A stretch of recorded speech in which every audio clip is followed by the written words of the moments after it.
Info spot 411 YouTube channel. The Late Night Show, August 19th, 2020. I'm running just a tad bit behind. I wanted at 11:30 p.m., but we're about 15 minutes behind here. Anyway, it's a late night show. I'm back. It's a good stuff to talk about. And I know you guys all been waiting. As soon as we get more people in here, we will be doing the Price is Right game show. Yes, we will. Pretty much like the game show, but the Price is Right game will be coming up. We're going to be doing it. It's the late night show. Yes, it is. Let me go over my, I put it in my description below the video, the topics and fun stuff we have to talk about tonight. Okay. I got a whole sheet of stuff. Oh, hello, Douglas. Thank you for coming. Thank you for coming. It's the late night show. I'm going to go over everything here on the show, and I have it also in the description. I was out of town for a couple of days, and I got a really interesting story here about a lightning strike. I'll talk about that. And once we're done with that, and we'll get some people in here, we're going to do the Price is Right game. We're going to have some fun. Unified Gaming. Hello. Thank you for coming. So, next up on tap, I'm just going over some stuff here, Unified Gaming, for the show tonight. First, I got a lightning strike story, and then I got the Price is Right game. We'll do that, have some fun once we get more people in here. A surge in COVID-19 means tougher lockdowns in the Bahamas and Jamaica. This is an interesting article from the Miami Herald after the Price is Right game. We'll talk about that. Small asteroid becomes the closest ever seen passing Earth from NASA. Yeah, I got the article here from Yahoo News. I'll go over that. Kind of an interesting article. Where is it here? Oh, what is this? Oh, yeah, here we go. I'm sorry. Surfer teaches kids valuable lessons in and out of the water. The Black Surfing Association. This is a really nice guy, cool guy. He was on Good Morning America. And I got the article here and some pictures. This guy does a great charity here, teaching minorities how to surf, and just a cool news story here. So we'll get into the Black Surfing Association, and this guy's name is Lou Harris. He was on Good Morning America with that Al Roker. So I got the story on it, some pictures. Pretty cool. Flu vaccines now required for all Massachusetts students by December 31st. Ooh. There's going to be some controversies in making these vaccines mandatory. So I'll get into the article. Interesting topic to talk about. And this one, wow. Life of Naya 06, thank you for coming. I'm just going over my topics and stuff we're going to do on the late night show here. I have it in my description. I'm a little bit behind. I meant to start at 11:30, but hey, that's life. We will have the Price is Right game, so please stick around. I'm going to wait till we get a few more people in here. Oh, let me wrap this up here. A woman drives her car into a Home Depot. I don't know if you heard about this. I got the pictures in Alabama to steal a dehumidifier and some other item. Hops in her car and leaves. But the worst part is she does this during business hours when employees and people are there. Oh, what time is it? It is 11:52 p.m. where I am. I'm in Detroit, Michigan. I'm in the Eastern Standard Time Zone here in America, Unified Gaming. So anyway, I got some pictures here, and I'm going to go over this if news story.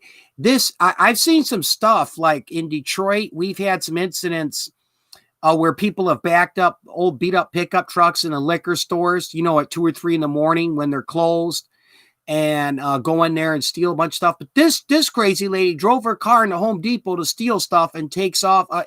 You got to hear this. You got to hear this. She has a criminal record. This lady has a criminal record. And I have her picture and some pictures of her in the store, as well as one of her old booking photos. She's been in trouble with the law before, this lady. But she drove her car into a Home Depot during business hours into the store and grabs a few items, hops in her car, and takes off. It's a trip. But I'm going to go over the story. I'm going to show you the pictures.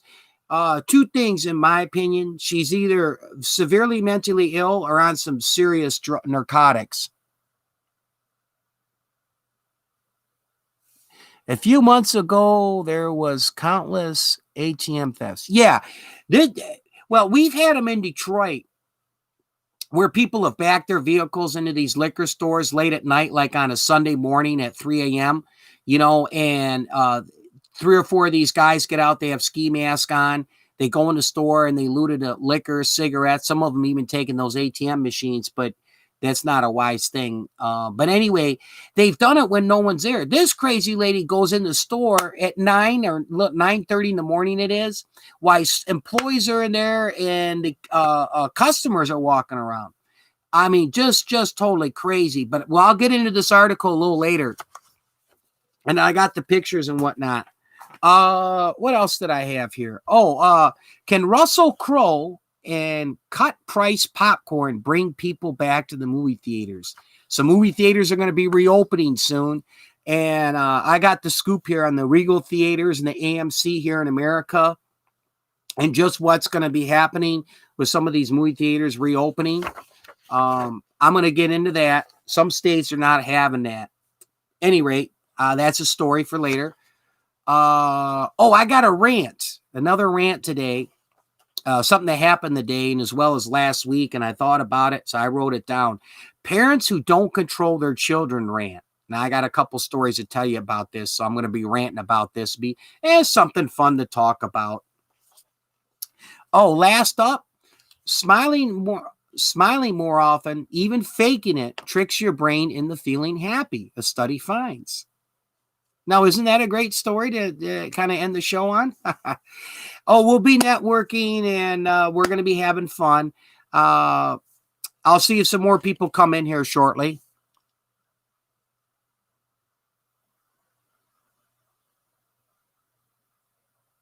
Okay. Over in Ireland. All right. Yeah. Lockdown. Let me put everything back in order here. I'll say this, though, it's a little different with America. Now, granted, we have our federal government and our 3 branches, our judicial, legislative, and executive branch, and they call a lot of shots. But a lot of things in America are done state to state. And I'm in the state of Michigan. Life of Naya, I believe, is in the state of Texas. So each state is doing some different things regarding the COVID-19 as far as restrictions and what they'll allow and not allow. And that varies here in America, what each state's allowing and not allowing. Like my state of Michigan, we're probably more restrictive than a lot of other states, but then there's some other states that are more restrictive than Michigan as far as what they're allowing and not allowing. So that's one unique thing with America, though. Some things do vary state to state, with each state you live in. Okay, hold on. I'm putting everything back in order. I hope everybody's doing great tonight. 5 people. Okay, stick and stay. Very shortly, we're going to do the Price is Right game. I know I've been talking about it for the past week or so. I got everything printed up. We're going to have some fun. I got one quick thing to talk about first. Let me get a sip of my Red Bull here and welcome everybody into the late night show. Here, you're not allowed out even on a walk. Wow, that's crazy. Now Michigan, Michigan, you have to have a mask on when you enter any building. That's a new law, executive order. The governor has the power of an executive order. But if you're out on the sidewalk or going down your street and you're walking your dog or you're just taking a walk, you don't have to have a mask on when you're out in public. But when you go in a building, you have to have it on.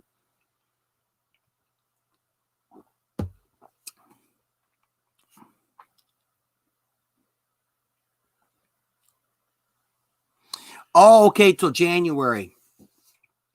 Right now, our governor in the state of Michigan, Life Anaya, is talking about the different things as far as the school opening. And the last I heard is they're going to try to get most school districts to be doing online classes. And then some are trying to work out going back to school. Some are going to open and they're going to supposedly practice social distancing and mask. But now a lot of teachers unions are going to be doing, I guess they call it like the blackboard flu, meaning that they're just going to call off sick and not show up to work because a lot of the teachers feel it's not safe to do so. So, but I'll say this, in my state of Michigan, a lot of things are changing day to day on regulations with this COVID-19 and what my governor does and it doesn't do. Okay, any rate, let me get one more sip of my Red Bull and I want to get into my first story here. I want to welcome everybody, and we're going to do the Price is Right game, and there can be up to 10 winners, okay? There can be up to 10 winners on the Price is Right game. However, here's the good news. You don't have to be a winner to get in the video. I'm going to do a Price is Right winners video. If you stick and stay, I'm going to do an honorable mention roll call. So if you don't win on the Price is Right game, I will do an honorable mention roll call. And if you're there, you'll get in the video. How cool is that, huh? This gives me my burst of energy to stay up all night. Let me take a look at the chat and I'll get into my first topic. And then we're gonna get into the Price is Right game. Okay, what do we got going on here?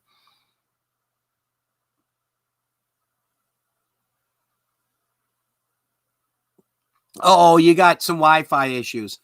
Yeah, I understand you. I feel you. I'll say this real briefly on that Unified Gaming. I mentioned this, I think my last broadcast or one before, but I used to have Comcast, or a cable company, for my internet, high-speed internet service. Okay, thanks, Unified Gaming. And Comcast had a much faster upload speed and connection speed than this ATT I got. But Comcast kept jacking their freaking rates up. Something bad. It was nearly like almost $90 a month I was paying just for the freaking internet. So I switched over to ATT, which is almost half that price. ATT is a little bit slower, but oh well, it does the trick. You know, what are you going to do? Oh, okay, Doug, you're taking off. All right. Well, hey, if you come back, feel free. We're going to do the Price is Right game here shortly. I got 6 people in here. Okay, I got one quick thing to mention and talk about. Then we'll get into Price is Right game. I see we got 6 people here. I just want to give some people a chance to come in, Oh, okay, that's very bad. Okay. Well, hang in there. I appreciate you being here. Okay, first up, I want to talk about this, and we'll get into Price is Right. I was in northern Michigan the past couple days, and I went to see some friends. I was up at my dad's cabin.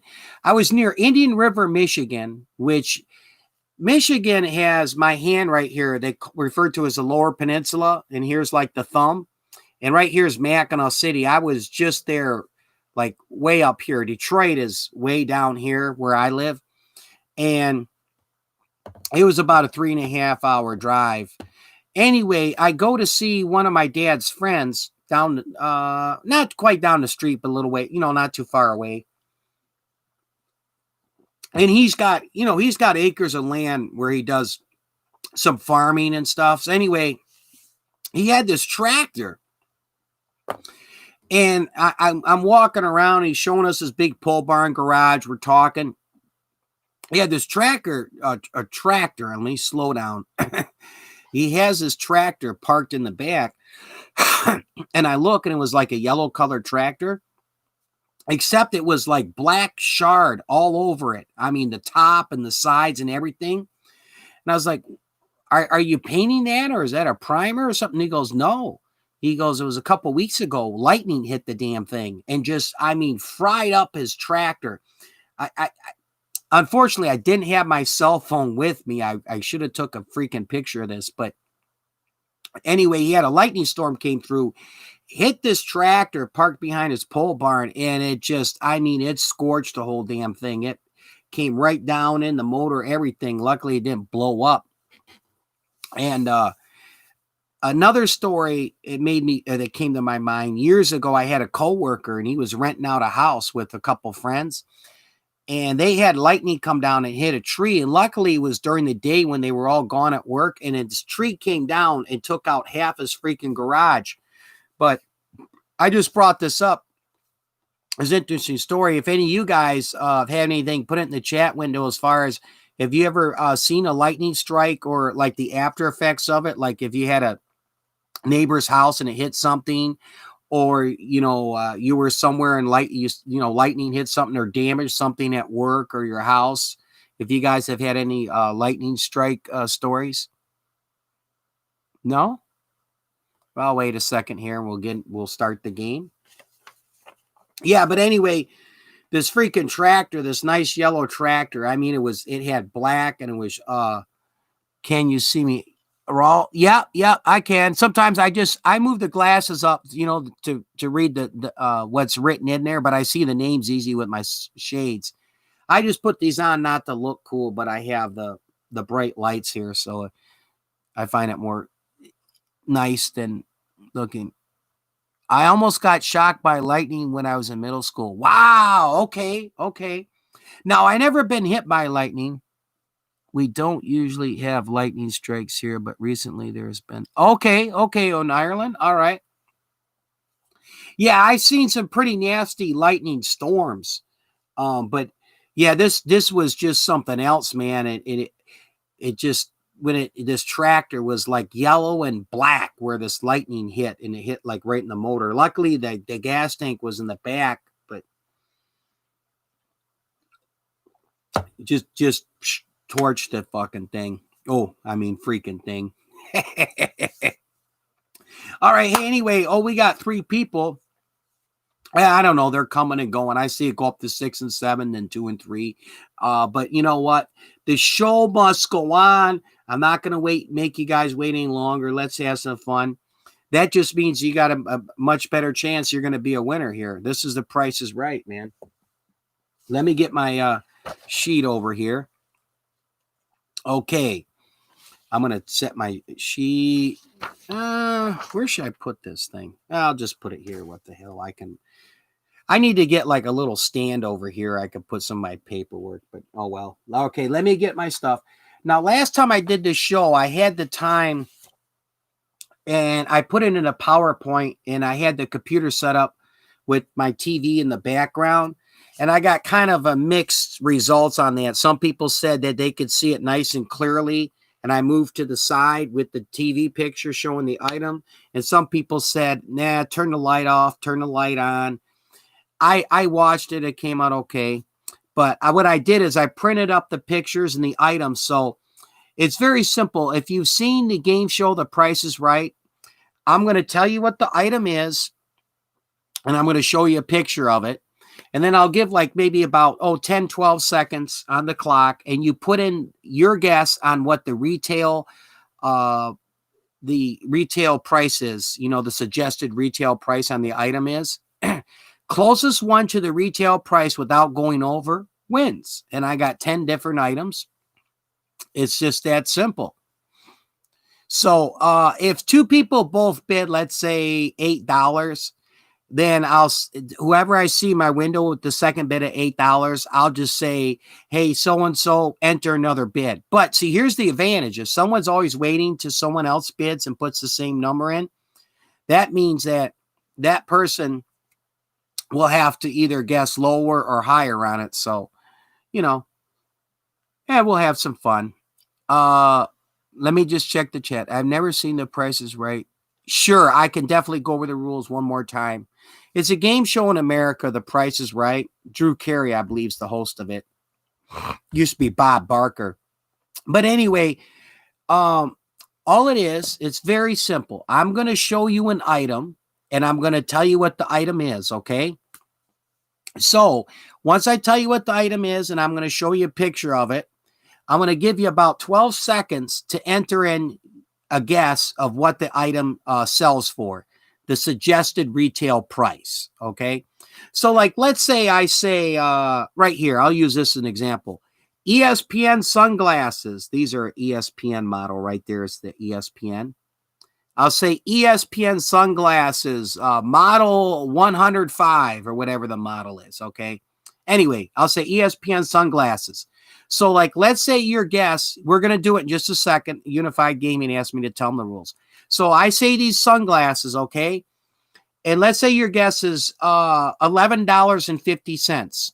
You don't have to use a dollar sign. All I do ask is you could put in the number 11, but use a period decimal point 50. So if you're guessing at 25 cents, 50 cents, 75 cents, after the dollar amount, make sure you use that decimal point. So if your guess is $11.50 on these sunglasses, you just type in the chat 11.50. And that'll be your guess on the suggested retail price for these ESPN sunglasses. The closest one to the retail amount of the item without going over wins. Now, if I got two of the same amount entered, I'm not going to disqualify someone, but I'll tell you to re-enter it. Okay, cool, Raul. You got it. All right, this is just an example. It's not the first item. I'm going to get to it right now. Let me move everything over and get a sip of my Red Bull. It's just that easy. You got it. Okay, everybody ready? We got 3 here, so more will be joining. I got 10 items. I started late. All right, here we go. Let me hold this up here. Let me get my sheet over here so I can see. Okay, what we got here, I'm going to try to get this a little better. These are JVC HAF 160B gummy earbuds. So these are the JVC brand gummy earbuds. The black just means they're black color. They make like white and blue. So what you guys need to do is guess the price, the retail price on these JVC gummy earbuds. They're the black color. The color really don't make a difference. The white color and blue color are both the same. Okay.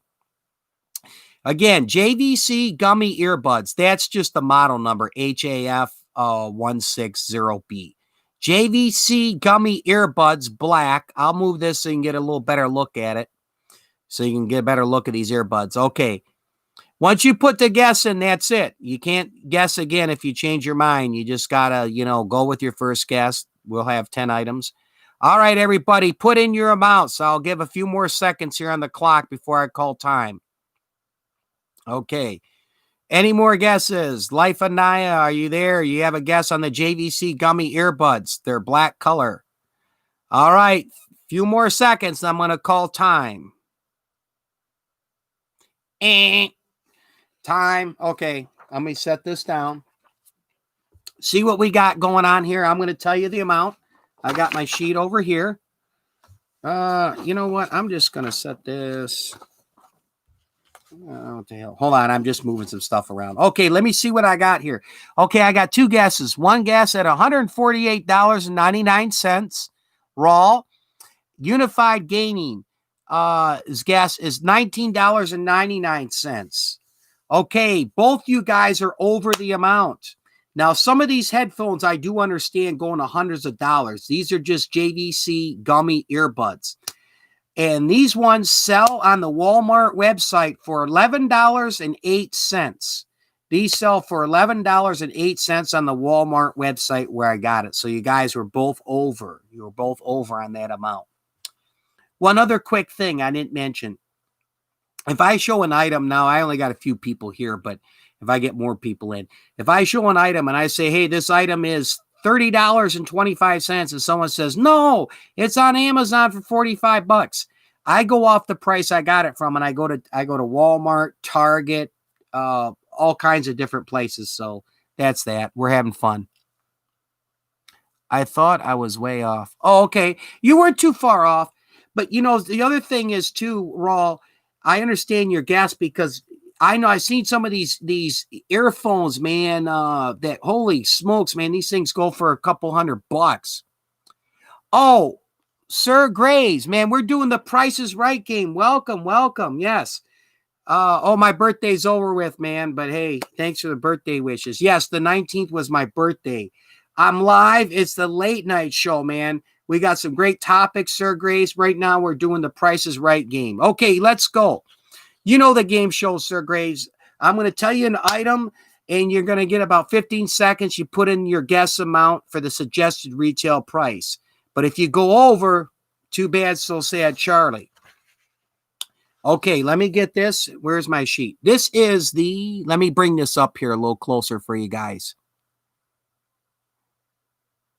Sorry, this picture is a little small. All right, here we go. 7th generation laundry detergent. And this one is 100 ounces. This is 7th generation free and clear liquid laundry detergent, 100 ounces. Now I'll put this close to my webcam so you can get a good look at it. Okay, 7th generation liquid laundry detergent, 100 ounces. Put your guess amounts in here. Okay, we have one guess. I'm going to give about 12 more seconds on the clock. Get your guess in, guys. 7th generation liquid laundry detergent, 100 ounces. Okay, I got 2 guesses. I'm going to give about another 5 or 6 seconds on the clock, and I'm calling time. I'm going to move this as close as I can so you can see it. Sorry I didn't get time to put it in a PowerPoint and on the TVs, but hey, things happen. What the hell? Okay. It's time. We got 2 guesses in.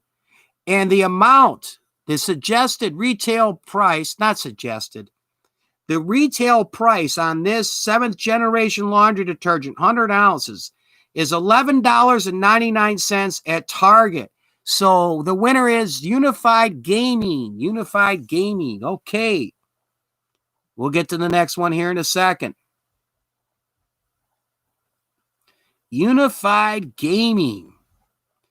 And Sir Grades, if you see my description box below, I got some really great topics. So stick and stay. This is going to be a great day, man. I'm telling you, right after the Price is Right game. Okay, here we go, everybody. Hot Point 2.7 cubic feet freestanding mini refrigerator freezer compartment. I got 2 pictures on this. Let me show you the first one. All right, this is a Hot Point mini refrigerator here. 2.7 cubic feet mini refrigerator. It's black in color. Now let me show you the second picture here. All right, before you put your mouse in. Oh, his wife, I tell you, this refrigerator ain't big enough for his wife, Sir Graves. Inside joke, everybody.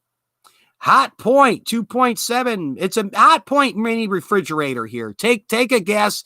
Put in an amount, man. It's Price is Right game. I'm using the pictures here because I didn't get time to do a PowerPoint on the TV here behind me. Okay, any more guesses? I got 1 guess in here. Hot Point 2.7 cubic feet mini refrigerator here. And it's got a freezer compartment as well. I'll show you the picture. Here's what the inside looks like. Okay, we got a couple guesses. I'm going to call time in a few seconds, man. All right. Okay, here we go. All right, where am I here? Number 3, the Hot Point 2.7 cubic freestanding mini freezer sells for $189 at Lowe's. So let's see who's the closest here. Sir Graves, you were over. Man, you were, well, how about $100 over? Raw $23.99. Unified Gaming got it. You were the you were the closest to the price without going over, Unified Gaming. Wow. Okay, so you won a second time. What I'll do is I'll grab one of your videos and put it in my community center playlist since you won a second time, Unified Gaming. No worries. We got more items on the way. Here we go. Okay. Eureka Power Speed Light Upright Vacuum. Lightweight. I'm sorry. Eureka Power Speed Lightweight Upright Vacuum. Let me get this in focus here. I'll kind of turn it. This is probably the best angle. Eureka Power Speed Lightweight Upright Vacuum. Eureka Power Speed Lightweight Upright Vacuum. All right, guess the retail amount. Put it in. Eureka Power Speed Lightweight Upright Vacuum. It's a nice little vacuum, I gotta say. Okay, I'll give a few more seconds and then I'll call time. All right. 3, 2, 1. I got to get like a real buzzer, a beeper sound, have a sound effect. On a future show, I will. What the hell? Okay, we got some guesses in here. Let me get my sheet here. All right. 155, 299, 155. Okay, you get one guess, but what the hell? 155. Oh no, that was from the previous item, Sir Graves. Okay. 279. Raw at 32.99. Okay, the price on this Eureka Power Speed lightweight upright vacuum is $96.91 at Walmart. This Eureka Power Speed lightweight upright vacuum is $96.91. So we have a winner chicken dinner. Raw. RAUL. Okay, you got it, Raw. You're the winner. Okay, next one up.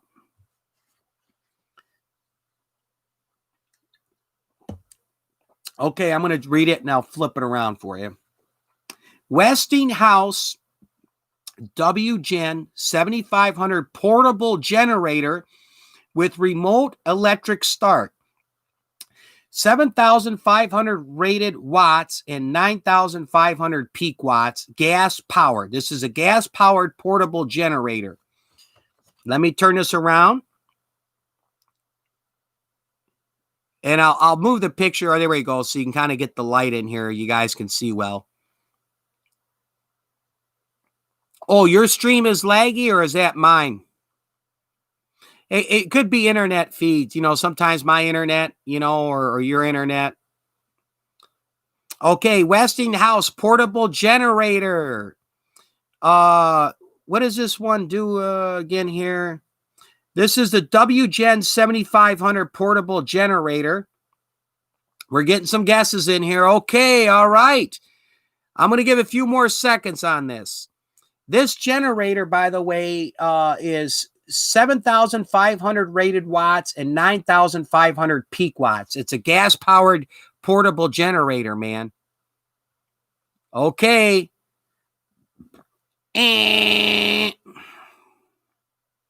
Oh, it's my stream? Yeah, that could be. I got this ATT internet. Sometimes it's good, sometimes it's not so good. Okay, here we go. Here's a generator. Let me set this down over here. Take a look, and I will give you... Let me get my cheat sheet here where I have it down. Okay. Let's see what we got on here. Okay. Sir Gray's at $300. Unified Gaming, $479. I Swallow. Oh, okay. Hold on. I got you. Watch this. Boom. Yeah, I'm not going to have that type of name in here. Go find another live, bro. Raw, $49.99.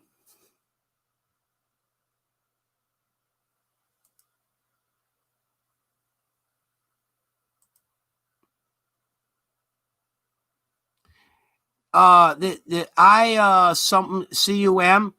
I'm not going to have you on my live, okay? If you want to watch, you can go ahead, but go find another YouTube name. I'm not going to have that nonsense in my live chat. If you want to leave a dislike, go ahead, leave a dislike. Get lost with that name. I'm for real. I don't have time for I have a rule. My rules are below my video, by the way, and one of them is anything that's deemed inappropriate is subject to warning to removal. So I just removed you, bro. So whoosh, I'm not going to have someone with that name in here.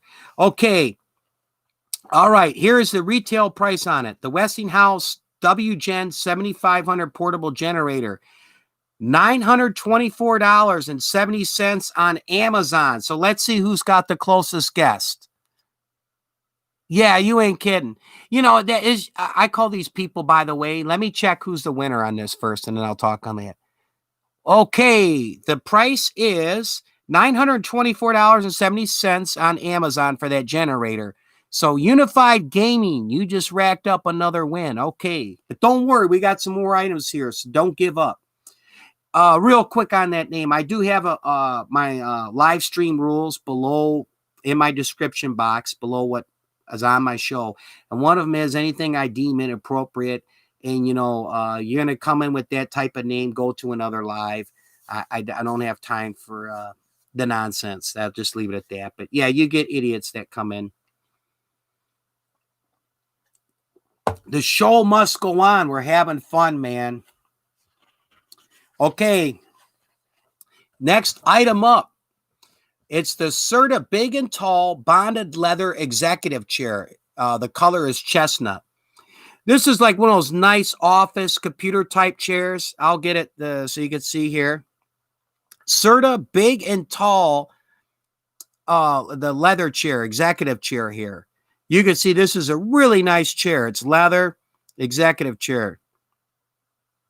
Yes, they are Unified Gaming. Yes, they are. Yeah, it's it. Ghoul Power.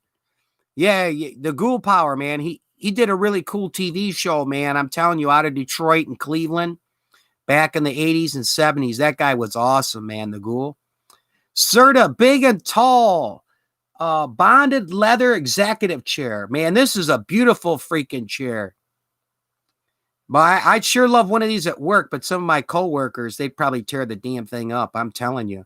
All right, get your guesses in. The Serta Big and Tall Bonded Leather Executive Chair. Check it out. Isn't got leather. Leather, if you could see, is right here on where the arms are too. Beautiful freaking chair, man. This thing is nice. All right, any more guesses, man? Yes, yes. Okay, here we go. I'm going to give you about 3 more seconds. So if you haven't got your guess in, get it in now. 3, 2, and 1. Okay. The Serta Big and Tall Bonded Leather Executive Chair. Here we go. Okay. Let me check the sheet. All right, here we go. That chair sells for, retail price is $202.76 at Best Buy. So let me check the chat and see who's the winner here. There we go, Sir Grace. 3, 2, 1. You know it. Okay, Raw, $220. You were just over the retail amount. Sir Grace, you were just over. $219. Unified Gaming, you were just over. Man, everybody was just over, but I'm telling you guys, you were just over by that much, man. Just that much. But oh well. We're just having fun, man. What the hell?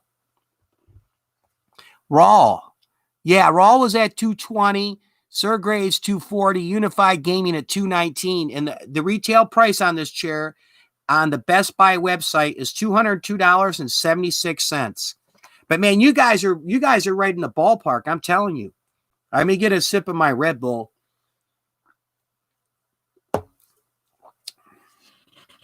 See, I'm not going to bore you like Stephen Colbert and those other guys and just talk politics all night. Oh, no, no, no. We're going to have some fun. Okay, here we go, everybody. Let's keep it moving. Oh, okay. I got something for you. Boom. And I'm going to report you. There you go. 1 second, everybody.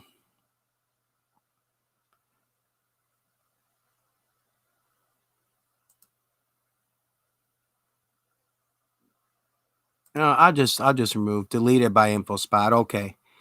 Yeah, I got some troll here.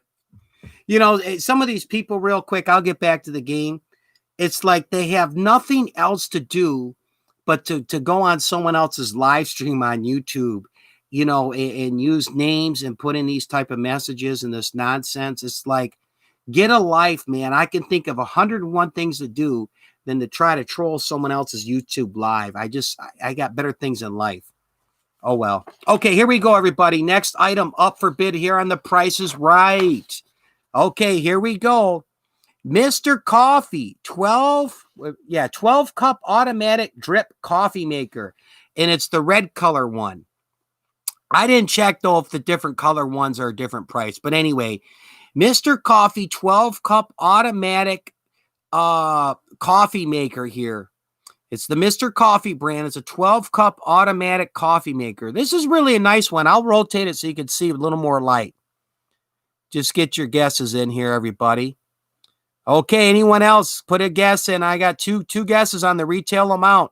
Mr. Coffee 12 cup automatic coffee maker here. And it's a red color one. It's pretty nice. Okay. If I got 4 people here, get your guesses in. 3, 2, and 1. All right, the Mr. Coffee 12 cup automatic drip coffee maker, red color. Okay, here we go. Okay, what the hell, Raul? I'll allow that guess. I haven't announced what the retail price is. 45 is your guess. Okay, I have $69.99. I got Sir Gray's at $89. Raul at 45. Well, here we go. Where am I? Okay, the Mr. Coffee 12 cup automatic drip coffee maker sells for $29.96 at Walmart. On the Walmart website, it sells for $29.96. The Mr. Coffee 12 cup automatic drip coffee maker, the red color one. Okay, let's see what we got here. Wow, everybody was over again. But, you know, I understand where you're coming from because some of these freaking coffee makers, I'm going to short rant. Some of these freaking coffee makers that got these fancy little cups you set the damn thing in. Yeah, you can get this thing for just under $30. I'm telling you, Jim Schwartz, he's probably in heaven with 2 of these things, Sir Graves. You get these automatic coffee makers, and they got these ones that got those little cups where, you know, you just set the little cup thing in there and you close it, and it makes your thing of coffee. Info spot. Wow, I'm really getting some haters on here. Wow, okay.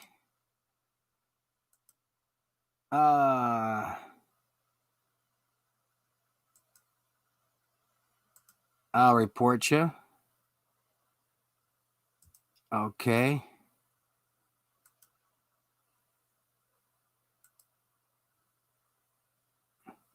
Wow, I wish I had some of my moderators here. I tell you.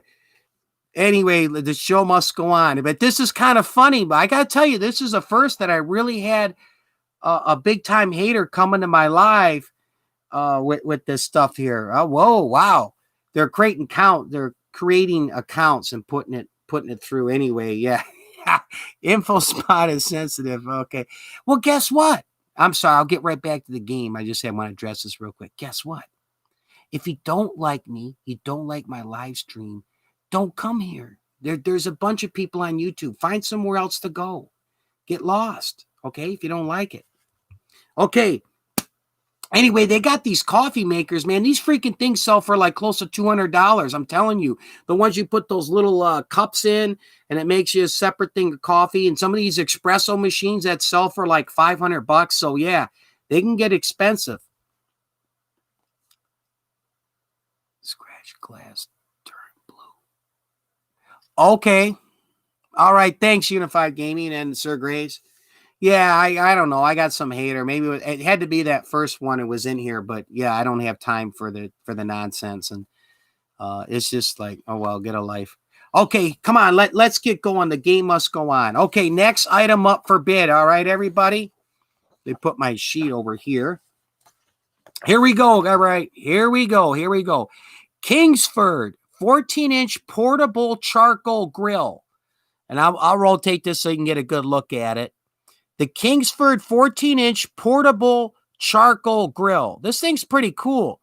You know, you go camping or on a trip or something, man, you take this sucker with you. Even if you want to barbecue at work, you get one of these little suckers, you can put it out back, get some good sausage like from Alcamo's Meat Market in Dearborn, and put some corn on the cob on the thing.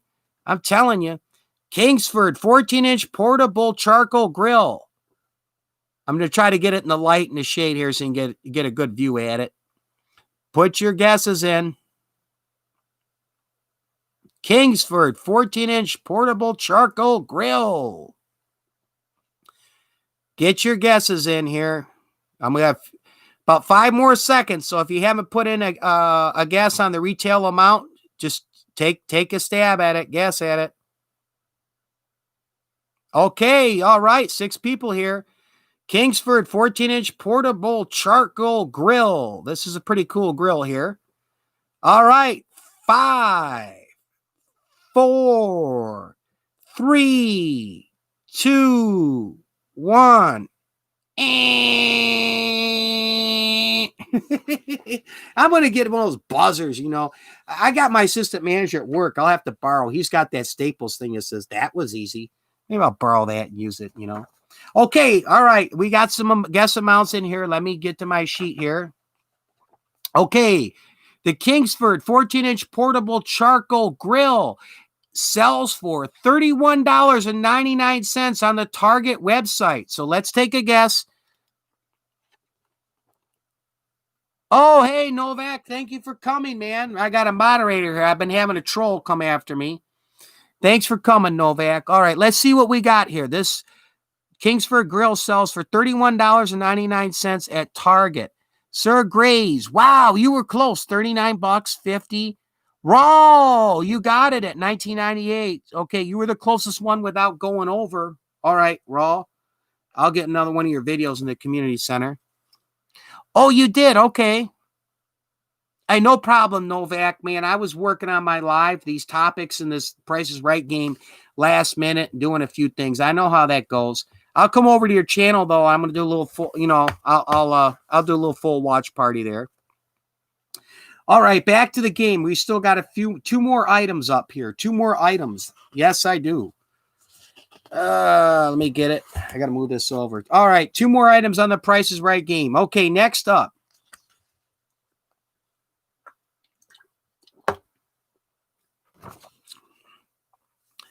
Here we go, everybody. The Sony Handycam 4K. Let me just read this. Oh, flash memory premium camcorder. Sony Handycam model AX53 4K flash memory premium camcorder. So this is a Sony Handycam, but this bad boy is a 4K. I got a troll coming in, Novak. If you see him, I'm going to I'll put a hide user here. Yeah, I got a troll that keeps coming in, creating accounts. All right, here we go. Sony Handycam, model number AX53. It's a 4K flash memory premium camcorder. Okay, get your guess amounts in. Keep in mind, this is 4K. This is a 4K Sony Handycam. I mean, that 4K is the latest and greatest. I'll turn it so you can get a good look of the picture. Bring it in here. Sony Handycam 4K flash memory premium camcorder. I use Sony Handycam, but I got an older model I bought off eBay, and it's still even just standard definition. It's not even HD. All right. Get your guesses in. 5, 4. Oh, thank you, RJ. Yes, I'm getting close to 1K. 3, 2, 1.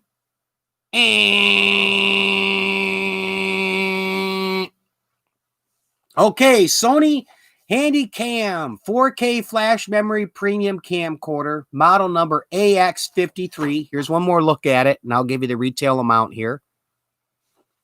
Okay, I'll allow it, Novak, because I haven't said the price. Okay, all right.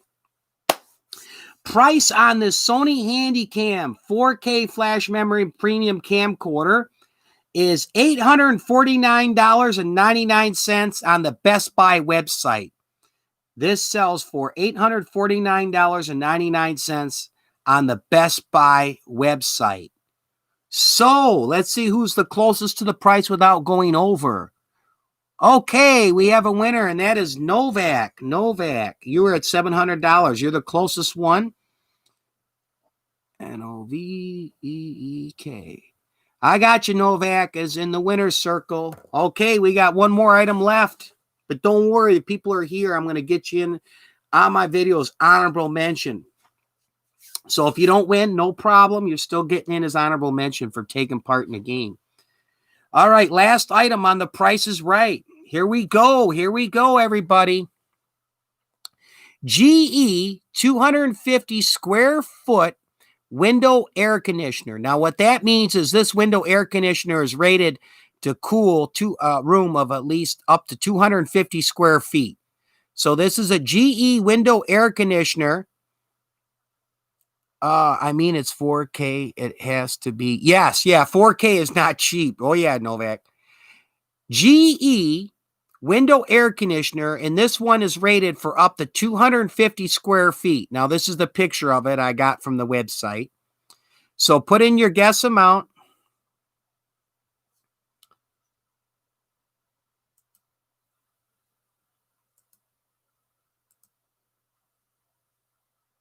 Okay, get your guesses in. I'll move the picture here a little bit so you can see. It's a GE General Electric brand, 250 square foot window air conditioner. Guess the retail amount on this. Get your guesses in, everybody that's still here. General Electric, 250 square foot window air conditioner. Get your guesses in. If you're still here, put in a guess amount. Now, keep in mind, not only does the price vary on window air conditioners based upon the name brand, but it's also how many feet, square foot, that it goes and covers. I'm just rotating it here. I think this is the best view here. I'll bring it a little closer. GE 250 square foot window air conditioner. Okay. Get your guesses in. All right, here we go. 5, 4, 3, 2, 1.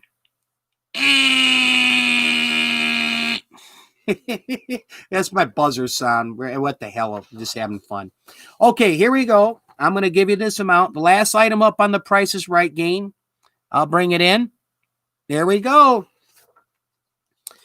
And let me check. No, I got to take your first guess there, okay? You one guess, that's it, Sir Graves. That's it. This last item up. I'm going with 300. That's your guess, man. So, okay, Sir Graves at 300. Novak, $249. Rawl at $80. I didn't see a guess from Unified Gaming, but no big deal. You already won a couple, so no sweat. Okay, here we go. Enough talking. Let's find out the price on this GE 250 square foot window air conditioner. The retail amount on this is $349 from the Lowe's website. So this sells at Lowe's for $349. We have a winner, and that winner is Sir Graves. You're in it, man. I got you in the winner circle. You put a guess in Unified Gaming. Okay, I'm sorry. I do see your guess. I had that Jake, that clown, that troll in there. I got your guess at $1,000. I apologize about that, okay? However, the retail prices on that window air conditioner, $349 at Lowe's. So the closest guess to the retail amount without going over was Sir Graves. Sir Graves, you're going to be in the winner's video. How about that, huh? Winner, chicken dinner. That's right. And it doesn't matter because you know what I'm doing right now? If you didn't win, no big deal. I'm going to put you in as honorable mention. You're going to get in the video. So let me do a roll call here. I got Unified Gaming as a winner. I got Rawl as a winner. Novak, I got who won one. Sir Graves won one. Now, if you're not Unified Gaming, Rawl, Novak, Sir Graves, put in an emoji, type in something. So I'm doing a roll call here. I'll put you in the video.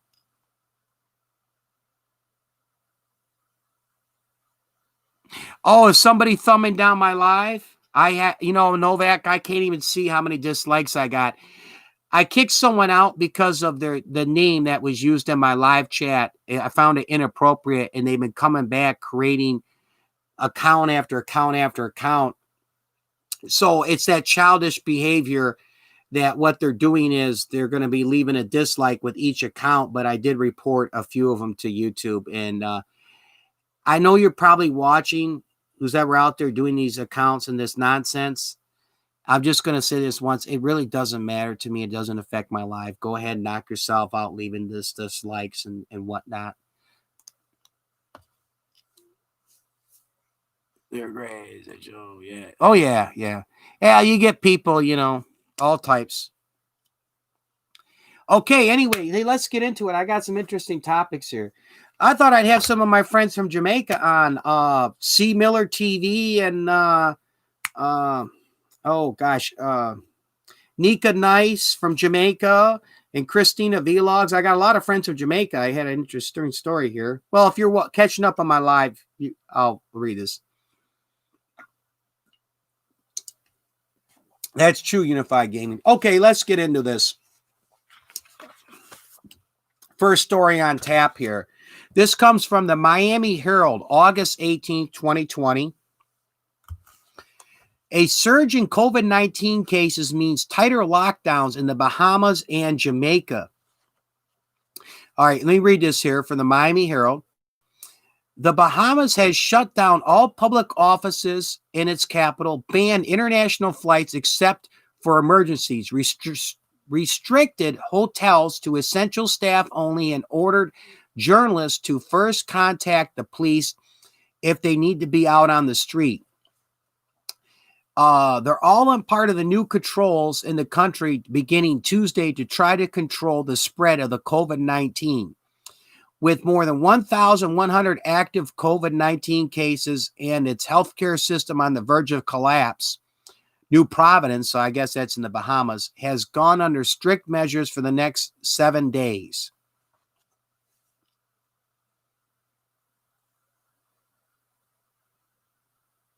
Oh, okay, Unified Gaming, no problem.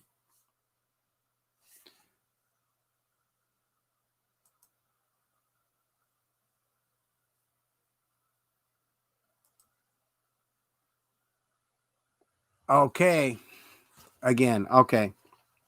Let me get back to the story. I had one of these trolls in my chat again. All right, the Bahamas, which has now confirmed 1,329 cases of COVID-19, was in an emergency with 731 cases and 461 in Grand Bahama. The surge in cases has put exceptional strain on our healthcare system. We must act now and aggressively to prevent our healthcare system from collapsing. That's in the Bahamas. Shoot, in Detroit, it's just no problem. Yeah, I'm getting it. It's one troll that I kicked out of the chat because of the name, and this troll keeps creating account names and trying to come in my chat and wreak all kinds of havoc. It's like, get a life, you know. What are you gonna do? No big deal. All right, here we go. Let me read the rest of this article. All right, now I'm going to Jamaica. Jamaica has restricted. Oh, I'm sorry. Hold on. Jamaica has registered 1,129 COVID-19 cases and 14 deaths since the pandemic first appeared on its shores. The Bahamas has recorded 1,329 and 18 deaths. After controlling the virus for months, both countries are among a handful of Caribbean nations that are seeing worrying spikes. Means that the numbers are going up in COVID-19 infections after reopening borders to international visitors in June and July. The surge has led the U.S. State Department to issue level 3 travel warning for several Caribbean islands, in which it is asking U.S. citizens to reconsider travel. On Sunday, Jamaica's health minister said that as of Thursday, all visitors aged 12 and older from the United States, Brazil, Dominican Republic, and Mexico, which have been designated high risk for COVID-19, will be required to obtain a negative COVID-19 PCR test prior to arriving. That's the test where they jam that thing up the nose to see if you have COVID-19 or not. So you got to get tested before you can go to Jamaica. And at any rate, the test must be done within 10 days of arrival. The government has also backtracked on July 31st decision, this is in Jamaica, that would have allowed visitors to the island to go off hotel property and visit approved attractions. So basically, what's interesting with this story,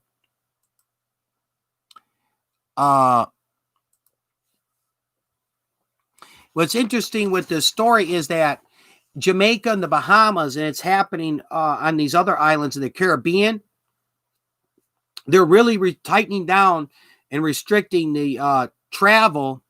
Oh, hello to you too. Thank you for coming. So the Caribbean islands, and this is in Jamaica and Bahamas, I was reading about it, this article from the Miami Herald. they're seeing a big spike in the COVID-19 cases because of a lot of people coming in from these countries, from Brazil and America and whatnot. So they're really, IS Studio UK, hello to you too. Thank you for coming. So yeah, they're really doing a big lockdown, and on how many people are going to be able to come into the Jamaica and Bahamas, as well as the Caribbean. So that's what's happening. Oh, okay. Yep. AA, thank you for coming. Thank you, Novak. I appreciate that. So does anybody have a comment or anything they want to say on that? And I'll move on to my next topic here, if not. But that's for the Miami Herald, August 18th, 2020. Tighter lockdowns in the Bahamas and Jamaica, and as well as the Caribbean islands. They've opened it up, and as tourists have come in, like from America and some of the other countries, the cases of COVID have gone up. So they've really tightened down people coming in that country. And then one of it was at Jamaica. You got to be tested before you can even come in there. Oh, hey, McNikram. Big Spooky B and Wyatt Fossum aren't real people. Oh, interesting. Those are a couple people that I knew on YouTube. I knew Wyatt Fossum's channel. I seen a couple of his videos there. He had that Mentos video with his girlfriend or whatever. But I didn't know that. Maybe they're the ones that trolling my live. We just did the Price is Right game, McNikram.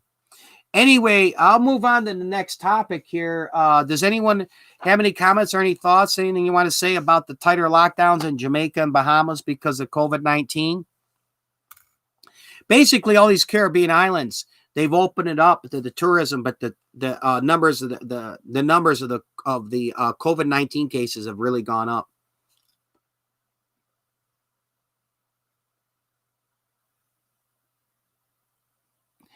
Yeah, that's true, Novak. That drives me nuts.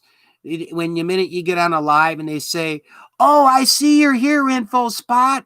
Make sure you like up my live." Blah blah blah. You know, I look at it this way. If you like my live, it's a good feeling, but I want to earn that from you. You know, and I don't really, it's to the point I could just disable the likes and dislikes. I don't do it, for that. It brings a good feeling, and I appreciate it. But yeah, I don't like that too when people. Oh, like up the live. How about give me something interesting, some good content, interesting, good content. Just focus on doing your show. Yeah, I hear you. Let me get to the back to the live here before my next story, our news topic.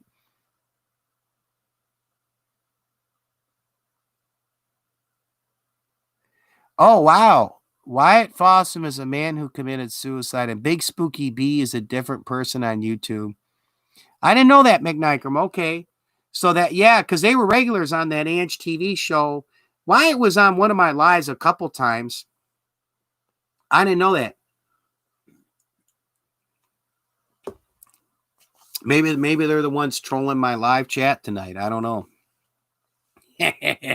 Anyway, hey, I got an interesting story here. Yes, Raw. Hope everyone's doing well. Oh, you left it for good. Okay.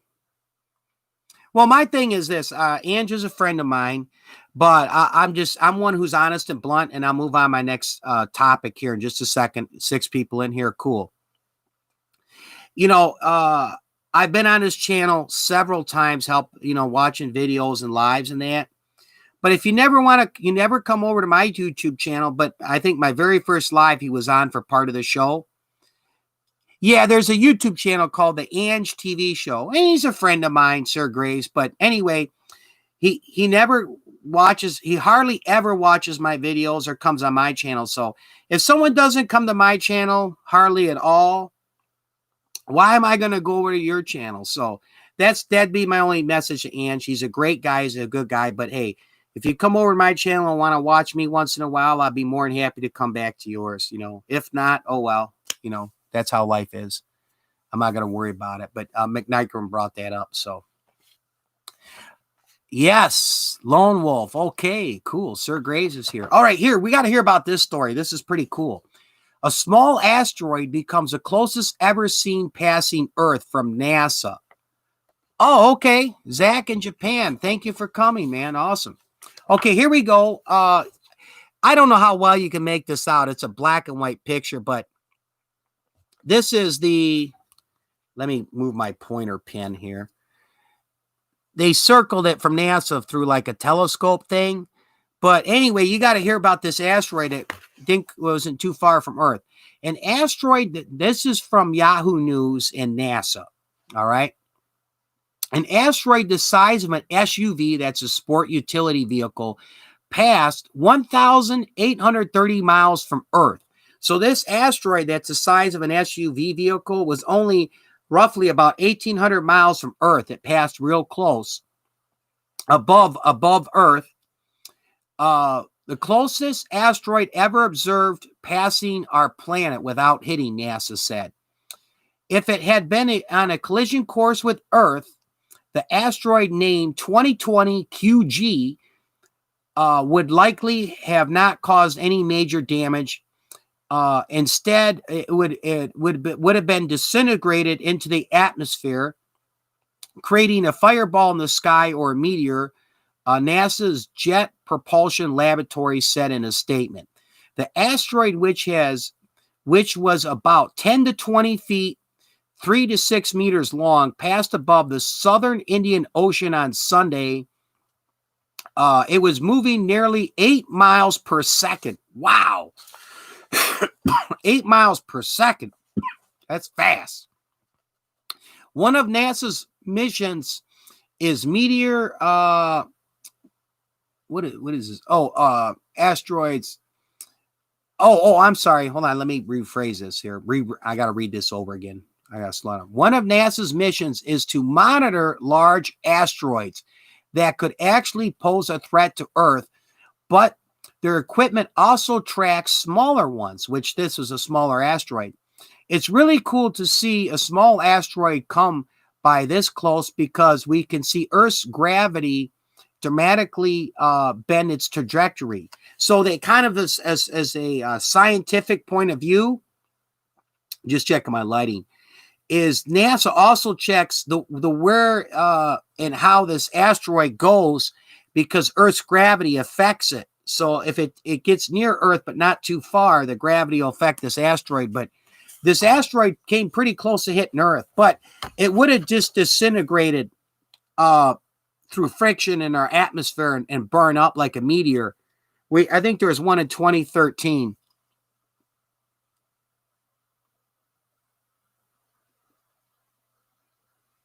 Oh, okay, Lone Wolf. All right. Any rate, yeah, this asteroid's the size of an SUV vehicle, but if it would have hit our Earth coming in through the atmosphere, the thing would have just, burnt up and disintegrated. So no big deal that this asteroid, but they track these big asteroids as well as the small ones that come by Earth. There was one, I believe, I think it was in 2013 or 2011 that hit Russia, and it shook the ground pretty good. It was a pretty big asteroid, but when it hit Earth, the atmosphere, the friction just burned up most of it, but it was still a pretty good enough large object, and at the speed it went. I remember seeing that on the news. It was basically, or it was a meteor, but I forget. I have to Google it, the whole difference between a meteor and an asteroid. I think a meteor might be like, they call it a meteor shower, like a group of small asteroids or objects. But anyway, I have my Snapple. Any comments or anybody want to say something on this? Or I'll move on here. This is from Yahoo News and NASA. Small asteroid closest seen without hitting Earth. Okay, what do I got on tap next? Oh, this is a pretty cool story I got here.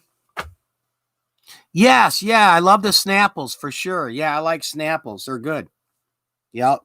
I won't have to do a drink review on Snapple, man. I'm just going to give that a thumbs up.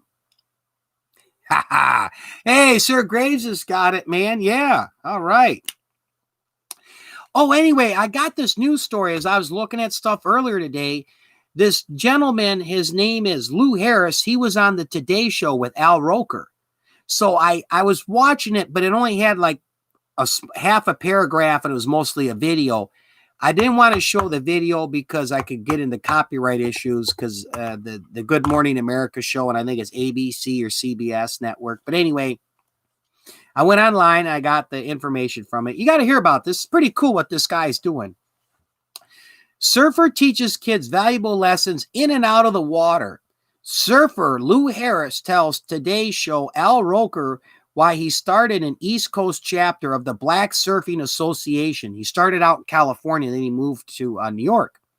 The group gives surfing lessons to and teaches kids water safety skills regardless of their ability to pay. So he offers these surfing lessons as well as water safety lessons, even if it don't matter what the parents' income is. He'll even give it for free if they can't afford it. Okay, here we go. In 2014, 2 New York police officers were nearly killed while responding to a 14th floor fire at a Coney Island. When investigators identified the source of the fire, a 16-year-old African-American boy who lived in the building, teen admitted to setting a mattress on fire because he was bored. This, Lou Harris says, is precisely why he set up the East Coast chapter of the Black Surfing Association. Kids need to be active, have something to do, he says, or they'll find a way to get in trouble. Frenzy Culture. Okay, hi, show. Yep. Thank you for coming.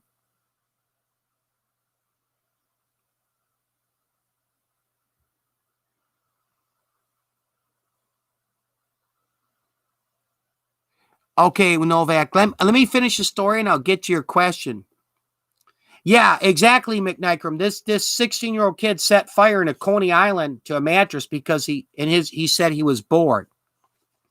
And this is one of the things that motivated this gentleman, Lou Harris, to start a East Coast chapter of the Black Surfing Association, which teaches minorities how to surf. Actually, it's not just minorities, anybody who wants to join it. And he teaches them how to surf as well as water safety. It's pretty cool. But let me finish reading this article and I'll get right to you, Novak, with your question.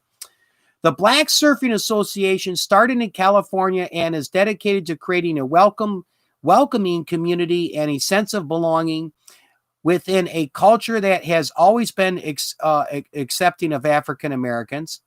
Oh, I'm sorry, that hasn't always been accepting of African Americans. So I guess the surfing community or culture always hasn't been accepting of African Americans. That's from Lou Harris. There aren't that many black surfers out there, Lou explains. So I got connected to an organization and asked to start a chapter here in New York. Let me get to the second part here.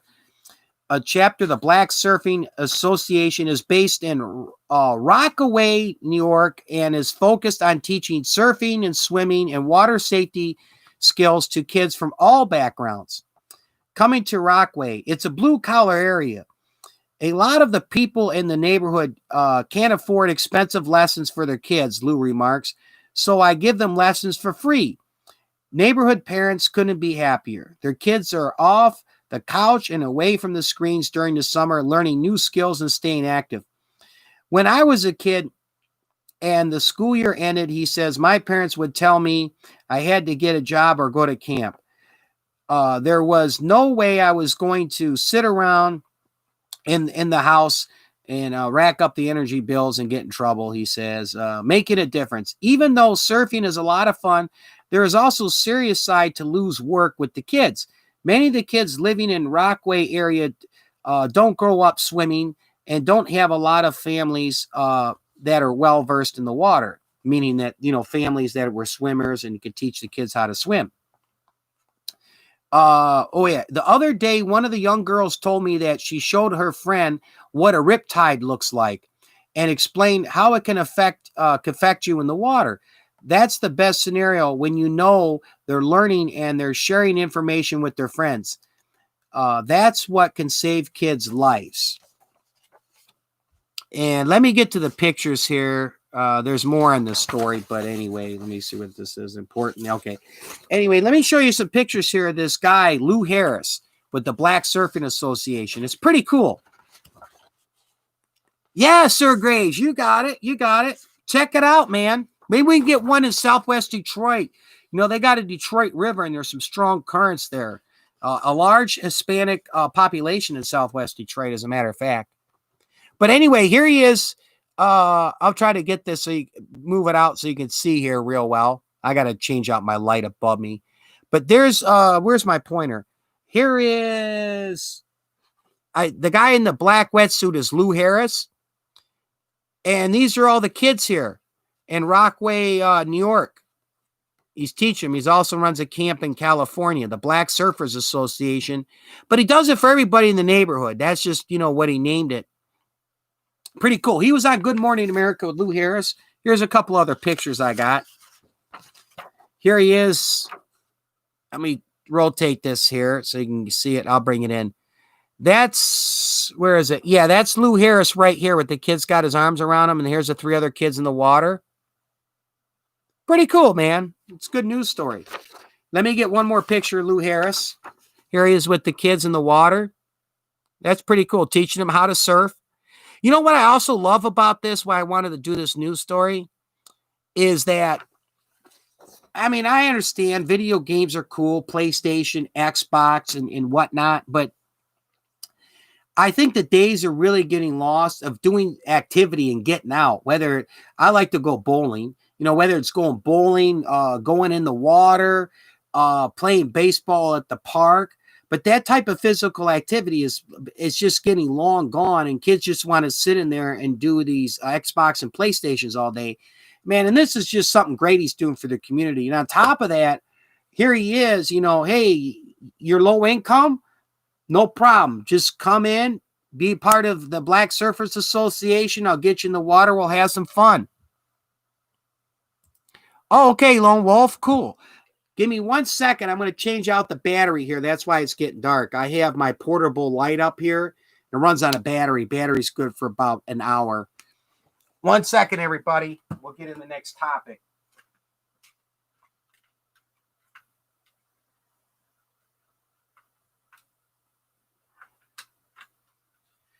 Okay.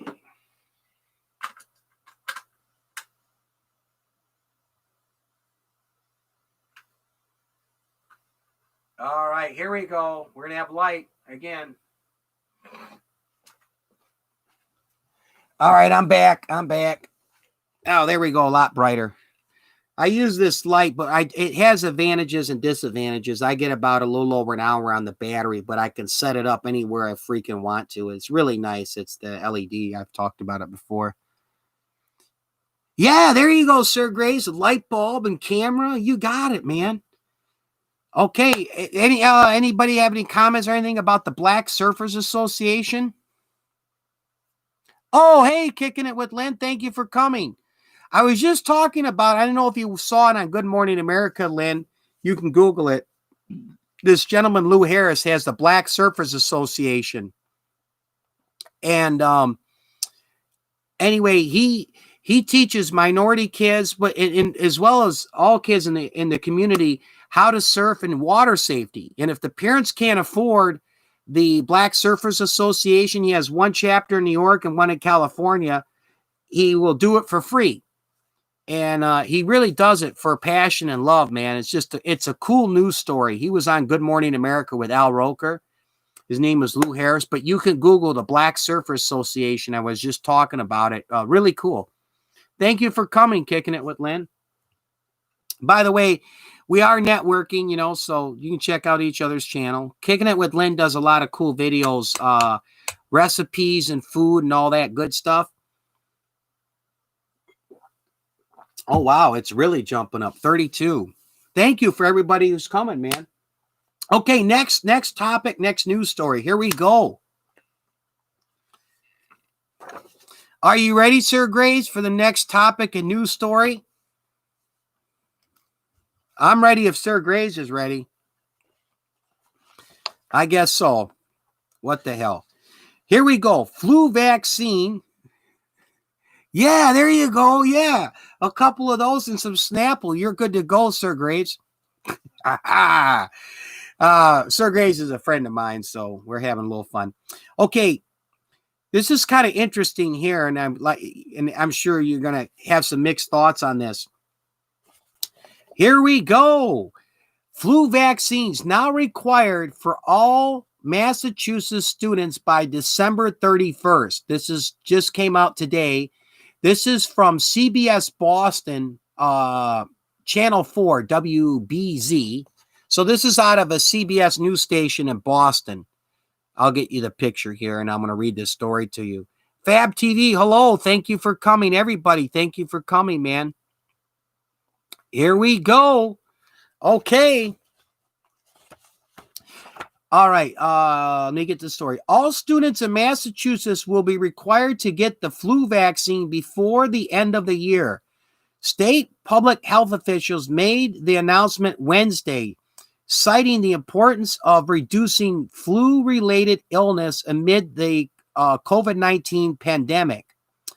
Influenza, that's the flu, immunization will be required for all children 6 months of age or older who are attending Massachusetts child care pre-based child age and vaccination history, but it won't be required for school entry. So this is kind of mixed, but anyway, what they're doing in the state of Massachusetts, that's where Boston is. Oh, hello to you too. Thank you for coming. Yeah, Raw, it's the late night show. People get bored. They've had enough of this Jimmy Kimmel and the Stephen Colbert. They've had enough of the politics. They're coming on the late night show. It is the late night show on YouTube. Turn off that TV. Let's tune into the late night show. This is where all the action is. Yes, thank you, everybody. I'm telling you, I think what it is Sir Grays, you're my good luck charm. You just might be. Anyway, I'm just having some fun here. But back to the story. The flu vaccine is now required for all Massachusetts students by December 31st. So what's interesting with this news story is that, with these flu vaccines, I've had one years back, and I don't remember getting sick that time, but I've talked to people that have taken these flu vaccines, like in September, October, early in the fall, and they've gotten really sick and got the flu, and they haven't had the flu in years. Then other people I've talked to swear by the flu vaccine, and they take it every year. So I was just curious, because Massachusetts is going to be making this a requirement for the kids going to schools. But it does say here towards the end of the article that it won't be required. Oh, it won't be required for school entry, but you got to have it by December 31st, or I guess they'll kick you out of the school. Oh, you go to work in the mornings, Sir Grace. Okay. Well, hey, tell Talisha she's missing out. It's the late night show. Thank you for coming, man. Yeah. I'm telling you, there's just not much else going on right now. It's the late night show. Yes, it's the late night show. It's awesome, man. This place to be. Thank you for coming, Sir Grace. It'll be on my YouTube channel real quick here, so you can catch the second part. But yeah, thank you so much, man, for the birthday wishes and coming on the show. And tell Junior I said hello. Sir Grace is a personal friend of mine that I know. Yeah, I'm doing good, man. Yeah, it's awesome. Well, I don't know. Sometimes how this works is it just takes a few people watching your live, and then boom, they're showing this person, that person. So sometimes the lives can blow up like that. It could be just my lucky night as well. I am doing it late night here in America. So, hey, but awesome.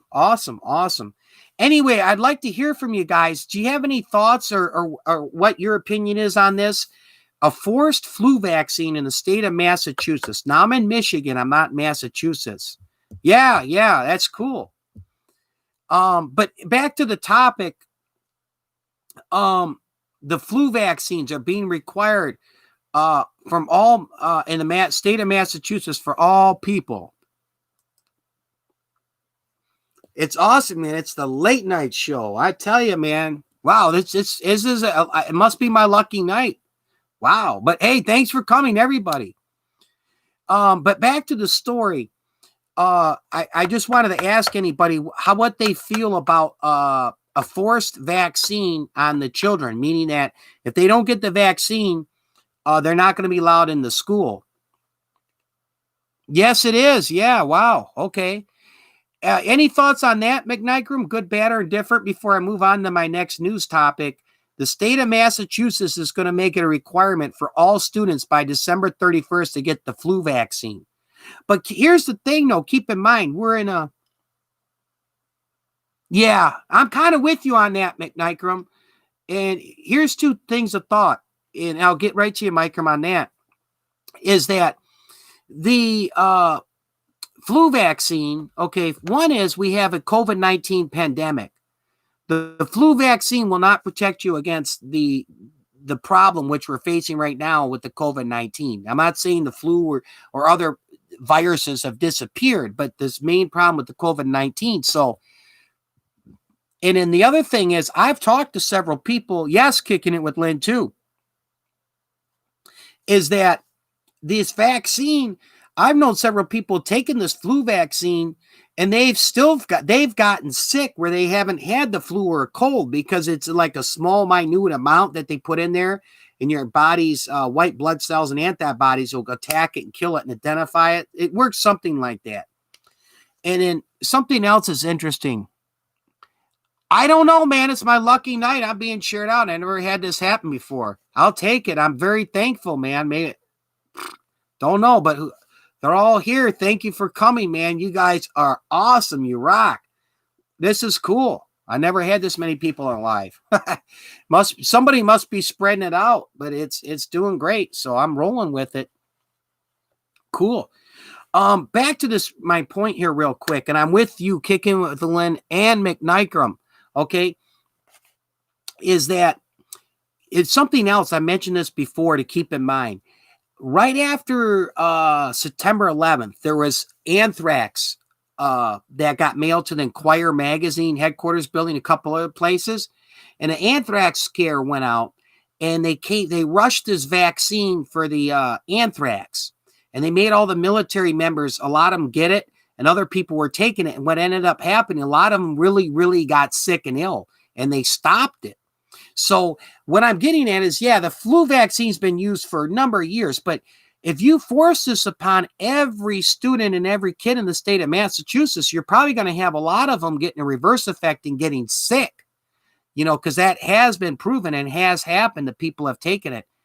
I don't know. And then we're talking, this ain't a COVID-19 vaccine. This is a regular flu vaccine. So I'm not in favor of that and making it mandatory. It's a weird one.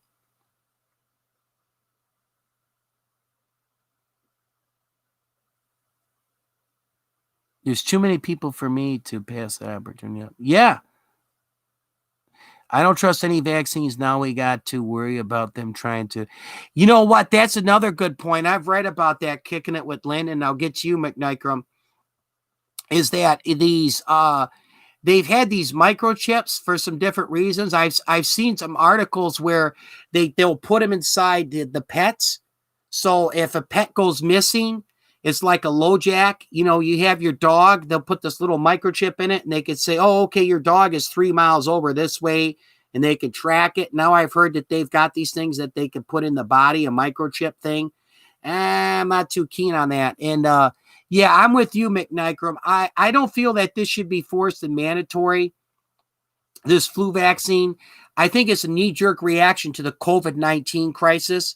Now, if we were talking a well-proven COVID-19 vaccine, I would probably have a little different point of view on that because of how deadly it is and how many Americans have been dying. Now, granted, a lot of Americans die each year from the influenza, but I don't know. I'm not too big on, making it required.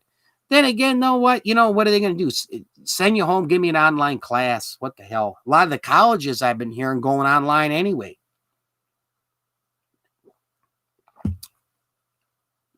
Yeah, it does. Your phones have the microchip tracking technology, but I'm talking like living things like a dog, a human.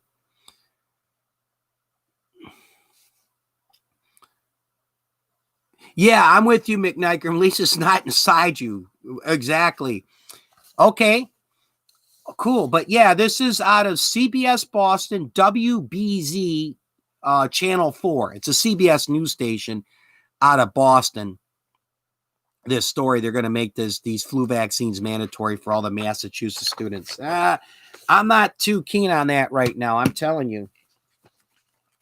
Let me put this here. I got some other good stuff here to talk about, everybody. Where is this here? Oh, wow. This is the story. Kicking It with Lynn. Please don't go anywhere. You got to hear this. McNikram, if you're here, everybody. You might have heard this on the news. I got the pictures. I would have showed the video, but the thing is, I don't want to run into copyright issues because the video was taken and is shown on some news website, but the video is on YouTube. Anyway, let me get to the story. This is something else.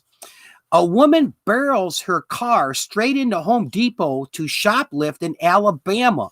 Now, I got two different sources, the Daily Mail website and then as well as the New York Post. But let me read this, and I'm going to show you some pictures. Okay, thanks, Kicking with Lynn. You got to hear this. Okay, here we go. A female thief drove to Home Depot in Alabama and then barreled her car straight through its doors and down the aisleway to swipe goods before zooming off again. Shocking video shows. All right. The shoplifter on wheels used her black 2000, that's the year, Pontiac Sunfire to commit her crime around 9 a.m. at the store in Trussville. It's near Birmingham, Alabama. Anyway, on Friday, cops told the Associated Press. She first backed up her vehicle, which she had a disabled veteran's license plate on, right through the store's security detectors, according to the video footage. She then turned and hit a display. The driver quickly recuperated, backed up, and finally cleared to turn and drive the car down the aisle in Home Depot. So she's driving her car and busted through like the sliding doors at this Home Depot and then drove it down the aisleway to go steal stuff. But here, the scary part is it's during business hours. This is not some after hours deal. Why people were in the Home Depot.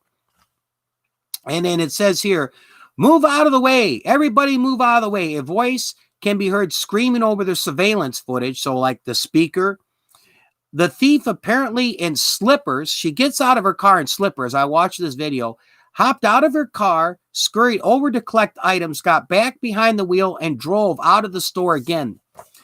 And let me read this other part of the story and I'll show you these pictures here. Okay, this is from the Daily Caller. Gladwin Barswell, Brazewell, 40. Anyway, she's a 42-year-old lady out of Alabama. And in the video, the woman is seen smashing into a display inside the Home Depot store. It says here she stole a leaf blower and a dehumidifier before fleeing the store in her car. So she drove her car through the freaking door while the employees and people in there, through the store to steal a leaf blower and a dehumidifier. Oh, hey, Life of Naya 06. I'm talking about the story here. The lady driving into a Home Depot. Crazy, crazy. I'm telling you. This Broswell is, she's not in custody, but the authorities are looking for her. So anyway, let me show you some pictures from this, and then we'll talk about it. This is a picture of the employee and the people here. It says, in the video, the woman is seen driving the 2000 Pontiac Sunfire in the store. Okay, let me get this. I'll rotate this so you can see it. But at any rate, where's my pointer? This is a Home Depot employee. You can see the orange apron. And I think this is just a customer walking through. And I'll get you a closer picture. Here's her car. She busted through the doors, drove her car down the aisleway to steal a leaf blower and a dehumidifier. I mean, someone who does this, oh, no problem. You had to take a shower. You got to take a problem, Life Anaya. Thanks for coming back. Yeah, I don't know. It's a big night. Someone's sharing out my live. I'm telling you. Maybe it's Novak. He's a big help. I know Novak, a friend of mine. He brings a lot of people on his live. But here we go. It's got the car in the Home Depot. So let me show you these two pictures, and I'm going to get my opinion and thoughts and hear from you guys. Yeah, it's crazy, but I'm taking it, man. Thank you. This thing someone's sharing this out. I got a feeling. Okay, here's her picture. Now, this picture is a mugshot. Where was this from? She's facing charges of burglary, criminal mischief, and theft of property in connection with the incident at the Home Depot. Oh, this is the Jefferson County Jail. So she was been previously arrested for something else, but this is the lady. She's a 42-year-old African-American lady, drove her car into the Home Depot. Now wait till you see this next picture. Let me hold this up. Now, I didn't use photo paper, so might not come out of this. But this is her Pontiac Sunfire, and this is her getting back in the car after she took a leaf blower and a dehumidifier. She took the stuff. Wait. I'll get to it 1 second, Life and I. She takes the stuff, throws it in her car, and drives her car through the store while people and employees are there out the door. I mean, this is so reckless and dangerous. So reckless and dangerous. Just crazy. One of two things, in my opinion, popped my head when I saw this video and then I pulled up this news story, is either this lady's on some serious narcotics or has got some serious mental illness to do something like this. But let me get to the chat, and we'll talk about this. They all come to check out my channel. I'm sorry, but I just have too many people here to not say that. Oh, no, you're fine. You're fine. She's crazy. I think she's on. Yeah, she's under the influence. Yeah, you could put your link here. Sure, go ahead. Yeah, all I ask is you don't put your link up like multiple times because that'd be spammy. But if you want to put a link up, go ahead. And as a matter of fact, I'll grab a few people that have been here with me on a show that they're in the chat, like Kicking It with Lynn. Let me do we are networking. I'm going to drop a quick link here. Something wrong with her to drive her nice car. Yeah. As a matter of fact, I'll say this. I can't show it on my live because of copyright issues. But if you go on YouTube, just type in lady drives her car into Home Depot. Oh, thanks, McNikram. Cool. Lady drives her car into Home Depot, and you'll see the video. Someone took it. You could tell one of those cell phone cameras. Yes, yeah. Check it out. Sure. I don't know, numbers going up and down. So somebody might be Novak helping me out. But yeah, my live here, I think, is being shared out because the numbers are going, are way up there. Crazy up there. Maybe, I don't know. Somebody's sharing it out. I appreciate it. I'll take it. I'm not complaining, man. Awesome. What a great birthday gift. Anyway, in Detroit, I think it was the summer of 2019 or 18, but they arrested one group of people. There was a few groups of people, and what they were doing is they were taking like pickup trucks, old beat up pickup trucks, and they would go to liquor stores, especially on the weekend, 2 or 3 people, and they would drive the back end of the pickup truck through and smash the front doors of like a liquor store / party store. And then a group of the 2 or 3 people would go running in there with bags and just take all the liquor and cigarettes and everything that they could find and load it up. And then they take the truck and leave and be in and out in about 10 minutes. I think they're fake. Majority aren't commenting.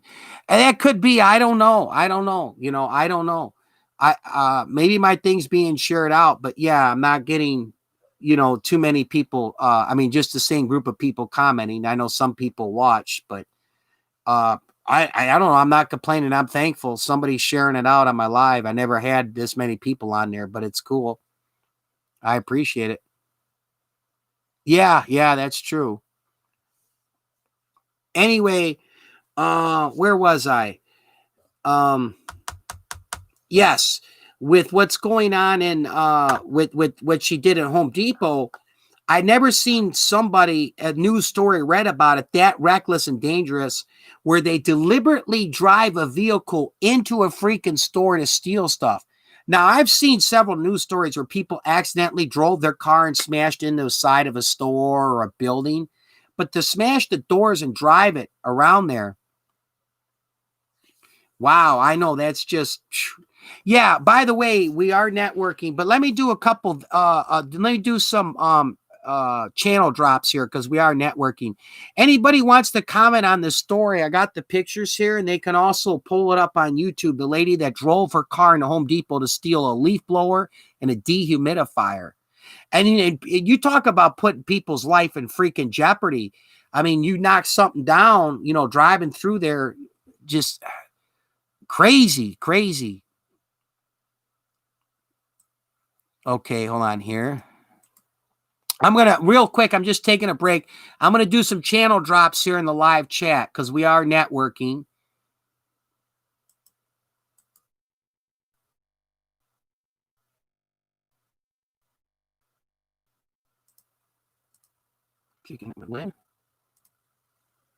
Okay, hold on here.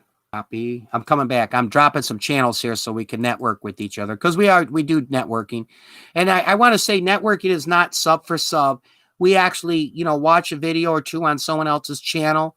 We'd leave a nice comment and a like, and we like it when someone comes on our channel and does the same. Okay, boom, here we go. I got you kicking it with Lynn. I know you did a couple channel drops too, McNikram. Did you get Life of Naya 06? I'll get you, McNikram, right now. Copy. Okay, hold on. McNikram. We got some channel drops coming here. Boom. Okay. McNikram, I got you, man. I'm going to put you in here. We are networking. I pretty much everybody in the chat here, I all know, and we're genuine YouTubers. I got a lot of people watching my live tonight, which is just, wow, it's cool. I'll take it. Let me see else who I didn't get here. Raw, Adriana. Let me get you in here. Copy. Okay. Boom. I'm just doing a couple more channel drops and we'll get back to the show here.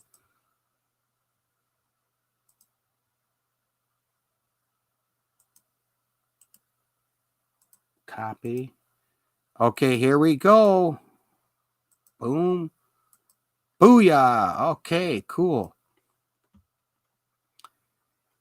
I'm going to also, too, I got the Price is Right video I'm going to be doing for all the winners, but I'm also doing honorable mentions. So I'm going to put you in the video as a contestant or if you were on my live.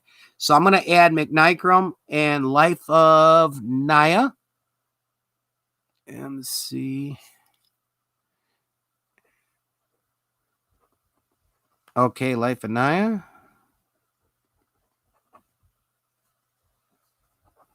.06. All right, I just want to let you know I'll probably be doing this video tomorrow afternoon. I'll get it on my channel, similar to a tribute video. Oh, Kicking It with Lynn. I'm going to put you in the video as well. And this is not about me. This is about my way of saying thank you and appreciating everybody. Yeah, it's taking part in my live, not just watching it. And I appreciate the 100-some people watching my live, but as well as the people in my chat.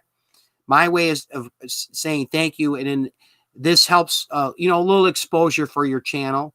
I've gotten real good feedback when I've done my tribute videos and whatnot. So anyway, Kicking It with Lynn.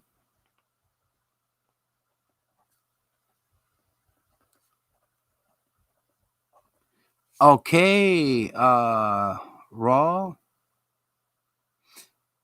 Zapar. What's about Zapar? Kicking It with Lynn. I was there asking if I had, but I just checked you out. So, Life of Naya. Yeah, you like Kicking with Lynn. Kicking It with Lynn. She does like the mukbang. I think it's what they call that, the mukbang, where you sit and eat the meals. But I mean, she does some really nice videos. She has the seafood boil and different meals, and then she does some lives with her family. Yeah, really, really sweet person and great channel. Oh, you know what? Hold on here. I'll kicking it with Lynn. I'll take care of that right now. Life and I. Let me get her link for you. I'll put that in here. 1 second. I'll get your link here, Life and Naya, for kicking it with Lynn and everyone else. Because we are networking with each other. And everyone in my chat window here, I know. So you're all genuine YouTubers. Life and Naya. Okay, well, hold on 1 second. Copy. And I'm going to put it in here. Paste. Okay, here we go. Boom. All right. Mukbang. Thank you, McNiker. Mukbang. That's what it is. Not Muckberg. Mukbang. Yeah. Kicking it with Lynn does like mukbangs as well as she does lives with her family, and really sweet person, and I enjoy her stuff. Yep. Oh, anyway, let me get a sip of my Snapple and get to the next story here. This is kind of an interesting one.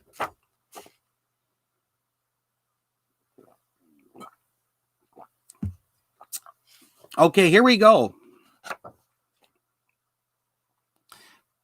Oh, iStudios UK.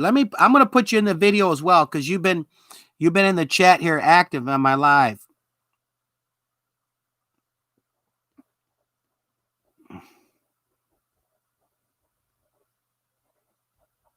Awesome. Thank you for coming.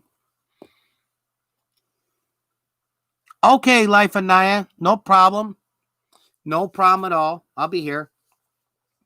Okay, can Russell Crowe and cut price popcorn bring people back to the movies in the U.S.? And this is from Reuters. It just came out yesterday, August 19th. Right here. Did I have a picture? I don't think it was any picture. No. Okay. Anyway, let me read this here. It's about the movies here. What's going on? Yes, it is Rush Comedy. It is. I don't know. Someone's sharing out my live. Now, I only got a small group of people, I believe like less than 10 that are actively on the chat, but I've got my live. Somebody's sharing this thing out, and it's really, so it's going up, which is cool. So yeah, I never had it go this gangbusters, but I'll take it. I'm happy. Okay, anyway, let me get back because this show is for you guys, the late night show. Can Russell Crowe and cut price popcorn bring people back to the U.S. movies? From Reuters. Okay. Los Angeles, August 19th. AMC theaters and other cinema chains will fire up projectors in some major cities this week, offering lower priced admissions, discounted popcorn, and new safety measures to tempt audiences back to the movies despite the pandemic. That's the COVID-19 pandemic. Theaters will remain closed. However, in some of the biggest movie-going markets, including Los Angeles and New York, where local officials say the COVID-19 risk remains too high to let the cinemas resume/reopen. So theaters will remain closed in certain markets, including Los Angeles and New York. I imagine New York City, because it's just too high of a risk. AMC, the world's largest cinema chain, and others on Thursday will open its doors in cities including Atlanta and Chicago. Theaters worldwide shut down 5 months ago and devastating the movie business and putting tens of thousands of people out of work. Many theaters in China and Europe reopened earlier in the summer.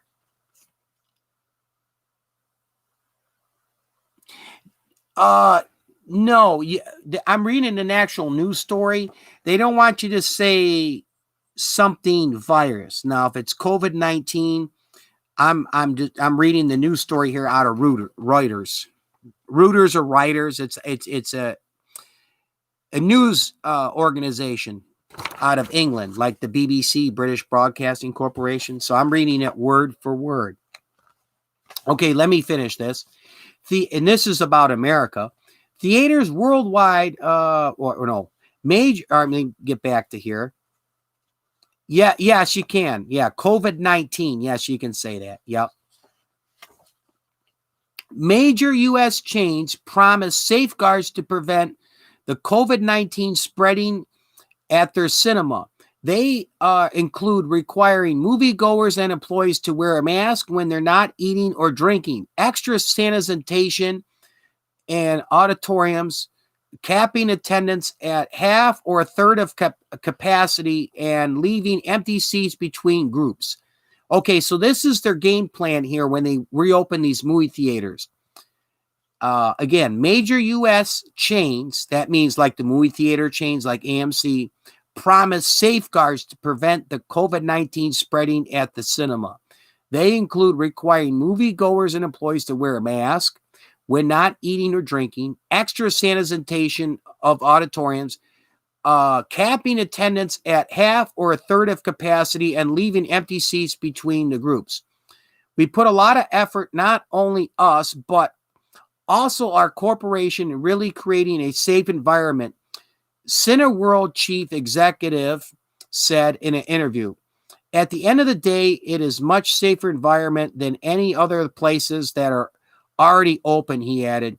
You sit in the same seat for 2 hours, everybody facing the screen, nobody is looking at one another. I don't quite agree with that. But anyway, let me finish reading this and we'll talk about it. Cineworld owns and operates Regal Cinemas, which there's a Regal Cinema not too far from me, as a matter of fact. Will start reopening Friday. Alongside health precautions, theaters have cut prices. Interesting. Now, this is where it's interesting. AMC is offering 15 cents admissions on reopening day at more than 100 locations and will discount popcorn and other snacks and beverages. Regal and AMC are offering $5 screenings of past hits such as Back to the Future and Black Panther. They will initially be a few new movies. Russell Crowe's thriller Unhinged is among the new releases for this weekend when they reopen the theaters. It's unclear how many people will visit the cinemas during the pandemic. Turnout likely will be influenced by word of mouth about how far safe people feel, blah, blah, blah. Let me see here. Here we go. The last part. I want to get to this. In New York, the state of New York, Governor Andrew Cuomo said this week that opening theaters was not worth the risk. And this is from Governor Cuomo. I am sure there is a whole group of people who say, I can't live without going to the movies, Cuomo said in a news briefing. But he said he felt movie theaters are not high on the list of essentials. You know what? I'm not the biggest fan of Cuomo, but I totally agree with him as far as keeping those shut down. And this guy from the Regal Theaters, is it? Let me get to this here 1 second. Yeah, Regal Cinemas, from Cineworld, which operates Regal Cinemas, saying that this is going to be safe. I don't really agree with that. Micro for president 2044. Okay. Oh, hello, everyone out there. 2 thumbs up. Oh, thank you for coming. Yes, thank you for coming. Oh, Servant David. Yes, thank you for coming. Yes. Anyway, I want to talk about this and hear your guys' thoughts. Is the people from AMC and Regal Theaters are saying one thing, and I don't agree with them. That because the thing is, the mask, okay, keep this in mind, okay? When you wear a mask, all right, that only keeps somebody who's asymptomatic or positive with same thing. When someone who has the COVID-19, the mask, medically proven now, this is a fact, will keep it from somebody spreading it. A mask will not be 100% effective from you breathing it in. And then the other dangerous thing, I think, in my opinion, is a movie theater, I don't care if you make it half capacity, it's too enclosed. And what type of ventilation changes have been made? I bet you none. I'm talking, if they installed new vent fans that suck out the air, and as well as blowers that are putting fresh air in there? Are they going to open the exit doors and allow the air to flow through? Because all it takes is somebody who's positive with this COVID-19 to come in that movie show, and they got popcorn and they're drinking and they sneeze or cough and it's in that enclosed area. I don't like that idea. Not at all. You can go keep the movies. Nope, nope, nope. Yeah, yeah, I'm with you, David.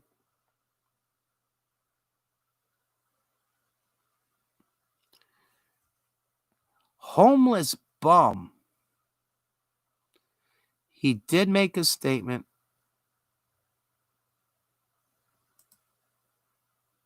I'm going to uh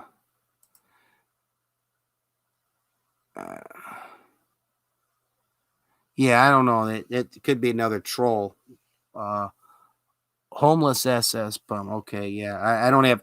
I've had some trolls hit up my live tonight. I mean, it's exploding with the number of people watching it. So I'm getting some trolls with it too tonight. I had someone really trolling my live pretty bad tonight. Anyway, um, yeah, McNicrum, I'm with you. Keep them closed. Keep them closed. This is from Reuters, out of England. They're like we have our Associated Press, like the Washington Post, New York Times. That's what Reuters is. It's a news agency, but it's out of Europe here. But anyway, yeah, they're going to be opening these theaters, and their enticement is discounted popcorn and ticket prices. But like I say, I got big concerns about this. Really, really big concerns because the movie theater is that enclosed thing. So yeah, you can go. You could spray a bunch of Clorox in the air in between each show. You can sanitize those seats, but during that hour and a half, 2 hour movie, all it takes is somebody having popcorn and pop, and they got their mask off and they sneeze in the air and get that through the air. And what are you doing as far as ventilation? Because if you have someone positive with COVID-19 and they're sitting inside that movie theater and they're breathing that out, that's in there. Is that how well is that air being circulated? I don't think any of these movie theaters have made big changes because it's a lot of cashola to put like those vent fans in there where they're going to blow fresh air in and really suck air out. Are they going to have policies where they open these doors and allow that airflow to come in? That to me, you if you put a group of 20 some in and you spread them out, I don't know. That's just a high risk. I'll order my movies on demand, or I'll go watch a Blu-ray. But let me check the chat here, everybody. See what your thoughts are on this.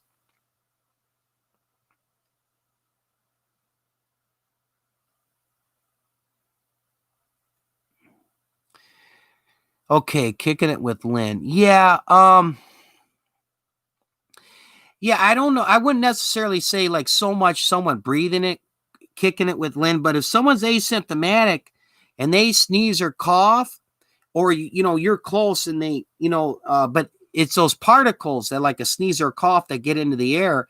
It is an airborne virus. So yeah, I understand where you're coming from, but my thing is what I'm saying, it's just my own opinion. Now I read word for word from the Reuters news story, is that my own opinion is I think it's too high of a risk. And I agree with Andrew Cuomo, the governor of New York, that someone comes in there and they have their mask off for popcorn and pop, and they sneeze and they're COVID positive, and that gets in that air in that closed theater. It's just I don't know, it's just too high a risk for me. But I do understand where you're coming from. There is a lot of, how should I say, mass hysteria, and the paranoia that's out there. So some of that, I can't afford to catch COVID.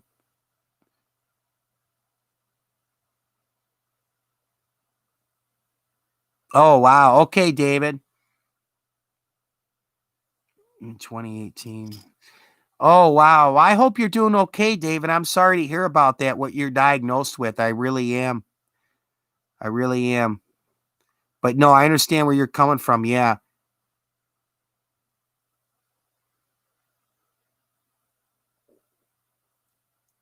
Yeah. That's true. You know, of new ways. Now, I will say this, on a positive note, kicking it with Lynn. Uh, for example, the country of Russia has introduced a vaccine, and the president of the Philippines is actually taking it. Um, as well as in America, they got 2 experimental vaccines that they're putting in trials right now. As I'm doing this show, um, Yeah, I don't know necessarily the world's come to an end. We've had good times and bad times all through our history. I mean, the Black Plague and World War One and Two. We have that 1918 Spanish flu. It's just one of those things that hopefully we'll have to get through. Um, this, but yeah, I to me, I'm not saying I'm right or wrong. We're just having conversation and a discussion. But um, I look at like a factor, and going to the movies is more of just a want. It's not a need, and it's just too high risk of an environment for me to want to do it. And two, I have a blast is watching that thing on TV. Either I bought Blu-rays at the stores, as well as I can rent them through pay-per-view. You can get the Netflix, Amazon Prime. Be safe and sound in your house. Order a freaking pizza. Don't even bother going to the movies, in my opinion, man. Right now, I love bowling, and I'm not even doing that right now. I'm not completely paranoid with it, and there has been some of this stuff has been overblown. The news media has been caught lying about the total number of people, the numbers in California. They've been caught putting out misinformation on that, but still, yeah, the COVID-19 is real. And my own opinion, not that I'm right or wrong, just my own opinion. I just want to clarify that is I look at risk factor, and it's just too high risk be going to theaters. Let me check the chat here. Yes, mega shout out. Yep, mega shout out. You know what? Let me do this before I get to the next story. Let me drop a couple channel links because we are networking here. So, where am I? IG Studios. Let me get you in here. I'm going to do a channel drop. 1 second. I'm going to do because we are networking. But what I mean by networking is we go to someone else's channel. I ask that you watch one of their videos in full. Okay. You leave a like and a comment with it. So leave at least one like and comment and watch one of their videos in full. Okay, IG Studios UK. Here we go. I got you. Copy. Yes, yeah. Because basically, a big thing is you're not helping anybody out by just subscribing to their channel and leaving. It offers very little help, and two, that's against YouTube policy to sub for sub. What we do is genuine networking. And there's a number of other reasons too. If you're a YouTube creator, going to someone else's channel will give you ideas on videos and stuff to do, whether it's live broadcast or video. So there is stuff to be learned. Even if you say, well, Kicking It with Lynn, she does mukbang and her stuff. But if you watch it and you listen to her and watch a couple of her videos, you just might get an idea on a video to do. And that's happened to me as well. Anyway, that's my little talk. Okay, let me get a couple other people in here. L Journey. Let me get you in here, buddy. Okay. I'm doing a couple channel drops for people that I haven't dropped their channel so we can network.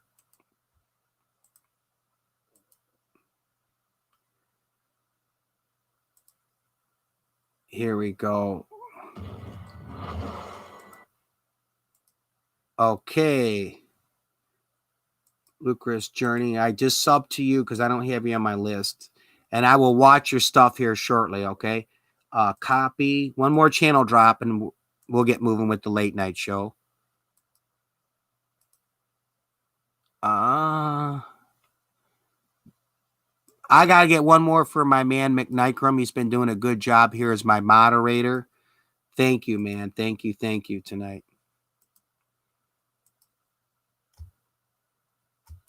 Okay. Paste. McNikram. Hold on. I'm going to get you in here one more time. I appreciate the job you're doing. Copy. You put you in here as paste. Boom. Okay. Here we go. Pow. All right. You got it. You got it, man. You got it. Okay. Let me get to here. Give me 1 second, everybody. I'm just doing a few things here because we're networking. 3 days ago. Relaxing music. Okay, cool. I'm liking your channel here.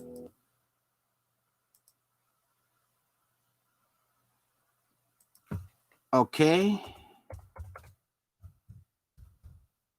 Sorry about it. I will be getting back to the show 1 second. I'm checking out someone's channel here. Okay, back to the show. The show must go on. You're more than welcome. L Journey, I'm watching one of your videos. I'm doing some genuine networking, okay, as we speak. All right. That's how it goes here. No sub for sub. We do genuine networking. We network with each other. All right. Well, let me get a sip of my Snapple, and I got a couple more things on tap here, as well as general conversation and having fun. Hey, PB the Cool, thank you for coming, man. Let me one more thing before I move on. A good friend of mine here, and McNikrum knows him. My man PB the Cool. I'm gonna get a channel drop on PB the Cool, genuine YouTuber. Okay, genuine YouTuber. If you're not friends with PB the Cool, go to his channel, watch at least one of his videos in full. Drop a like and a comment, and he will return the favor. I promise. Good friend of mine, PB the Cool. Also a moderator on here. PB the Cool, I got you, man. Hold on. Thank you for coming. PB, 1 second. Copy. Here you go. Boom. Adriana, you know what? I got to see. I'll do one more here. Okay, I don't know if I got you earlier, so I'm going to hit you up. Okay, so bear with me, everybody. I'm going to get the show moving here. I'm just doing a couple more channel drops because part of my show, we are networking, so bear with me. Unlike some hosts who do lives and sit there and tell their moderators to do this, no. I got to do my part as well. So when I say networking, I like to do my part as well and do some channel drops here. Here we go. One more. Copy. You got it, PB. You got it. Okay, I'm going to get a sip of Snapple. We're moving on. We're moving along here, everyone. Okay, here we go. Oh, this is a rant. This is a rant I got. It's in my description. Parents who don't control their children. I have a rant on this. If you're still here kicking it with Lynn, I'd love to hear from you on this one. Anyway, let me get into this. Okay, earlier today, I stopped at the Dollar Tree. I had to pick up a couple things. And the line, there's 2 cashiers working at the Dollar Tree. Have you ever sat by a bully in school? I'll get to that in just a little bit. Let me get this rant, McNikrum, and I'll do that, answer your question after I do this rant here. Okay, here. So anyway, I'm at the Dollar Tree. Let me tell you this story. I got 2 stories on this topic, and then hear from you guys. And I'll get to you, McNikrum. I'm not ignoring you. So anyway, I'm at the Dollar Tree, and the line is backed up. I mean, about like 12 people deep, and they got 2 cashiers. And I'll say this, these cashiers are busting their ass, but it is just one of them days, man. These people are going up, and they're just dragging ASS at the counter. Not the cashiers, but these customers coming up and, oh, did I have 3 of those? Oh, I thought I had 5. Just all kinds of questions taking time. So anyway, this lady's got these 2 kids, and I want to say these children are maybe about like, one is, like 9, 10 years old, and the other one's maybe like 6, 7 years old. So they start fighting with each other. And it's a boy and a girl. So the girl throws a kick, and the guy moves out of the way, and they're right in front of me. And I keep backing up and up. It's bad enough we got this COVID-19. Oh, kicking it with Lynn. I'm doing a rant about parents who don't control their children. And I've just given 2 quick stories I have here, and I'd love to hear your opinion on this. So anyway, I am at the Dollar Tree. It's a dollar store. And I keep backing up and up because these 2 were kicking and punching.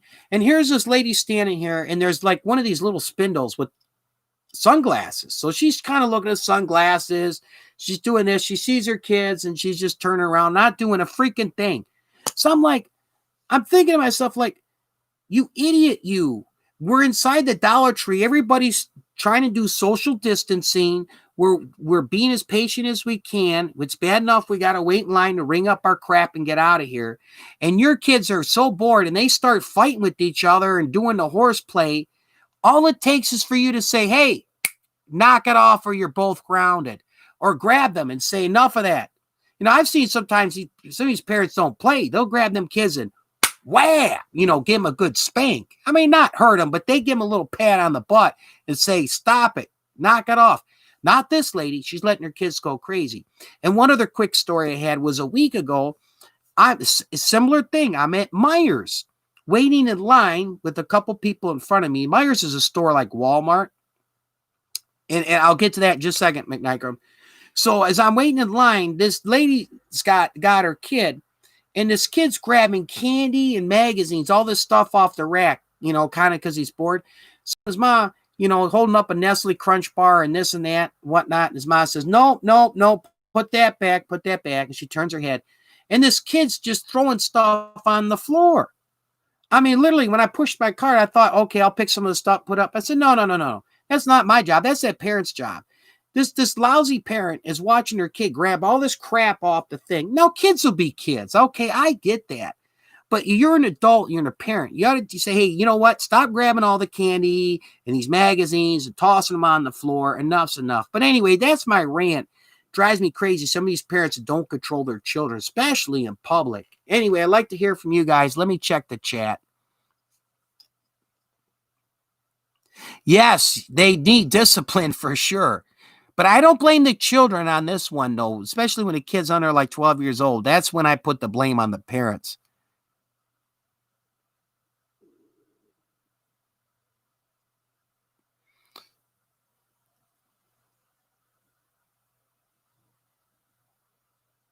Okay, you don't control a child. You raise a child. A child is not a dog, but I understand your point. Okay, on that one, McNichram, yeah. What I mean is, and what I do, I understand you understand where I come from. Controlling your children. Now, children, that is when they start to misbehave and get out of line. And what I mean by controlling them is there's a number of different things. Sometimes it's to the extreme where I've seen other parents have grabbed them, by the collar, not physically too hard, and given them a light smacking on the rear end and say enough. And also meaning controlling is controlling their behavior from doing how should I say, misbehaving. I'll just leave it at that. But that's what I mean by controlling. You can control their behavior. An adult can control their behavior. Sometimes it's just, hey, I've seen this before. The parents say, if you don't cut it out, you're grounded when we get home. Enough of the nonsense, I've seen that type of stuff before, but they just sit there and let their kids go berserk, and their children. And I don't blame the kids. I was a kid once. Kids will be kids. But I tell you what, when my dad said knock it off, boy, you better believe he meant knock it off. Or when I got home, there was no TV, and I've had the belt and everything. But I don't want to get too far into that. But anyway, let me read the comments here. Your ankle feel like it's about to fall off. Guys, I tried to wear heels and I tripped. Oh, okay. Well, I'm sorry to hear that. Hope you're okay. Yeah, you raise a child, and that's true, McNichram. But I do believe, and it's just my own opinion, I do believe sometimes you control them in certain aspects, and meaning that like when they misbehave and stuff they shouldn't be doing, but anyway, yeah, I got you. Especially in public. Yeah, let me go up. I'm reading the comments here on this topic. Oh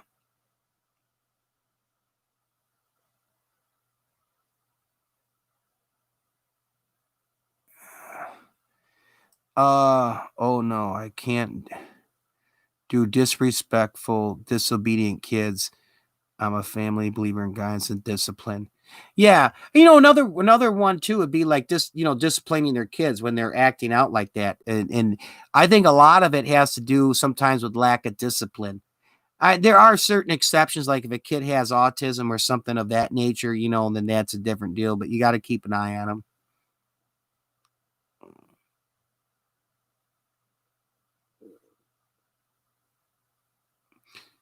Yeah, you know what? No, that's true before they go to the store. And a lot of that is, it's not like this is probably the first time that's happened. I'm sure that what happened, I saw at the Dollar Tree today, that these kids act up every time they get bored or, anxious in a store. And it's just that the lady there, the mother, has just allowed it and not do anything. So they continue to do it.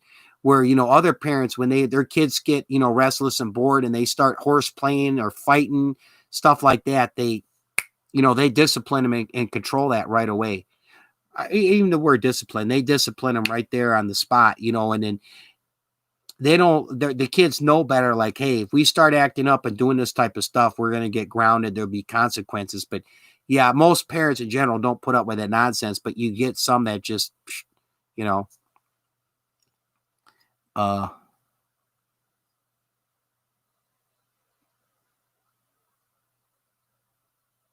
okay. All right. Life and I. Yeah. So your dad is more as far as being real strict, and your ma is more on the lenient side. Okay.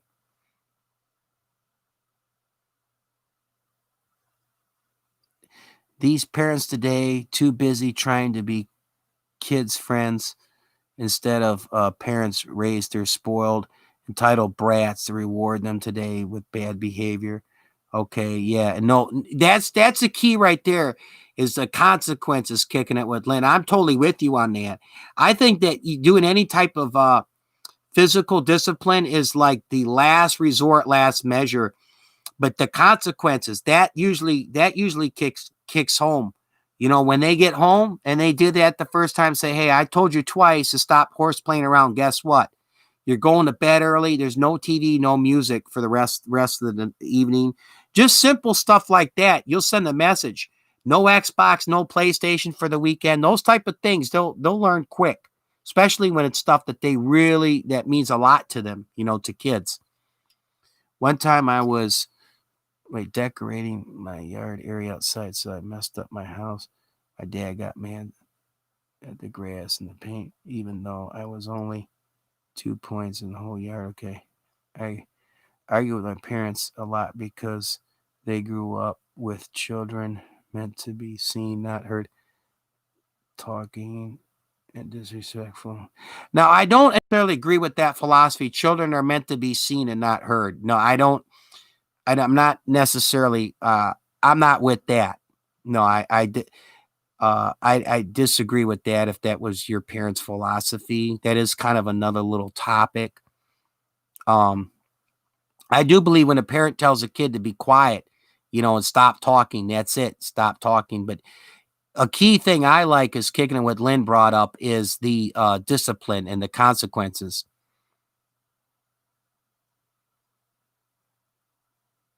What do you call disrespectful? A number of things could be disrespectful, in my opinion, on that.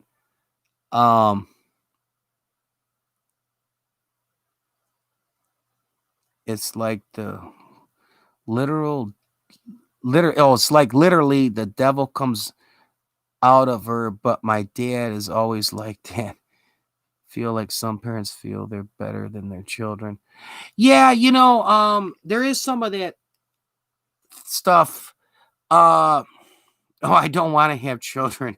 Well, I can understand that too. That's another big topic there too. I don't want to get too far into that. There's, it's tough to say. I'll say this, McNichrom. It's tough to say when it comes to disrespectful. There's a number of things that are disrespectful, and that should be kind of up on the parent. Where, uh, let's say here's a great example. Um, the kids, you're in a car, all right. I don't always say a car, but somewhere, and the parent gets a phone call and says, okay, kids, I need you to be quiet here for a couple minutes. I got an important phone call. And they're, okay, hello. Oh, okay. Oh, yeah. Blah, blah, blah, blah, blah, blah. Hold on 1 second, please. This is the last time I'm going to tell you, both of you, be quiet. No talking. I'm trying to have a conversation on the phone here. I'll be a few minutes. I need you to both be quiet. And they continue to talk into the when they're not, when again, being disrespectful. That's one example. The parent told the two kids, this is what I want and what I expect right now. So that was an order. and there's a reason for it most of the time. So that's like a thing of being that's just a small example of disrespectful, but a number of things can be disrespectful towards parents.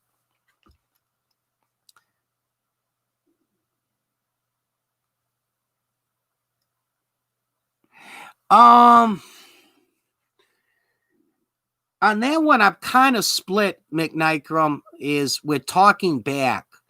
Because sometimes when a parent says, hey, I don't want to hear it right now, let's say the kid did something with school and they're like, oh, I got this detention at school because of such and such and blah, blah, blah. And they say, hey, this has been the third detention here in a month. And right now I'm not happy. I don't. And then the child goes on, oh, the teacher said this and this kid did that. Say, oh, I don't want to hear it right now. Stop talking. Don't talk back to me. Go in your room. I'll deal with it later. Something like that. And the kid keeps going on and on. That would be an example, talking back. But sometimes too, it's, the parents make that decision. So even though the kid might have the child may have a really, really good point, but sometimes it's like leadership. You take it's good and bad that the parent decides to say, hey, this is my decision on the matter. And this is how it's going to go. And that's that. So, hey, but anyway, let me read the chat here. I want to try to, this is an interesting topic here. Oh, good afternoon to you too. Thank you for coming.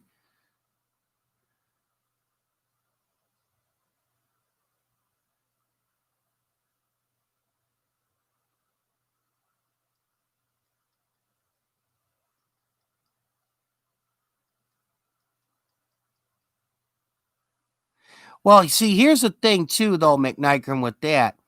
Yeah, kids aren't slaves. And yeah, I've seen some parents where they're just lazy and, I'll get my kid to go to this, a kid to do that. But, I've seen a lot of times, though, is in families. I had a girlfriend I dated years back, Aretha, and believe me, when she told one of her two daughters or her son to go do this or that, they did it. But there was that respect, and I'm talking that respect not only for the parents, but and this is something I feel that's lost in general, similar to this topic, Juan, is young kids. They had that respect for the elders, meaning like their mom and dad, their aunt, their uncle, their grandparents.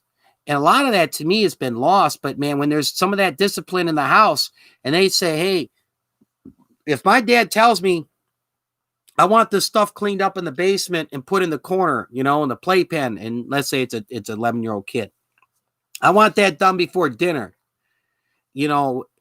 Some families got that strong discipline. That kid knows, boom, like some kids be, oh, I'll get to that a little later, blah, blah, blah, blah.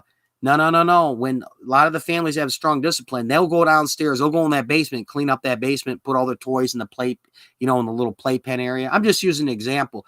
But I've seen some really good things from the families that have that structured discipline where, when their parents talk, they do exactly what they say when, they have, when they're told to do it. Yep. So that's true. Sometimes, yeah, okay, sometimes the parent's not always right, but here's the thing. The parents are the ones, they're burdened with some really heavy responsibilities of seeing that their child gets raised right, as well as seeing that, food's on the table, the bills are paid. So there's a lot of stress there too. I'm not making total excuses up, but there's a lot. And the thing is too, a lot of times when we're talking children, the parents are held accountable for what their children do. Think about that. So if I just let my kid, let's say who's 12 years old, 11 years old, go run down the street and do whatever, and I'm not, hey, where are you going? What's going on? And stay out till 1:00 in the morning and they get in trouble.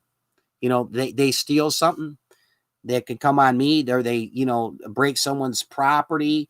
But what I'm getting at is these are just small examples. That parent is responsible for that child. So, that there's a lot of responsibility there. Now, some parents might take it more to an extreme with the discipline and whatnot, but that's the way it goes.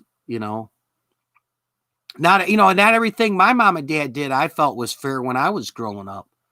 But overall, you know, just like, well, for example, when I was getting out of high school, my dad says, no, you're not going to do like other kids and just get a job and party and have fun. You're either going to college or in the military, pick one of the two.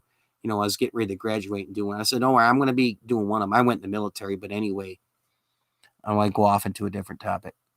The way my dad tells me is that if I became a prostitute, everyone would blame him, even if he tried. So that's why he's really strict on us. I agree with that somewhat. Life of Naya 06. Now being strict on kids, okay, is not the complete answer to it, okay? Because there's also too some parents have been really really strict on kids, and then when they hit 18, they're out getting in trouble and really just running wild. But sometimes it's teaching them as well. Even in the United States Marine Corps, they take off them hats, they sit down, they teach them Marine Corps values, from sexual harassment to character and not to steal. And I think a lot of things come too is building that trust and working with the kids too. When does the kids start to grow? Stuff like drinking and driving, for example. Okay, this is just one example. It's one thing to say, hey, if you ever get arrested for drinking and driving, I'm not coming to bail you out of jail. I'm not doing this and that. You're going to have to suffer the consequences.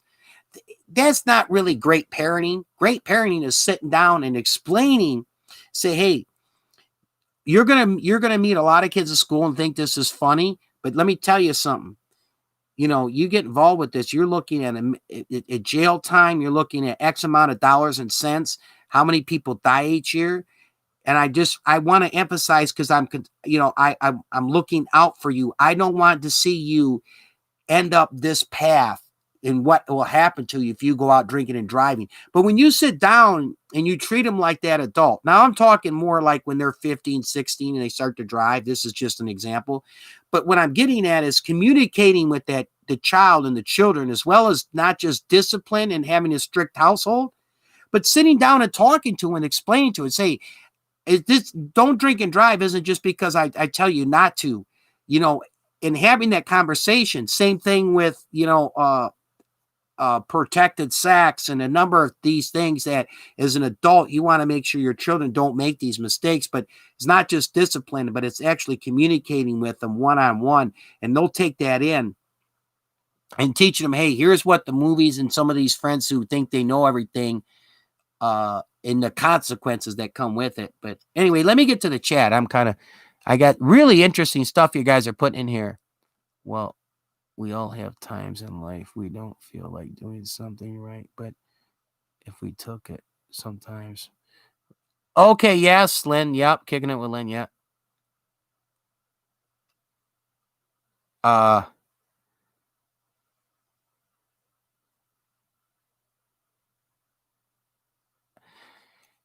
Eight. I became a teen, started fighting him back. He wouldn't be hitting me. Okay. Well, that McNicrom, that's something different than being strict on your children and having discipline. When a parent is getting physical with their child.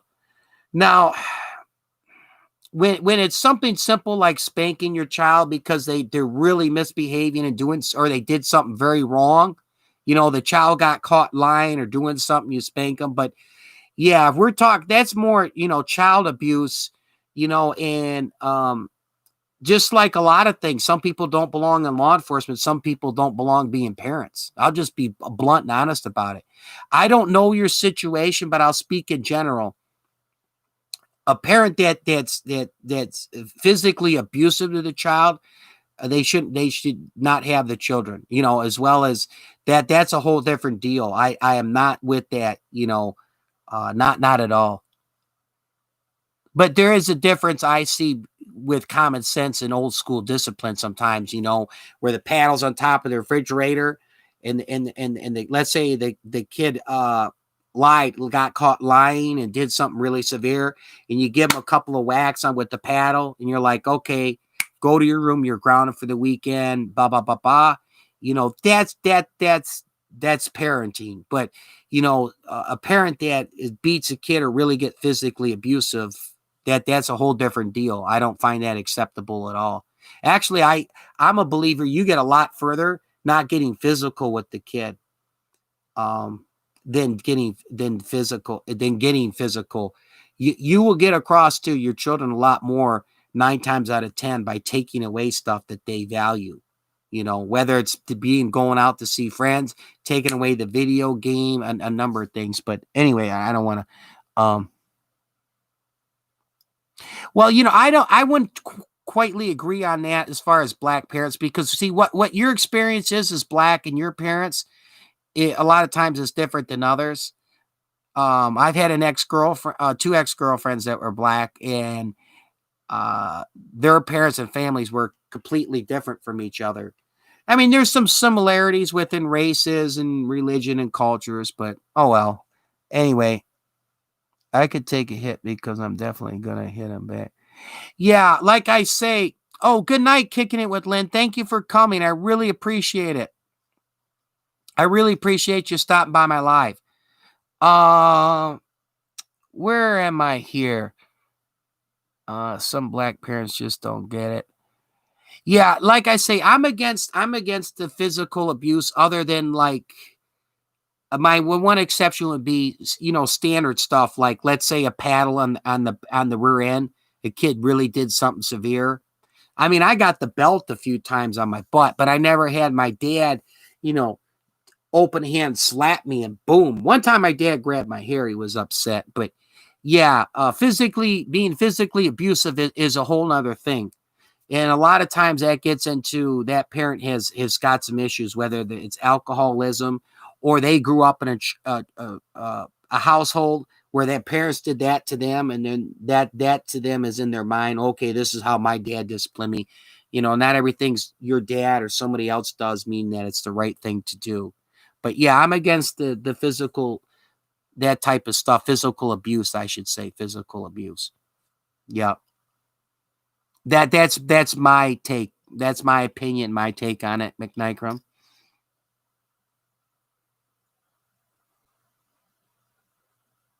Take your children as your friends only when you raise them in a good way, and that is true. Yeah.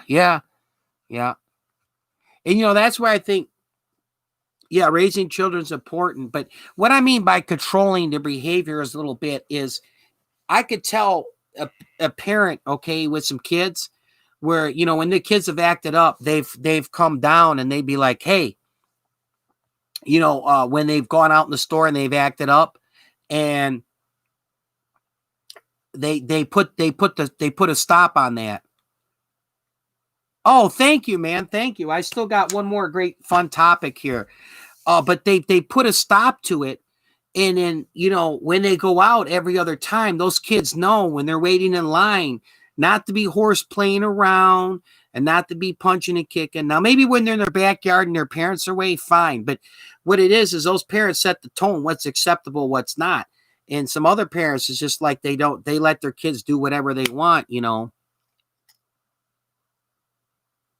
Oh, thank you. Thank you, Novak. I appreciate that. That's one thing is, I mean, each is to their own, but I'm not big on, yeah, PB, they're cool. I like it. Yeah, breaking news on YouTube Live. You got it. You made me think of something. I'll get to it in a minute, PB. Anyway, those are kind of my thoughts on this topic. But real quick, PB, you said he's like breaking news on YouTube Live. I'm up north Monday, in my dad's cabin, okay? Oh, you love to see me on TV? Okay, yeah, well, hey, CBS, ABC, who's the other one? NBC. Get rid of that. Wherever that Stephen Colbert, whatever channel you're on, get rid of that guy. Put me on an opposite time slot. I'll kill Stephen Colbert. There's so much more. I don't like Stephen Colbert. I like Fallon, though. Fallon's cool. Jimmy Kimmel. Oh, anyway, I'm watching the news come on, the local news station up north here. When I was up north Monday visiting my family, and the news comes on. And one of the breaking stories they're really teasing people about was that story I talked about on my last live. I think it was Saturday, where the lady in Australia got bit by a shark. A great white shark came down and bit her leg. And her husband jumped off a surfboard and started punching the shark till the shark let go, this great white shark, and saved her life and brought her up on the shore. And they're like, oh, breaking news, breaking news. I'm like, man, that ain't freaking breaking news. I had that on my YouTube live last Saturday night. I found that story on the internet. It took you idiots about 4 days to find that news story out of Australia. But yeah, thanks, BB the Cool. I was laughing. I kept saying, I talked about that on my live a couple days ago. The husband who jumped off the surfboard and started punching a great white shark who had his wife's leg. Wow. Okay. I guess some people are going to sleep. My chat went way up. Now it's back down. The number of viewers, I'm at 11. I don't know. Somebody must have shared me out something. That's crazy. It was been a weird night real quick before I get to my last topic, everybody. I'm talking really odd. I started out my chat and one of my friends I'm good friends with, I know, showed up. And then I had this troll come in with this really obscene name. And so I said, well, I'm sorry, I'm not going to allow somebody in my chat with that name. And then I removed them. And this troll kept coming back and doing, like, sometimes I think on TV shows happen, like 5 or 6 different names on the chat. And I kept removing it till they finally stopped coming in. And then like a half hour later, my live explodes to like 200 some people watching the freaking thing. So I don't know, somebody must have shared me out. And I just like, boom, blew up. But I guess some people are going to sleep. It's 11 now. But yeah, it's been a roller coaster of a night, I'm telling you. But everybody in my chat, thank you so much, man. You guys are awesome. I got one more hot topic here before general conversation. Let me check the chat. I don't want to ignore any of you. I appreciate all you in here. Novak, I'm going to put you in the video too, Novak.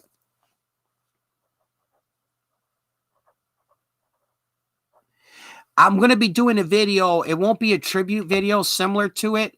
It will be the Price is Right #2 winners video, something like that. I did one before. And in the first part of the video, I got 4 winners. I'm going to put their channels in. Then I'm going to do honorable mention. And I got here McNikram, Life of Naya, Kicking It with Lynn, IG Studios, UK, Novak.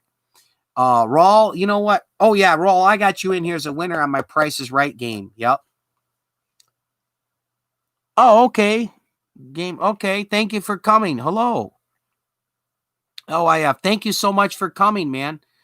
Yeah, but anyway, oh, you know what, PB, let me put you in there. Hold on. Okay, PB the Cool. I got you in here. I'll do a roll call for my video here real quick. I'll do that. PB the Cool. Okay. Game LYF there. I'll stick and stay on my live. I'll get you in the video here. I'll be doing another roll call. If you're on my live for a while, I will put you in the video coming up and help with some exposure, man. I appreciate everybody doing tonight. But yeah, this has been probably, my birthday was August 19th. I started out the live tonight, man, and I had some trolls, dealing with some trolls when I first started my live. And then all of a sudden, boom, my live just blew up, and then it's back down to 10. So I don't know. I must have been shared out and a lot of people watching it. That's cool. At any rate, I got one more story here, and we'll do some general conversation. Yep. You know what? Here, let me do this. I'm going to do this. Oh, thank you for the birthday. I'm going to take PB the Cool right here, a good friend of mine, game LYF, and I'm going to drop PB the Cool's channel here.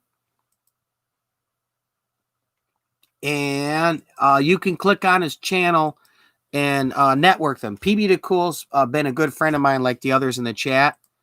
You're networking with each other. So I am trying to drop some links here so we can network with each other and help build each other's channel. But again, networking We watch at least one video on someone's channel. We drop a like and a comment. We don't just subscribe and then take off. That sub for sub. We don't do that. Here we go.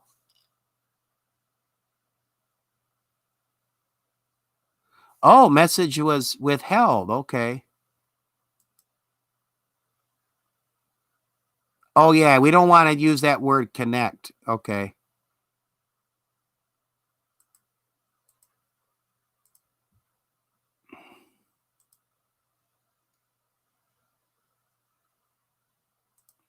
Yeah, try to avoid the certain words too, because certain words do get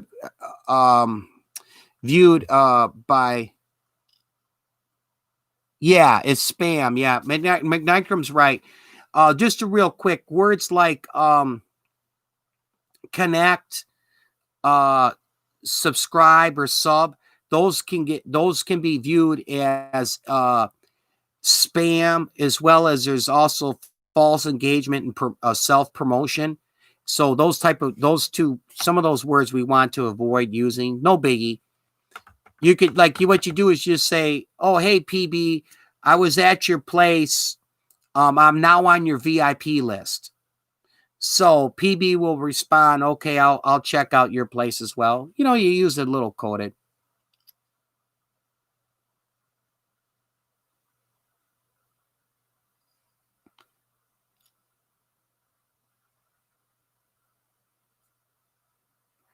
Oh, who's is that Big Spooky B and Wyatt? That was they might have been my trolls earlier, or that Zapar. Man, I got hit, by the way. I got one more story here I'll get to, but just talking a little YouTube here. Yeah, don't say done either. Yeah, if you say done, sometimes that's viewed as a spam word. But yeah, three things with YouTube is spam, self-promotion, and false engagement. Now, if you do anything along those lines, that's considered violating the community guidelines.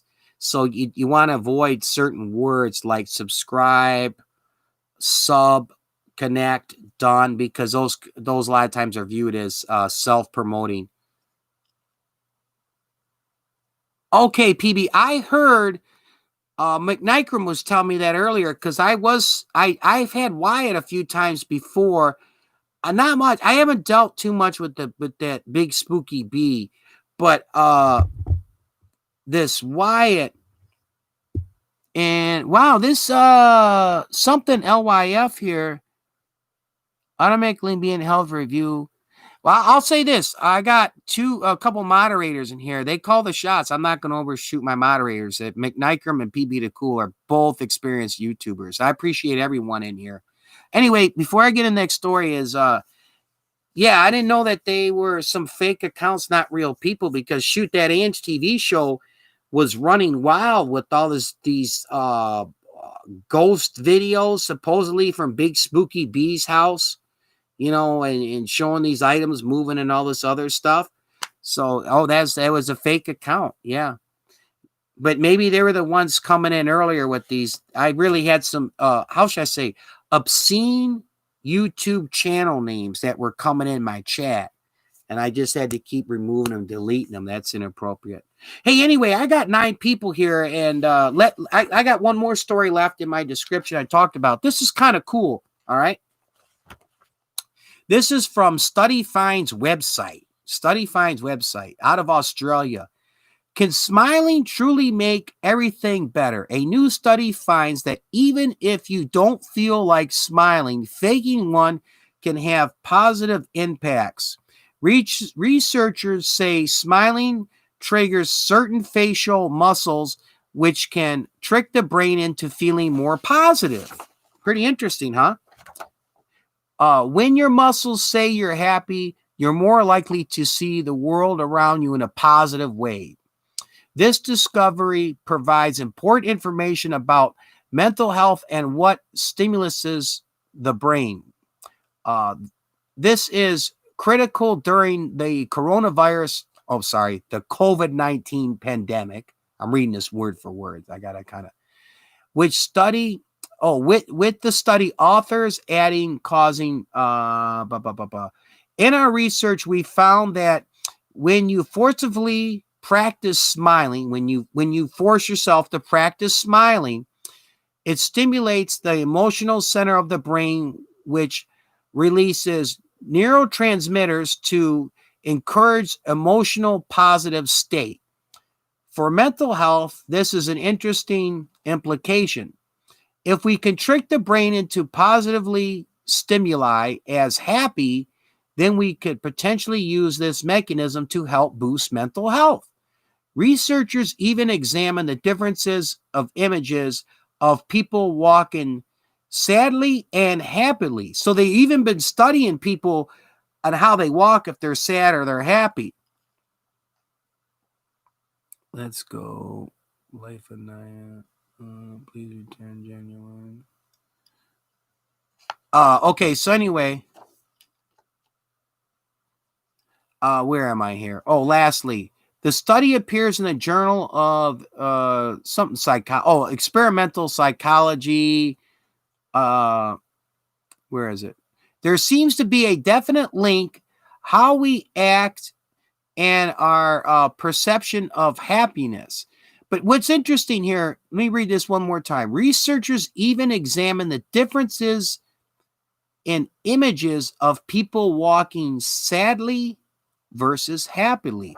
So they're even studying the way people walk, when they're sad or they're happy. But I guess even forcing yourself to smile is good for your mental health. Wow. So that's what this study found out. This just was released August 19th, 2020. And this is on a website, Study Finds. Smiling often, even faking it, tricks your brain into feeling happy. So yeah, just forcing yourself to smile apparently makes you happy, according to the study. I don't know if I totally agree with that, but anyway, this is the picture of it. And then that's all I highlighted here. Let me check the chat, see what you guys say about this. So apparently, even forcing yourself to smile will make you happy. I don't know completely on everything in that. I usually look at it as being happy. One of the is like being happy comes first and then smiling second. I don't know too many people. Well, there's people who fake smiling when they're sad,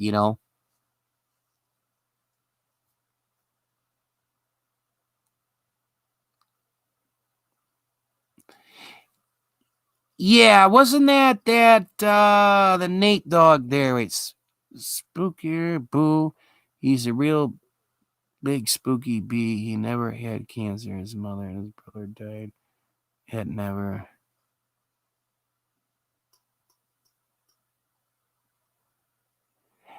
Oh yeah. I've been, depressed at certain times. Yeah, certain things have happened.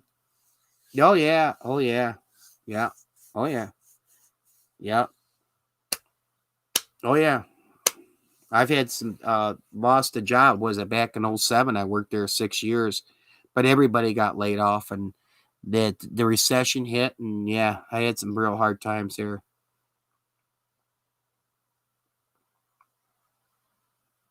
Well, apparently, but see here, and this is what the article's saying, PB the Cool. It's from Study Finds.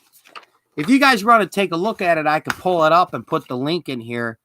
This is just a picture and in the article. But it's a website, Study Finds, that smiling makes you happy. But see, here's the thing. I've always associated, maybe I'm wrong, but when you're happy, that's when you tend to smile and you be in a good mood. Like let's say I've had my best friend that just passed away or a family member and I got to go to the funeral and that somebody could tell a joke and I might smile, but I don't know if that's necessarily going to make me happy. But anyway, that's apparently the study. That's what the study finds.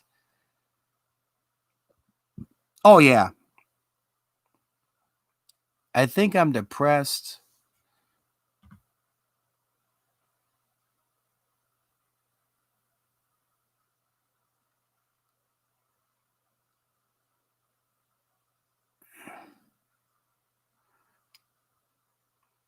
Oh, Life Naya 06. Hold on.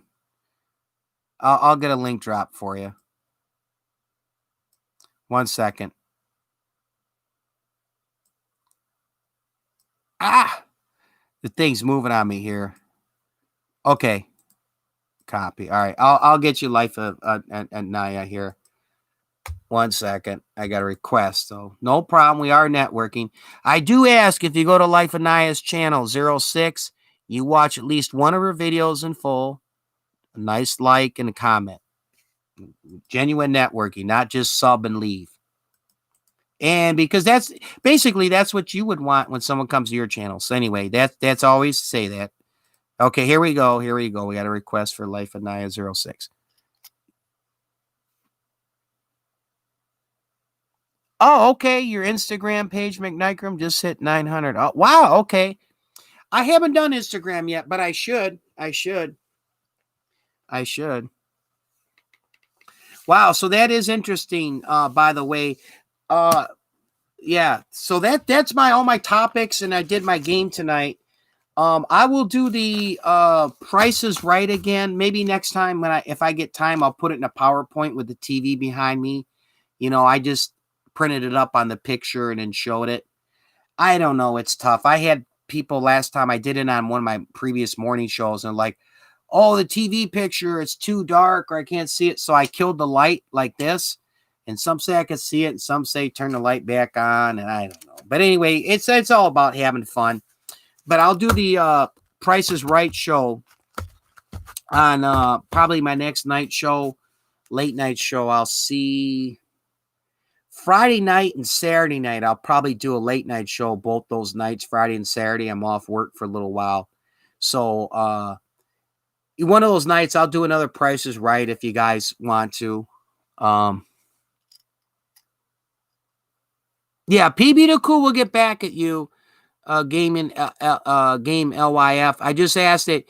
Watch a couple videos on PB the Cool's channel in full watches.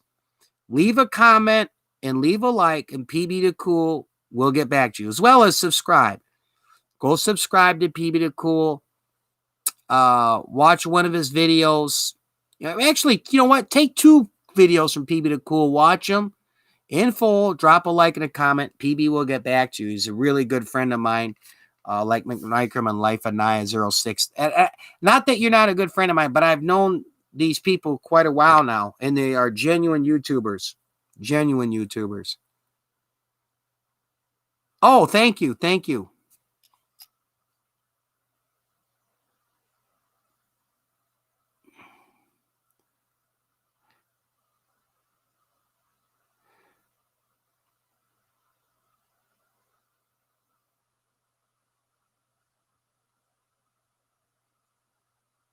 Yeah, yeah. Listen to PB the Cool. He knows what he's talking about. Yeah. Anyway, thank you for the compliment. I appreciate that. And my moderators, everybody here. We'll do some general conversation before we wrap it up tonight. But wow, this has been a roller coaster of a show. Holy smokes. I was in the hundreds of people watching. Somebody shared me out. Now I had like a base of 6 or 8 that were actively on the chat, but yeah, I'll do another Price is Right show. I'm having fun with it. It's kind of a fun game. I'll do that again. And some more topics. But I'm going to be seeing a friend of mine. We didn't get together on my birthday. My buddy Paul. We've been friends for a year. As a matter of fact, if some of you guys, if you watch my previous videos, where I've shot it and I've been that little brown table with the little white lamp, I've done some product reviews and drink reviews. That's my friend Paul over at his condo. I'm going to go see him tomorrow and do that. But I'll probably do a show Friday and Saturday. And I'll pull up some topics. And then probably one of the days I'll do another Price is Right show. I'm really having fun doing that. Oh, now that I'm all done, here we go. Look. Now that I'm all done with all of this, all the topics here, let's have a little general conversation before we wrap it up. McNikram, you had a question for me earlier, and I forgot to get to it. Wow. I am so sorry. There was something earlier. I know I addressed a couple things, but there was something you asked me too earlier. If you had a question, McNikram, I wanted to get to, because I try to do general conversation because I want the show to be about all of us, not just me. I like to talk over news topics and hear from you guys, as well as try to do something fun like my Price is Right game, but I also want to do general conversation. So if you got a question or you want to tell me something or is something that you want to talk about, now's your turn, man. Now's your turn. Put it in the chat. Let me check out the chat. I said, have you ever? Oh, yeah, yeah. I'm sorry I didn't get to that earlier. Yes, I have. Yes, I have. Was not so much in high school. High school, I never had problems with bullies, but middle school, yes. Yeah, middle school, yes. Yeah, yeah. I had a kid. What was I think George Yukai or Stanai? He was a bully in 7th and 8th grade, man. Woo. Yeah, he was a bully. Yep, yep. But you know what happened? A lot of the kids that were into that, they were being bullies and like to intimidate you. Another thing is they would get in groups. When I got in high school, a lot of them were getting suspended and expelled. Just they didn't play around in high school, And then two, I got in shape, man, and I was swimming and working out. I competed in a couple of biathlons where I'd swam a mile and ran 3 miles. I went in the Army and the PT was a joke to me. A lot of people struggle with that, but I didn't have problems in high school with it, McNigram, but middle school I did. Yep. Yeah, I do too. And a lot of times I'll say this when it comes to bullies, that's usually a sign is kids really have problems. And there's a number of different reasons. Now I don't have a degree in social work or psychology like a friend of mine, Christina Vlogs, and as well as Barrett Fitness. They both have degrees in the social work and psychology. But in general, I do know this, though. Kids that have been abused by their parents in their household, sometimes when they go to school, that's a reason they're a bully. Some other kids thrive on that, thrive on trying to, bully other kids and like to fight and thrive on making fun of others, that makes themselves feel good. There's a number of different reasons, I'm not against fighting when you have to. Self-defense. I say self-defense, but I don't necessarily agree the best thing is, but I'm not saying to be pushed around or picked on. Sometimes whether it's speaking to a counselor or someone, assistant principal in the school, and saying, hey, this kid keeps doing this, and that, and I'm trying to avoid a fight, and I want you to intervene because enough's enough. Sometimes they could put a stop to it. Anyway, let me read the chat as far as bullies. Yeah, I was bullied a little bit, like I say, in middle school. I remember a few times, but high school, no. I didn't have problems in high school at all. Not at all. But I mean, I got a picture in my computer. I'll have to pull up sometime, an old swim team picture from when I was 16 or 17.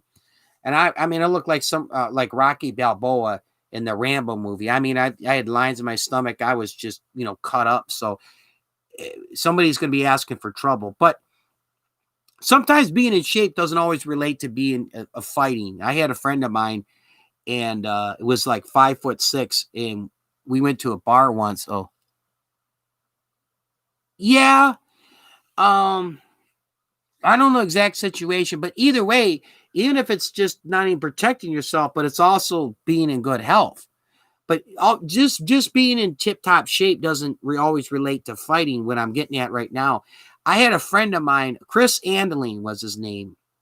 And anyway, where I went to high school, he made states in wrestling, but this kid was only like 5'6" or 5'7". He was a short kid. And a couple times after high school, he hung out with some of us. But I remember, man, I was at a bar, and it was like a dance club bar, and it was like a group of 6 or 8 of us. And somebody started up with one of my friends, and Chris was with us in the group. And Chris went over there, and the two kids came up, and then Chris says, "You guys just stay here." He says, "It's just the two of you. Is there any more?"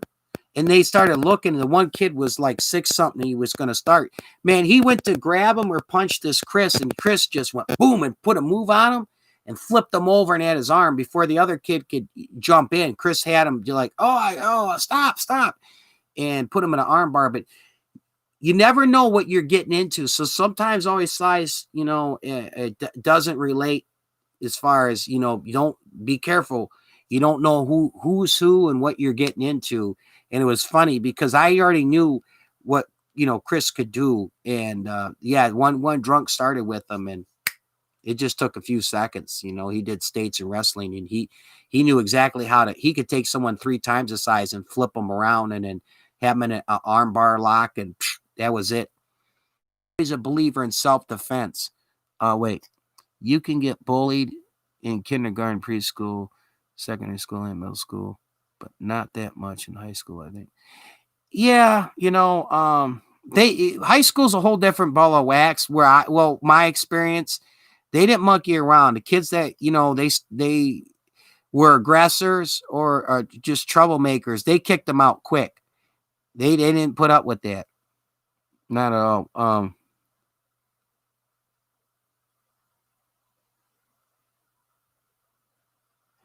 Oh, you can't fight. Well,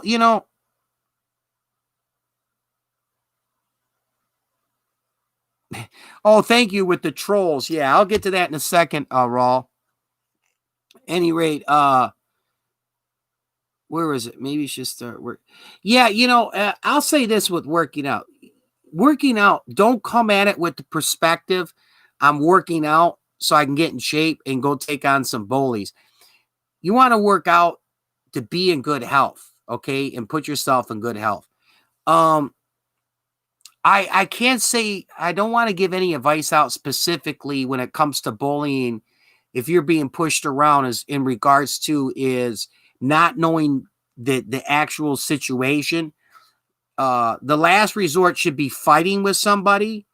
I do believe in self-defense. Sometimes, though, it all depends, though. If you have a good assistant principal at your school and you talk to them, if your parents ain't doing nothing or her, if you're at a school and you say, hey, these 3 kids, they're together in a group and they're doing such and such and such, and I'm trying to avoid a fight and I'd like something done about it. Hey, sometimes snitching doesn't help. Well, it's one thing snitching, but it's another thing, though, if you're being picked on. Like let's say there's a group of 3 or 4 kids and they're picking on you. Yeah, it's pretty tough to get a fair fight in the whole situation. And two, saying, hey, let the assistant principal know this, I want something done. But it's all up to you. Wait, no snitching.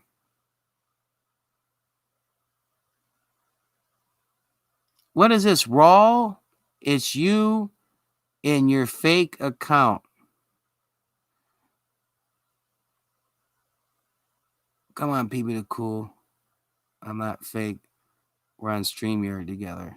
Oh, I don't know what that is with you two. Like I say, I'd have to know the exact situation. Um, is that if it's I'll say this, okay? I'll give a couple examples. Let's say that I'm in a middle school and there's a group of 5 or 6 kids. Okay, they got a group together. All right, and a couple of kids constantly pick on me, and every time when some teacher ain't looking, they can get a licking on me or push me. That's one thing, and I know I can't get a fair fight. As minute I fight him, I'm gonna have the 3 others jump on me. Then yeah, I might tell the teacher, hey, I got this. It's a group of kids picking on me. Now if it's one individual, oh, maybe that it calls for a fight of self-defense and then standing up and say, hey, you know what, I've had enough of it. But here's another suggestion. Sometimes, even if it's someone who might whoop you, is start the fight before the teacher or an adult gets there shortly before, where they're going to break it up, but you stand your ground. So just before that start of class, go over, say, hey, I had enough of this. You keep it up. I'm not going to take it no more. Whatever you got to say, and if gets up, you get your lick or your punch, and the teacher comes, breaks it up. Like I say, it's something I don't want to give the answer, say, hey, I know this is what you should do, what you shouldn't do, without the exact situation and you're in McNicrum. But yeah, working out, it wouldn't be bad. Another thing is too, I would take up wrestling or martial arts. I'd take up wrestling and martial arts. Not just defending yourself, but it's going to make you a better person. Just like playing basketball and other sports. Martial arts or wrestling. Take that up. That boxing ain't too bad.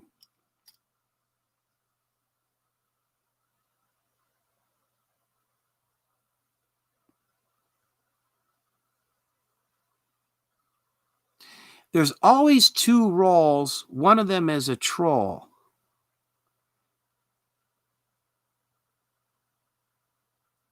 Wait, okay, PB, you got me. That's my second account. Now, Raw, I'll say this. I'm going to say this firmly and nicely once. Now, if you got different accounts and you're coming on here, I will kick you off just like this. Okay, I find that to be nonsense. I'm Ed with InfoSpot 411 YouTube channel, and I'll come on anybody's channel or video. I mean, live. They're live broadcast, or if I comment on a video, this is who I am. This is my YouTube channel. So I ask that you use one account, and who you are is who you are. If I do see that, I will put the kibosh on it. I feel people that use different accounts have got issues and problems, and it's something I don't really respect too much. Hey, no problem. I apologize. I'm not why. I'll just say this, what is it? Is Raw. If that's your account, you've come on, you supported my live. I even put you, I think, in a tribute video before. That's cool. But I'll just say this in general. I'll just put this out in general. If I find out you're someone using, different accounts, or I'm informed of it, then I'm going to ban you. Just like I'll say this, was it the Ange TV show? They had that one guy, Dion Reacts, and then he opened up another account, called himself Zabar. I'm not desperate for watch hours like that. I think there's good attention and bad attention. I don't like that type of nonsense. I wouldn't have that on my show. That's just me. But, I'm using this as an example, that Dion Reacts and in that Zabar.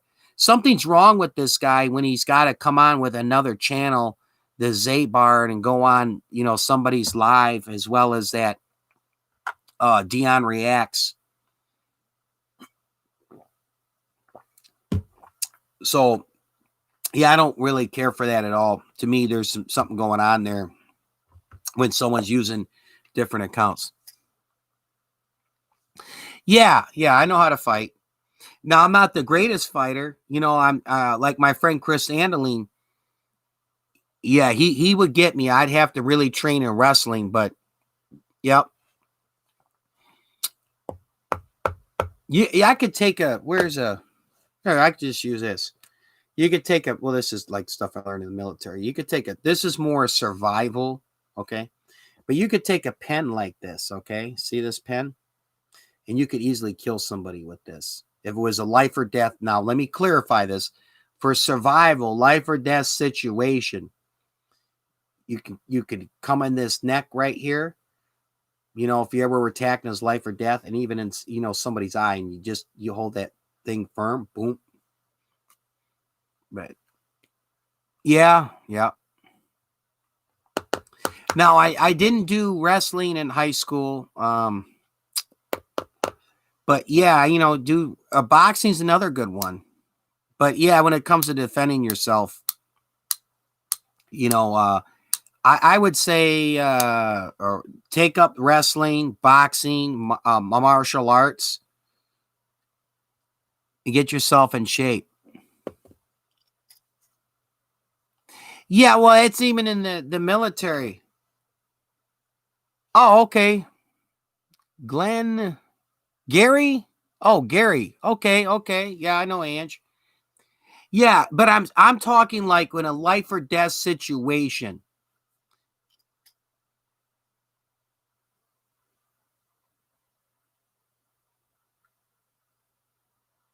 Oh, he's a big troll. No problem.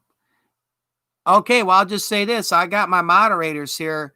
They're calling the shots, man. Too bad, so sad. I got a few of them in the live chat. I'm not overstepping them. Do your job, man. Thank you, mods. But anyway, yeah, if it's a life or death situation, you could take something simple as a pointed object like this. That's why, I'll tell you this, a lot of police officers learn this when they go to police academy. Anybody with an edged weapon, an object in their hands, you got to stay at least 10 feet away. A lot of police have been killed in the past when they've been less than 10 feet before they can reach their gun if somebody who has a knife or an object. Even there's a training video. Let me show you this. Somebody can have a beer bottle in their hand and hold it like this, but all they got to do with their wrists is just like this, is just backhand, and you can hit somebody in the head and just knock them out instantly. But that's why they always say, drop, when they always say that, drop that in your hands, show me your hands. They got to make sure that the object in the hand, because an object in the hand could become very, very dangerous.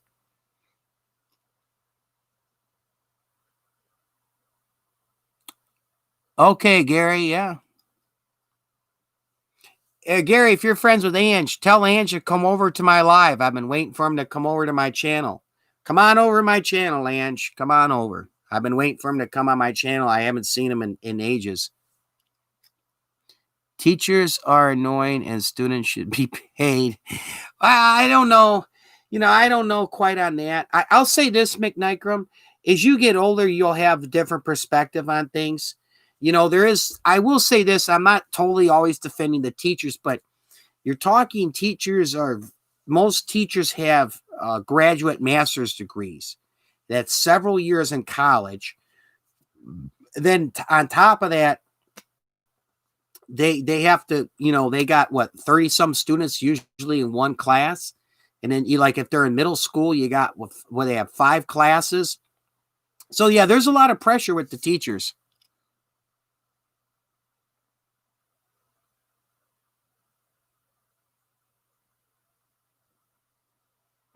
Did Ange ever went to your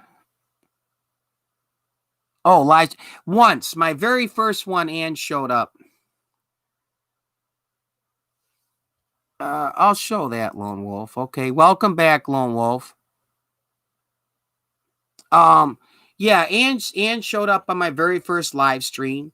But my thing is, if you're not gonna take the time to ever visit my channel, and I come in and watch a whole slew of your videos and show up in your lives all the time, I'm not gonna continue to do that. I'm gonna take my time and especially support the people that are help me out big time. Why I'm gonna come to the channel as someone who's coming on my lives, watching my vids, and networking with me.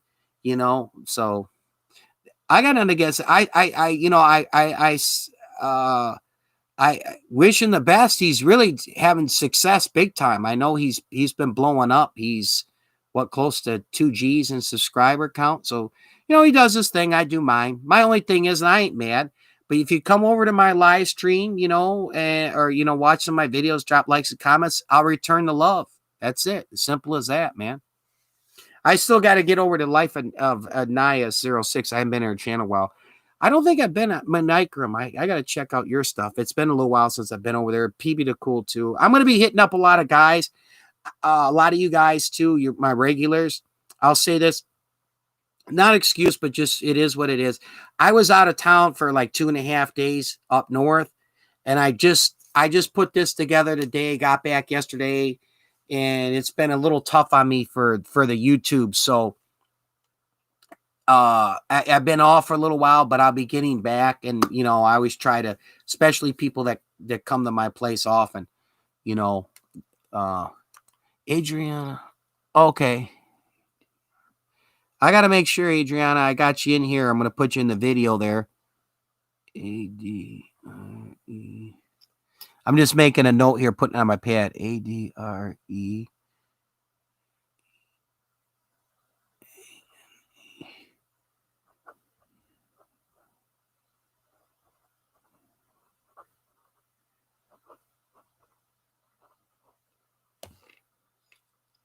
No disrespect to Ange, but skirt if people have left the stream because he's selfish.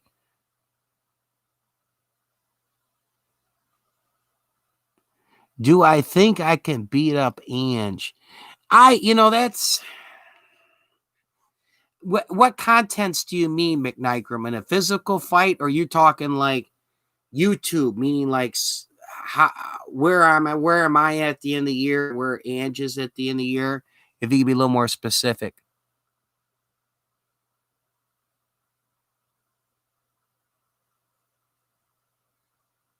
Oh, in a physical fight? I don't know. I don't know. I see him on YouTube, I don't worry about that. I did a great class in verbal judo, And I always believe, and I do this, I practice this. The best way to win a fight is to avoid one. So that's what I try to do. But if it's no other option and it's self defense, then yeah, I'll fight. But um, yeah, I know he's a good friend of mine. Hasn't done anything. That's just my only thing. I don't want to spend too much time talking about it. Talking about the Ange TV show. I got nothing really against him other than just, hey, if you come to my channel and want to come on my live, watch my stuff, I'll return the favor. If not, I'm not coming over to your place. But I'll say this in general, though. I talked about this before, guys, and I played that video uh, from on public speaking. There's givers and takers. There's givers and takers, man. And the top public speakers in the world, it's called, you can Google this, TEDx. And Simon something's his name, I forget. But anyway, he's one of the top public speakers in the world. He's been to Saudi Arabia. He's been over in Europe, several places. And he talks about having the right mindset and perspective. I got to slow down. The right mindset and perspective is this.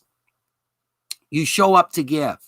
You don't show up there wanting a standing ovation, i.e., now I'll relate this to YouTube, okay? You don't show up there like, oh, I want to get a standing ovation. That's the same as when you're coming in there and you're constantly talking about how many freaking likes you got. Do your show, do your content. It'll come with it if you're good. But the best public speakers don't do that. They show up to give. They know something. They did something. They want to inform people, And this comes from, and this ain't my own words as some genius Ed here on InfoSpot 401. This is stuff that I learned, and it's helped me with public speaking from the top public speakers in the country.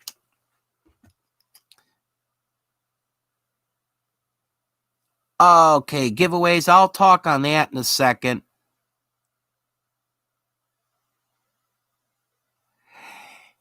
Yes, Life of Naya 06. Yeah. There's a few things there where I'm with you 100%. Yeah. I'm with you. I don't want to go too much far. Another thing I try not to do, I don't like to do too, is I don't like to talk about people behind their back. It's easy to say all that, so that's my only message. I mean, my main message is just Ange TV show's been brought up. If you come over my channel, watch my stuff, come on my live, I'll return the favor. It's just simple as that. That's all. And in general, I'm saying this in general, maybe some people can learn. Life of Naya, I agree with you. There's the givers and takers, He doesn't care about Maz. He only cares about the newish people. His lives aren't funny. I haven't been on it a while to say so. I do know one thing you don't want to do is you don't want to burn yourself out doing the same stinking thing. Because if you get caught up in the matrix of it, meaning like how many people are on my live, how many likes I'm getting, my watch time I'm getting, you get caught up in that and you're like, okay, well, this has worked for me the past 3 times to do the same trivia thing and to do the same thing here, there. Sometimes that's not a great idea. Some stuff I do kind of the same. Yeah, I pretty much every live, I like talking about news topics and that, but they're different topics, but oh, well, he does what he does, I haven't been on there in a while.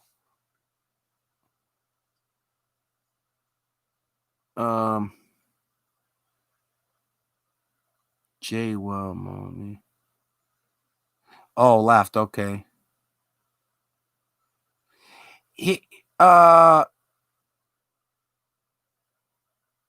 don't say what you wouldn't say in person to him personally. Don't say what you wouldn't say in person to him to say in person or to him personally. No, I'd say that, I'd even, I'll say that on record. I don't really care.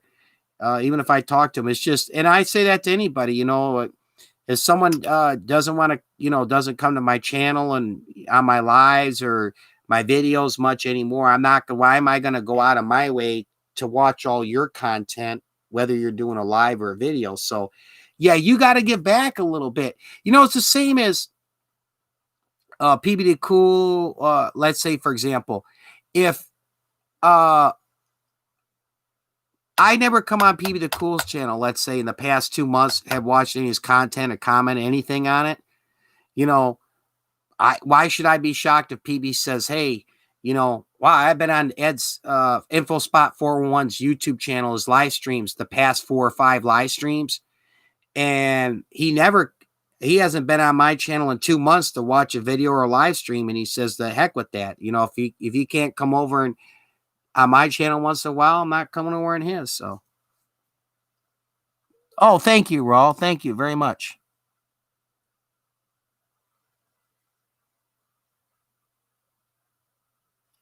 The only thing I will leave if he had.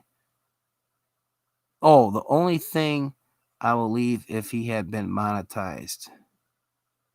Well, see here, it goes into something else I'll bring up with the takers, okay?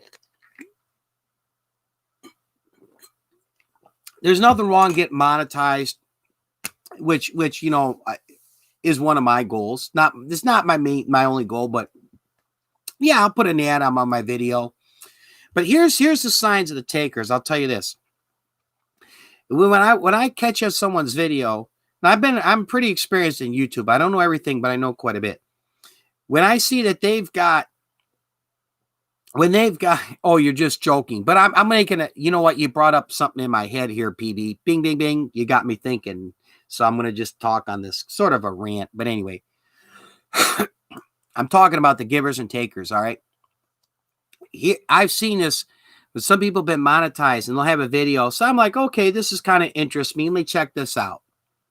So they'll have the 2 ads. I'll watch one ad in full, and there might be some ad. Either I can skip it or sit there for 2.5 minutes. So I say, okay, second ad skip. Let me watch this.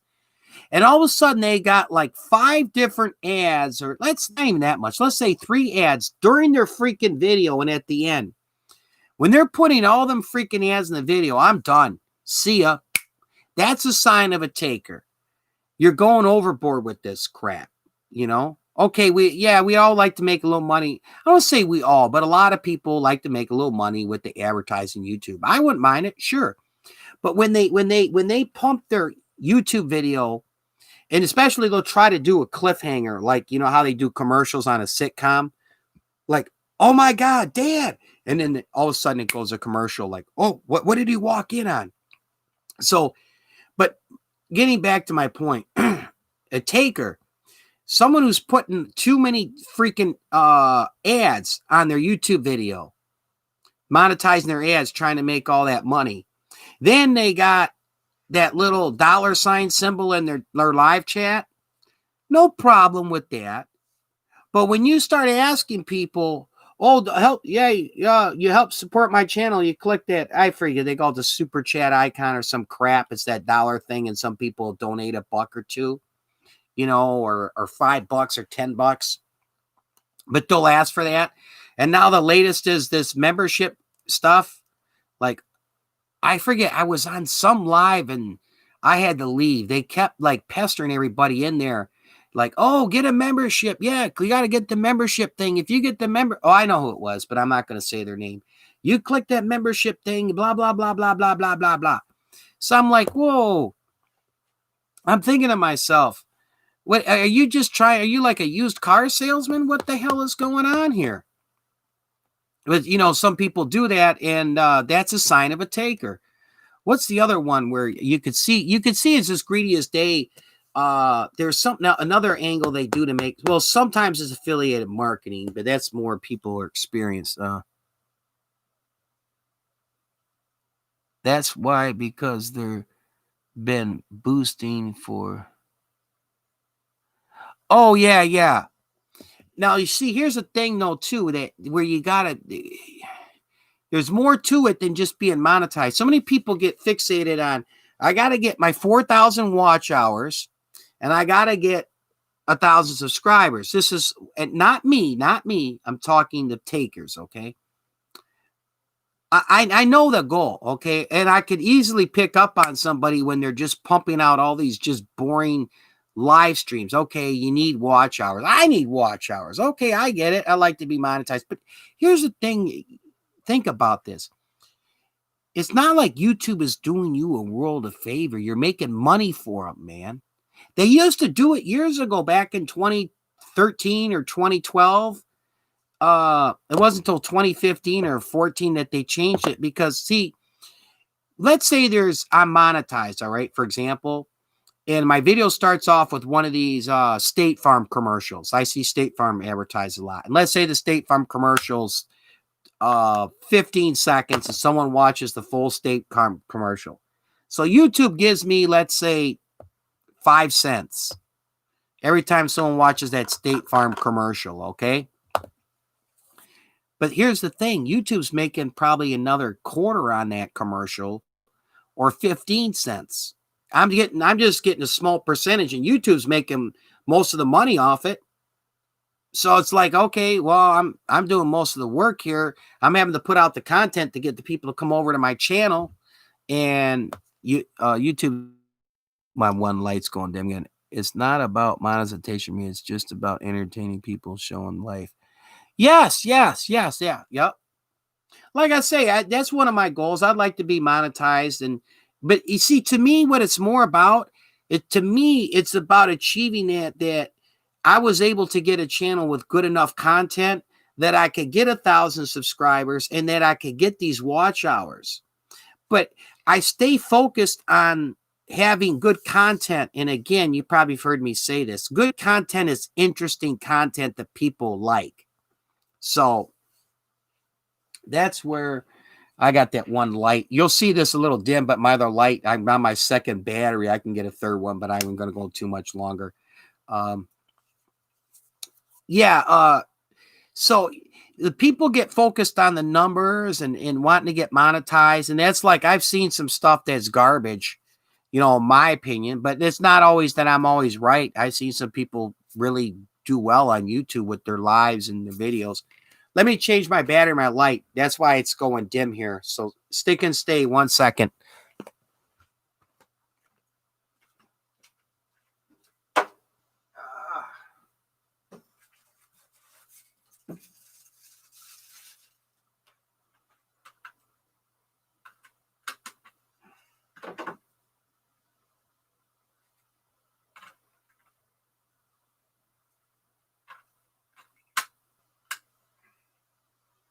Okay, here we go. Perfect. All right. I'm on my last battery. That was my third battery for my LED light. I got 2 batteries and I bought an extra one. Let me check the chat here, everybody.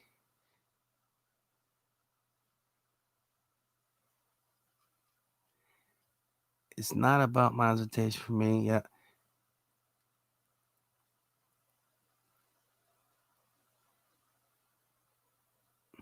Okay, Raw.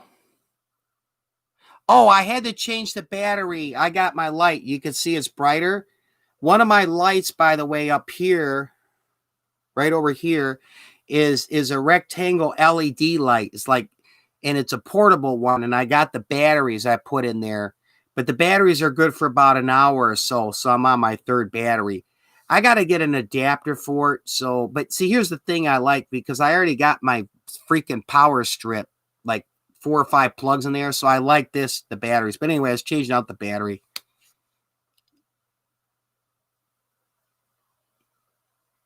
Yeah, you do. Happy birthday to your dad. My birthday was just when I started the show here at 11 o'clock. I'm August 19th was my birthday. Yeah, my birthday. And what's funny is my birthday. Okay, it's 3:17 a.m. at my time. I'm in Eastern Standard Time Zone. My birthday, August 19th, yesterday, is on the same day as Bill Clinton's.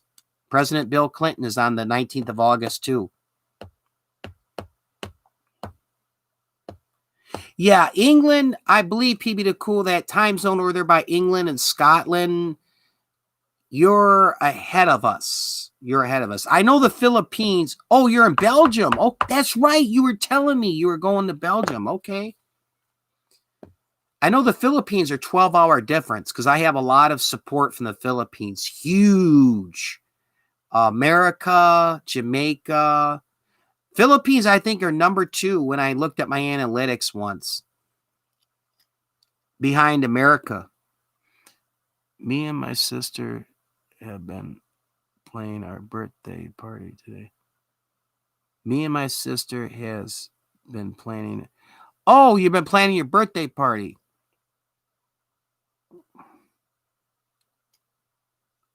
Now, okay, is it when is it your birthday or sister's birthday, Life Naya?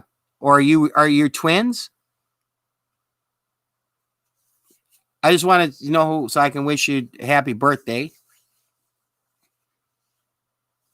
PB the Cool. 1 second. Wait. Our birthday, we are only 2 weeks apart. So we just celebrate. Okay, that's cool. That's cool.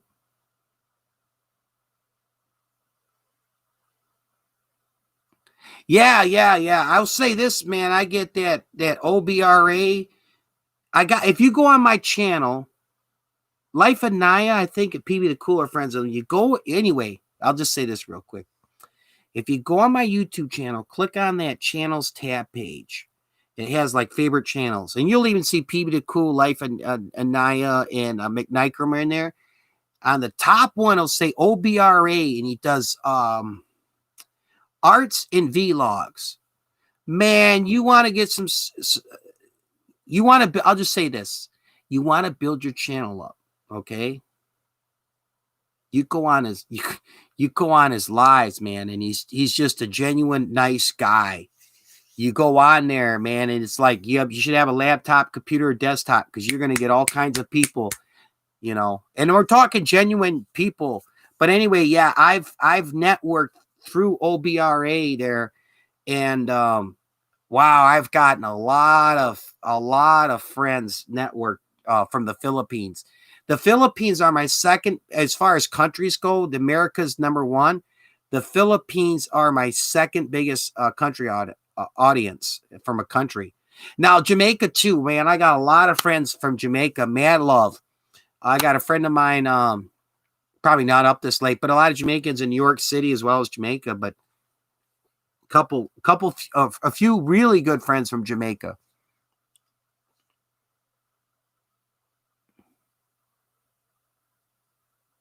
We are 11 months apart, so we aren't even a year apart. That's how I know my parents didn't waste any time. Literally only wasted 2 weeks before they. Okay. Life and I. All right. That's cool. All right. Now, what grade are you getting? Are you in high school? I take it you're in high school. Or are you like a senior or junior coming up, Life Anaya? Oh, you got to cut your dad's grass. Yeah, that's not fun. That's not fun. But hey, it's got to get done. So hopefully he gives you some money, like some allowance money, or does something nice for you for doing that. Remind him it costs a lot of money for lawn care service to do it.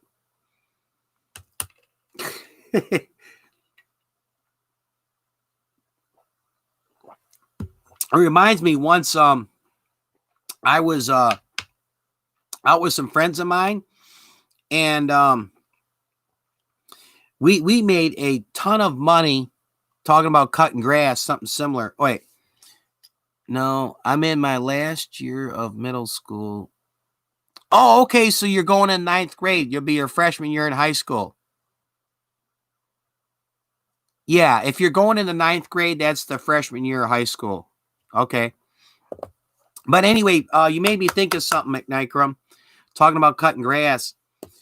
I used to make money. I got out of this is my dad had a couple snowblowers. One was like an older one, and I had a friend of mine, and I even did this a couple times after my senior high school And then years later, I did it. Is I would put them in my car, man. When those big snowstorms would hit in our subdivision and city, we just would drive through subs. We look for some of these driveways where someone couldn't get their car all the way up or whatever. It'd come up, say, hey, $10, I'll do your driveway for you. Be like, no problem. Okay. And my buddy, we'd put a shovel in the back of the car, the snowblower, we'd come in there, man. But man, I went home sometimes making like a good $150 just working all day doing that. And we would literally drive around and go hit people's driveways and we'd hit them up for $10 and it wouldn't take us long at all. We had it down pat. He'd shovel the sidewalk and I ran that snow blower, tossing the car, and away we go. Next house. Yeah, but I made some good money snow blowing. Now in South Carolina, you're not going to have that much. I have a station down there. There's not too much snow that comes down there. Anyway, you made me think of that when you talk about having to cut the grass. Oh, it's your last day of middle school on September, PB to Cool. Okay, okay.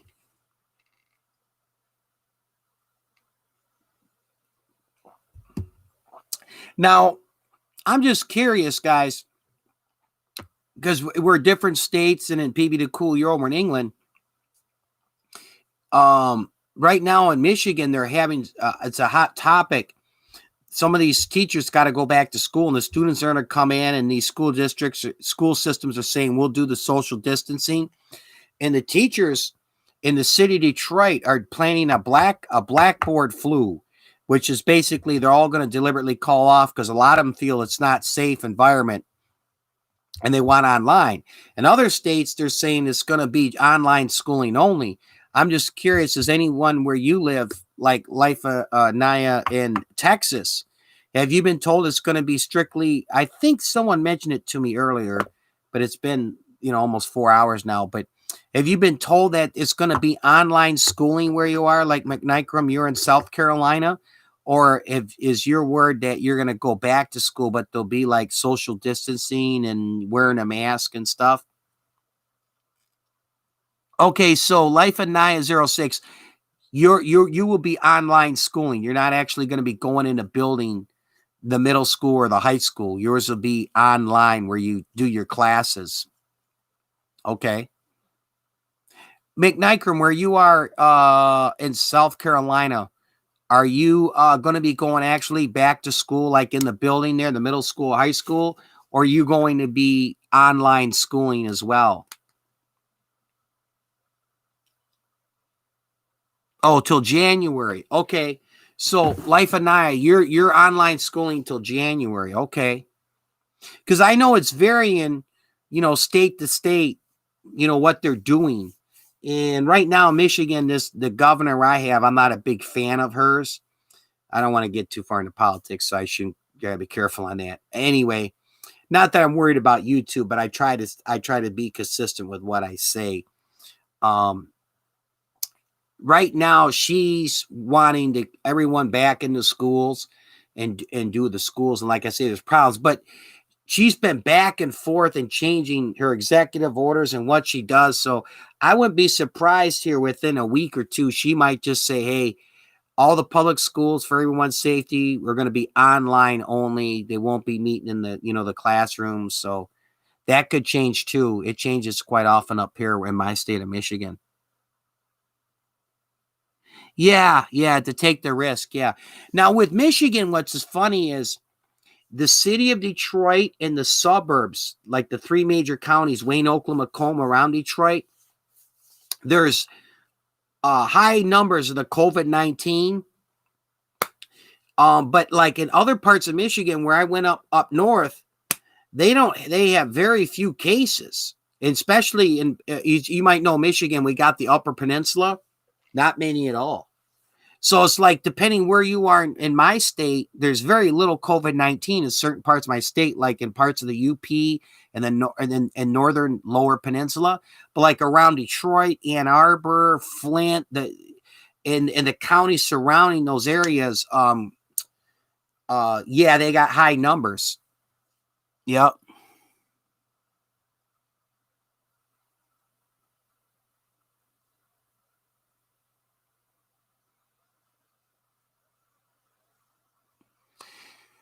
Why they blame the younger generation for COVID, yet they decide what we do.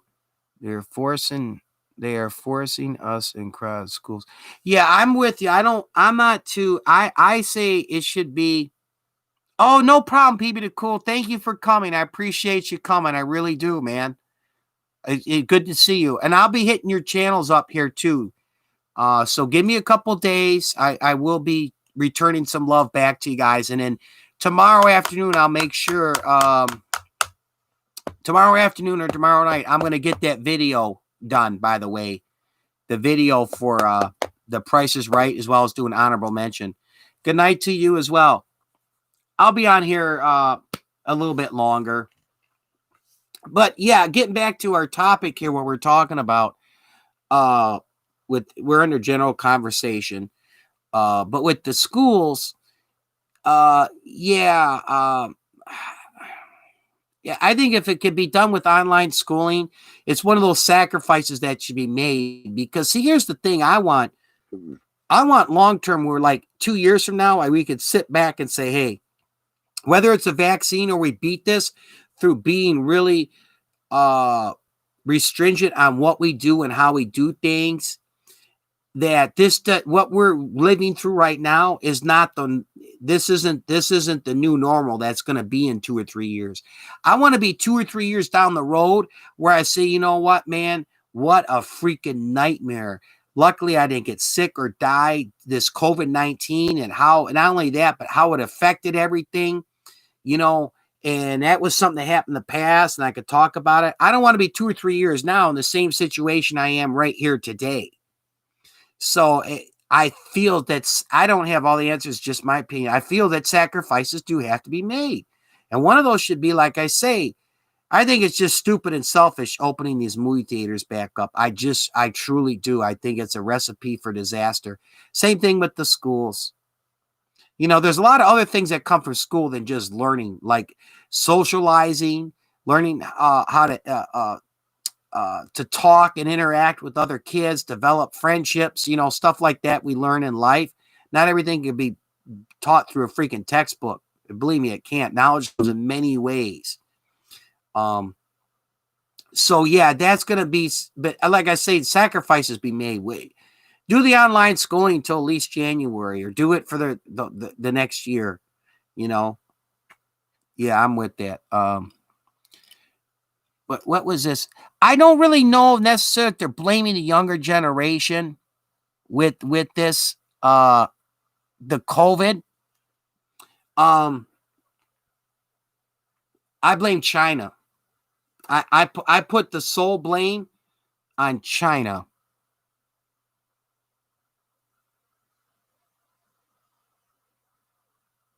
No, they can't. Life and I. Yep. Like I said, I'll say this. I mentioned this earlier, not in this show, but it was a previous live, about the difference explaining between Ebola outbreak and the Ebola virus, versus the COVID-19. And one huge difference is the COVID-19 is an airborne virus. That's a fact. And the what was it? The Ebola was not airborne, but the thing is, if someone got Ebola, their chances of dying was much, much, much more greater. So that's some of those things we'll have to sacrifice till we can get a vaccine. And two, why I blame China, when the Ebola outbreak happened, it was in Sierra Leone, Liberia, and there was another African country on the coast. But the minute they identified this, they went right to the World Health Organization. They went to the United Nations. They came out and they said, hey, we've got this. And they first discovered it in a rural area. So they came out and said, we need help from the world community. The International Red Cross, UK, America, Australia, the big countries stepped in. And they went in there. President Obama put a travel ban on right away, like President Trump did too. But the thing was, it was different than China, because when China got news that this thing first came out, whether it came from a lab or these wet markets, I could care less on that. But the point is, China, this is a fact. The country of China killed off some whistleblowers. There was a couple whistleblowers, and two, they tried to cover this thing up. They didn't think it outbreak, and they didn't want to look bad. But by that time, it spread. And the thing is, how many more people are, I mean, all over the world come to China for business. I mean, it's not like Sierra Leone and Liberia, let's be honest, are getting the volumes of people that come through their country like China. And China tried to keep quiet on this, and it was just got too late. And it was just, Italy got hit, and I'm seeing all these other countries. So those are some key things, and where I put some blame. But anyway, well, I blame Trump because he knew a few people had it, but didn't do anything about it. Just let it spread until it got worse. But it's China. Well, here's the thing, though. That I guess I'll talk politics just on the aspect of the COVID-19 and that. It was the March. President Trump come out and he said, hey, we're putting a travel ban on Europe. There's a spread of this COVID-19. So anybody Americans that are over in any European countries, they got 3 or 4 days to get over here.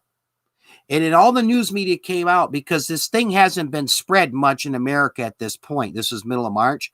And they criticized him left and right. Look at the panic President Trump has caused. Telling all these people they got a few days to pack up their stuff and get over to America. Look what the panic he's caused. But then they all shut their mouth a week later when this thing really started spreading out. And another thing, this was a fact too. He put a travel restriction ban. It was January 31st on China. And then, what was it? Biden and a few of the others, they were criticizing him about it, but then came out later and said, oh, well, how many other countries put a travel ban on China earlier? Oh, please, like you would have put one on before then. Oh, hey, T-Tech, thanks for coming. So, yeah, are there things that could have been done differently? Yes. But my biggest thing is China, where it originated from. And I honestly believe the minute they found out about it, China should have came out, like what I'm getting at is the countries in Africa, and said, hey, we got this virus right here or something going on at that point in time. And we were putting a travel restriction and go to the world for help. But no, that's what happened. There's a great story, as a matter of fact, on 60 Minutes Australia. It's on YouTube. 60 Minutes Australia, about when this thing, when the COVID-19 first broke in the wet markets and what happened to some doctors in China. If you guys are interested, I could pull up the video and drop it in the chat if you'd like to watch it. But anyway.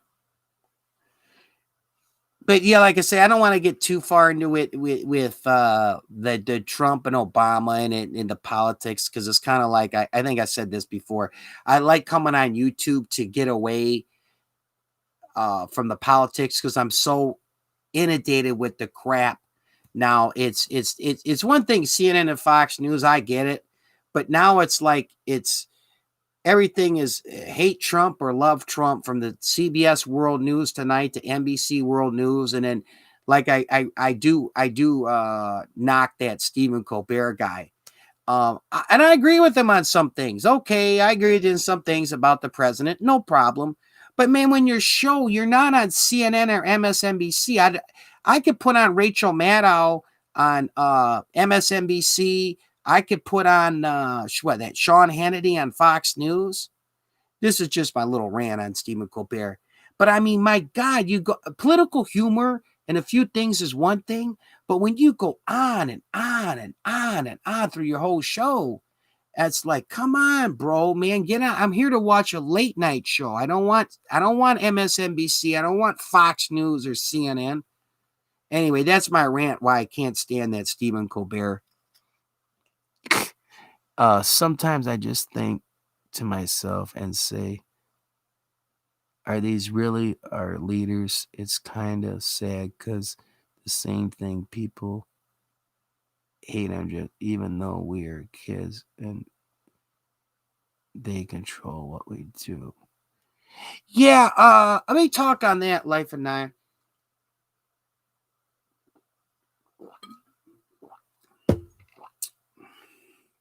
I'll say this. Don't get too caught up on the news media and Associated Press, especially with the politics, okay? Point and example. You put on CNN, you'll think President Trump is the worst, is like the Antichrist, the worst president ever, period, end of story. You put on Fox News, you watch that for a day or two, you'll think he can't do no wrong. But see, an American government teacher told me this, and it was so great. You ever see a podium that goes tick, tock, tick, tock? It's going to go to the right or it's going to go to the left. And people get influenced and they cherry pick the facts, what they want to tell you, and the information that they want to put out and give. On the news media, as well as Associated Press. For example, you could pick up the New York Times and you could pick up the New York Post here. New York Post is a conservative, mostly a conservative opinionated newspaper. New York Times is very, very liberal. So, you know, you kind of are going to gauge what you get, you know, with that. And I could talk. Well, I'll bring up one example because it doesn't deal a little bit with the politics, but it's not dealing with so much Trump and Obama. Hold on. I try to stay away from politics and going down life can be just a kid. Wait. Yeah. Even though we are kids, I try to stay away from politics and the things like that, but it's everywhere I go now. Like, why can't I just speak?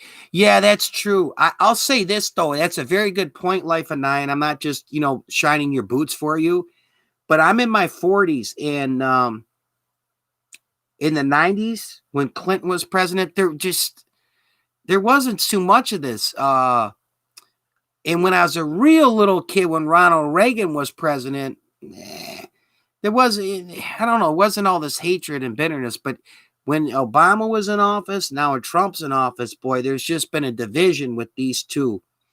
And there's things I like about both Obama and Trump. And there's some things I really hate about both presidents. But like I said, I don't want to get too far in it. But yeah, I do totally agree with you. That's a great comment in my chat. It's just like I say, and I'm just getting sick and tired. I get inundated with this crap, you know. Oh, unified gaming. I like political science. I do. I used to be a guest on a couple internet radio talk shows on Blog Talk Radio and Mixler, you know, doing politics. But see, the thing is, I come on YouTube and it's like just one of those things that I really enjoy about YouTube is just getting away from it.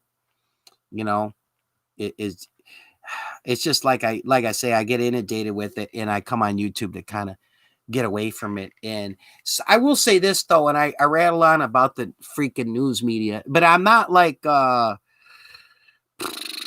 you know, conservative in the point where it's just, you know, I attack.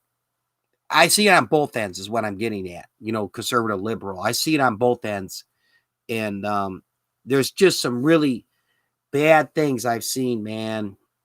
I will say this. I don't go along with the narrative of fake news. I just believe that the news is freaking biased, either to the right or to the left. Most of them are usually to the left, but you just get that bias. So I'm getting to a point I said before, what's important is to get your information from different news sources. So like if let's say you hear about something with the president or this or that, and you look and it's from CNN or New York Times, go Google search New York Post or Washington Examiner or catch the Fox News and you get the other perspective as well. It's not to say that their perspective is right or vice versa, but it's always good to get your information from two different sources. Like one, what was it? I really got irritated with a comment that Van Jones on CNN made that last election night.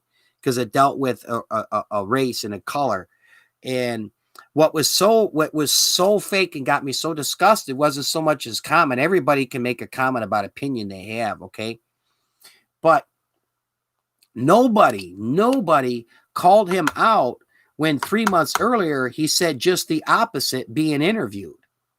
But see, that's sometimes the news media, like I say again, that's the problem is it's very biased, one way or the other. So you want to go to different sources, and they a lot of them have their agenda there, to the right and the left. I'm not just gonna rattle on and say it's all CNN and CNN sucks and that type of nonsense. It's just it. But anyway, I'll just wrap this up by saying, yeah, I understand where you come from life and Nyan, and I'm kind of the same way on YouTube. I come to get away from the politics.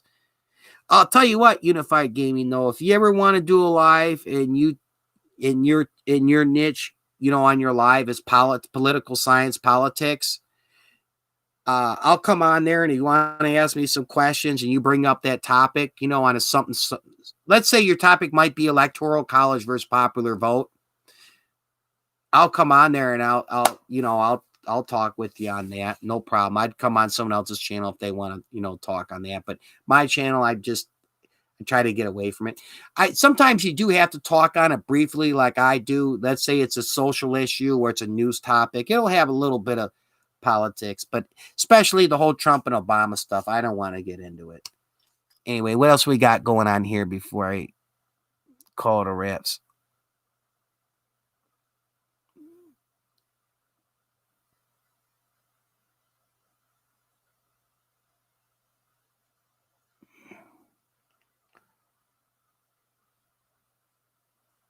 Oh, like it says in there.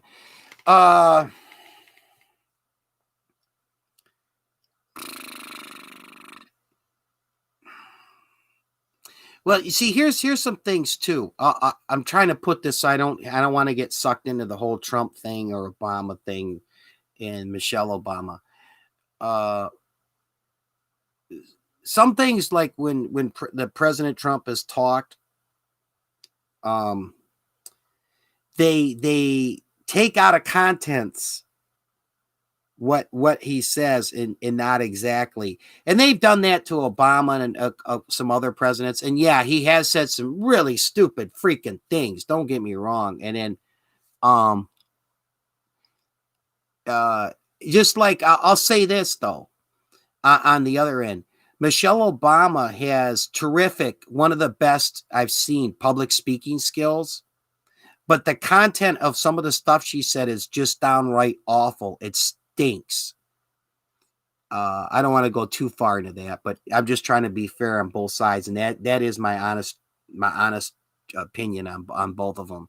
But yeah, no, I understand where you come from because yeah, some stuff has been taken out of contents, but he has said some really stupid things. Yep, I got you. What's the weather like there? Okay.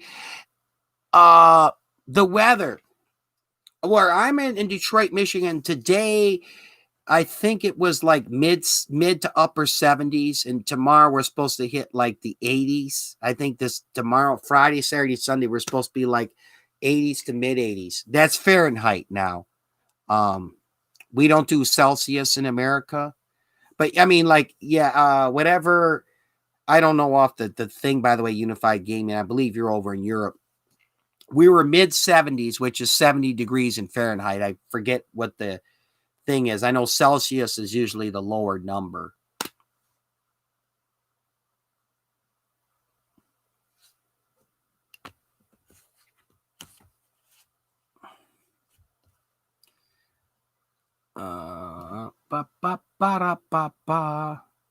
Now you're over Unified Gaming. Is it you're over in England or Ireland?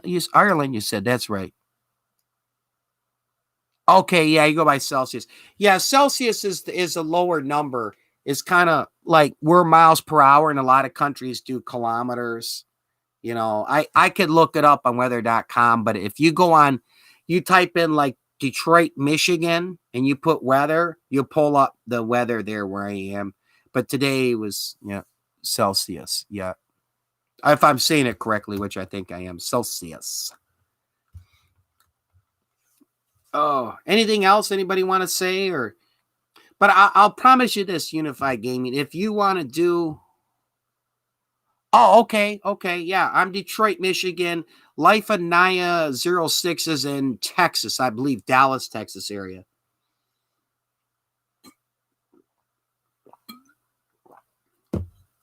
I'll say this, Unified Gaming, if you do a YouTube live and I come on and you want to talk, political science, politics, I'll come over and I'll give my opinion. I'll have a discussion, no problem. But like my channel, like I say, oh, shoot. But one thing I'll say this, though, because it's nonpartisan, I love about how our country's set up is the balance of powers in our federal government, where it's not one person has pretty much carte blanche power. Even though the news media would like you to think the president does, it's not true. We have a three system set up where the three branches of federal government, and they all have their function and role, where it's the balance of powers. We have our judicial system with the U.S. Supreme Court. We have our legislative branch, which is our Congress made up of the House and the Senate, and the executive branch, the president. So, point case, the president, I think the first travel ban that was written, if there was a problem with it being constitutional, so the U.S. Supreme Court can look it over and say, sorry, yeah, you got the power of an executive order, but the Supreme Court can step in, the balance of powers, and they can stop a president's executive order if it's deemed unconstitutional. Same thing if our Congress passes a law and it violates one of our constitutional amendments. Supreme Court will look at that. Our judicial branch is say, no, sorry, that violates the Second Amendment right to bear arms. You can't pass that type of law. It's unconstitutional. And as well as like with the president, the Congress controls the purse, you've probably heard of. And I love how our balance of powers, if you might know how our Congress is set up. Every state has equal representation in the Senate, whether you're Rhode Island or you're Texas or Alaska or you're California, 2 senators for each state. But on the other part of Congress, the House of Representatives, that's when they turn around and say, hey, you're a state like California or Texas, you're going to have a lot more representatives in Congress because now they go off the populace for the state.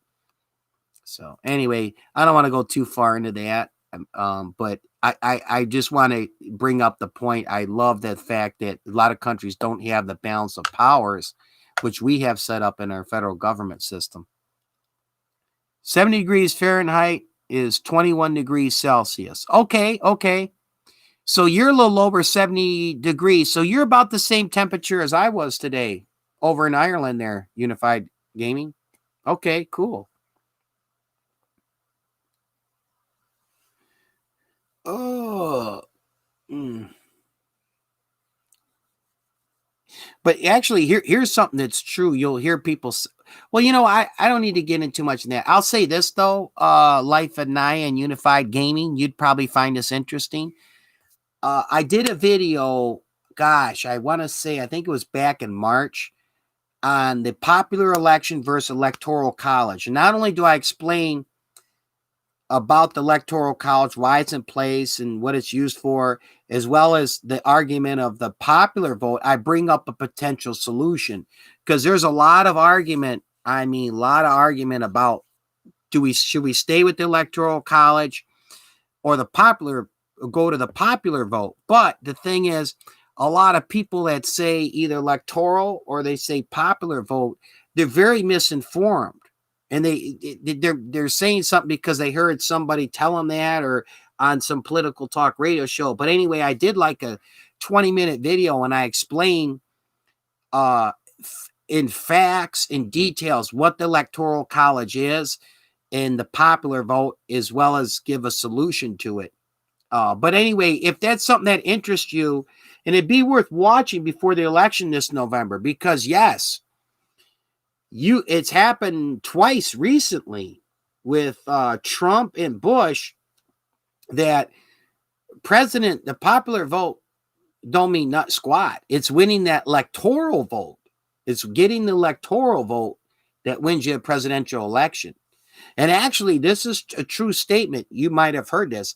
We, the people who vote, or if your mom or dad votes, if you're young here, you're not actually, you do not elect the president. Who actually elects the president is the Electoral College. But I go into details on that in my video because a lot of people make that really misleading. But anyway, if you're interested, I'm just doing this, saying this. If that's something that interests you, I did a great video about the Electoral College and the popular vote. Check it out sometime, especially before November, because I'll tell you what's going to be really good about watching this Life of Naya, my video, Electoral Vote, Popular College. You watch the presidential election and come November, when you watch this, you're going to know certain things and you'll hear people talking BS. I got to keep it clean because it's YouTube. You could say, that's not true. You're going to get that information from me. But I do enjoy political science and social science. Yeah. Oh, anything else, by the way, before I wrap up the show tonight? I could talk another 2 hours. I mean, if that's what you all want, but I don't want to bore you too much. Oh man, I've been on here over 4 hours now. I'm going to try to do,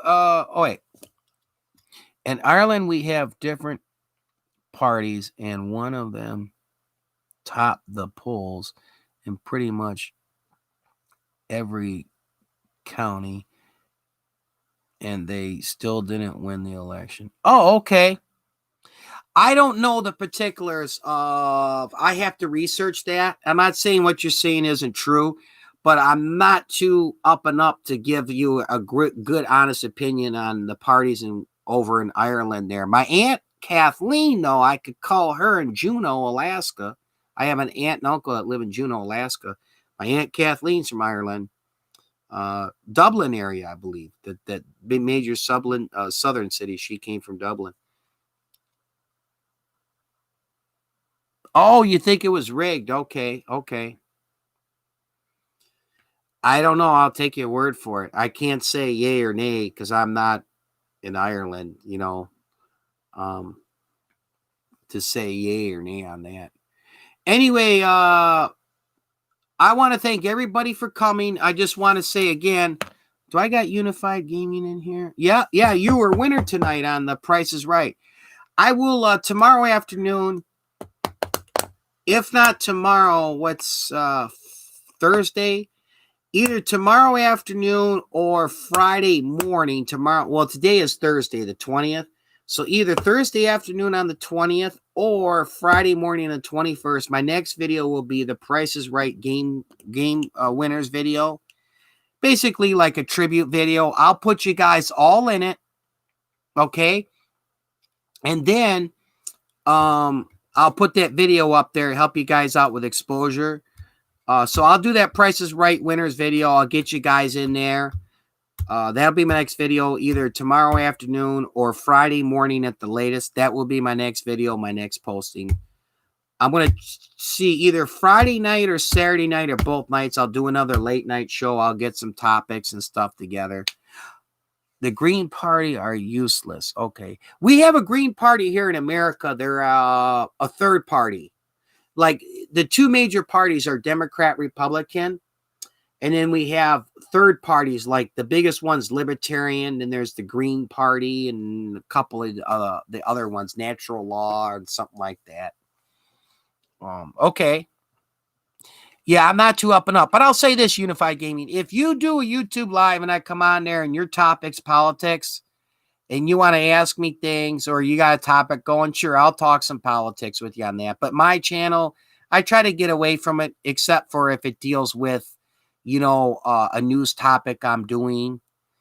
I'm inundated with that crap, and I've had it up to here with the Trump and Obama stuff. I just really have. So, any rate, like some news topics, there's a lot of them, political news topics that, I choose not to do it. Anyway, that's me. There's a third party in our government at the moment. Oh, okay. Okay. All right. Over in Ireland. Yep. Like I say, I have an Aunt Kathleen from Ireland. As a matter of fact, she married my dad's youngest brother, who's my Uncle Jim, and they both live in Juneau, Alaska. Yep. Anything else? Oh, a couple things before I wrap up the show. If anybody needs to get a hold of me, either they want to have a question for me or want to tell me something in private, it's easy. You can send me an email. My email is on my YouTube page in the About tab.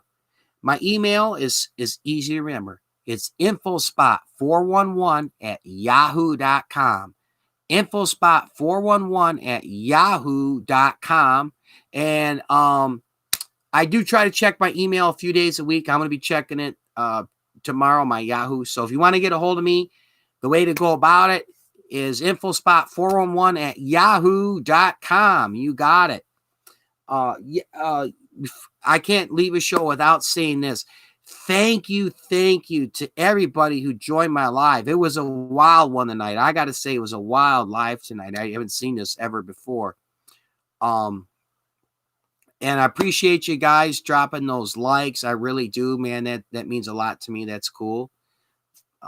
Like I say, I don't ask for them, but if you give them to me, thank you so much. Before I wrap it up, did anybody else have some questions or anything they want to tell me here?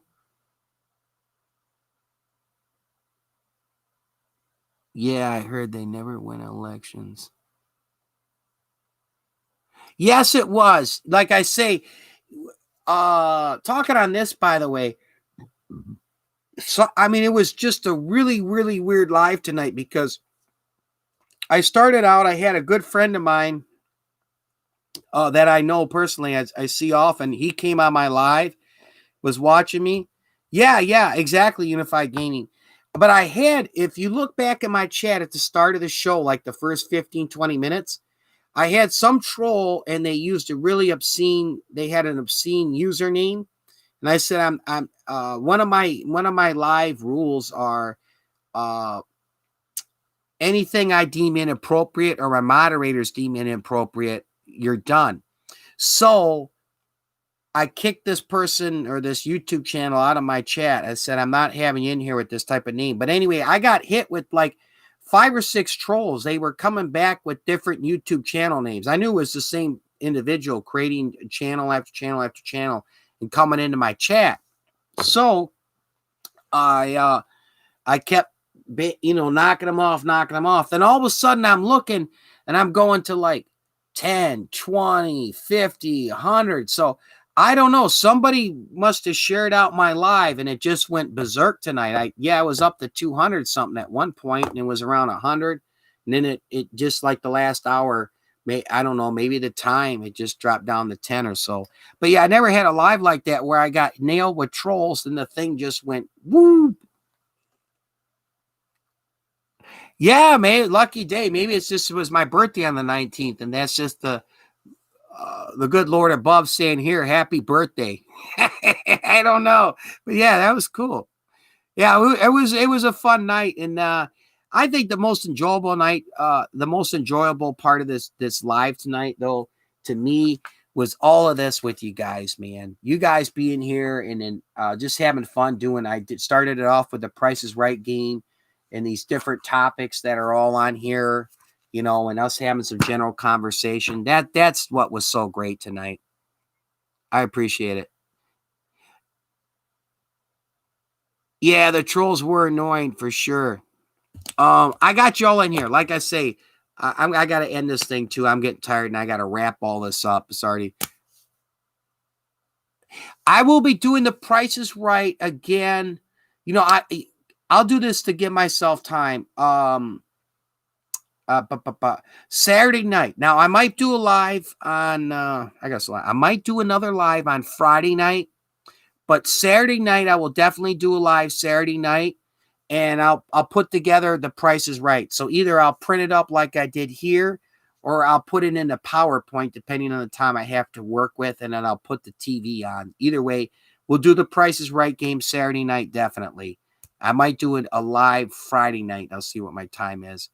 Again, thank you, everybody. Thank you, thank you, thank you who came on the live and took part tonight. Yeah, hit me up at my email if you have any questions or want to tell me something. No problem. I'm going to end this here, okay? So I'm going to say this, and I before I end my live stream, as well as in a lot of my videos, you might know this as well, and I say this because I mean it. It's my little mantra tag long. And stay safe. Wait. Oh, what's your next product review? Oh, real quick. Yeah, I did a product review on that Slurpee machine, and I just got something similar. I ordered off of eBay, and this is As Seen on TV Slushy Magic. So it's somewhat similar to the Slurpee machine, but Slushy Magic is an As Seen on TV product, and you make your own Slurpee slushy. So I'll have that for my next product review when I get time. But yeah, if you've seen it, I did a product review on that Slurpee machine. It's like a 7-Eleven type Slurpee machine, and it was thumbs down.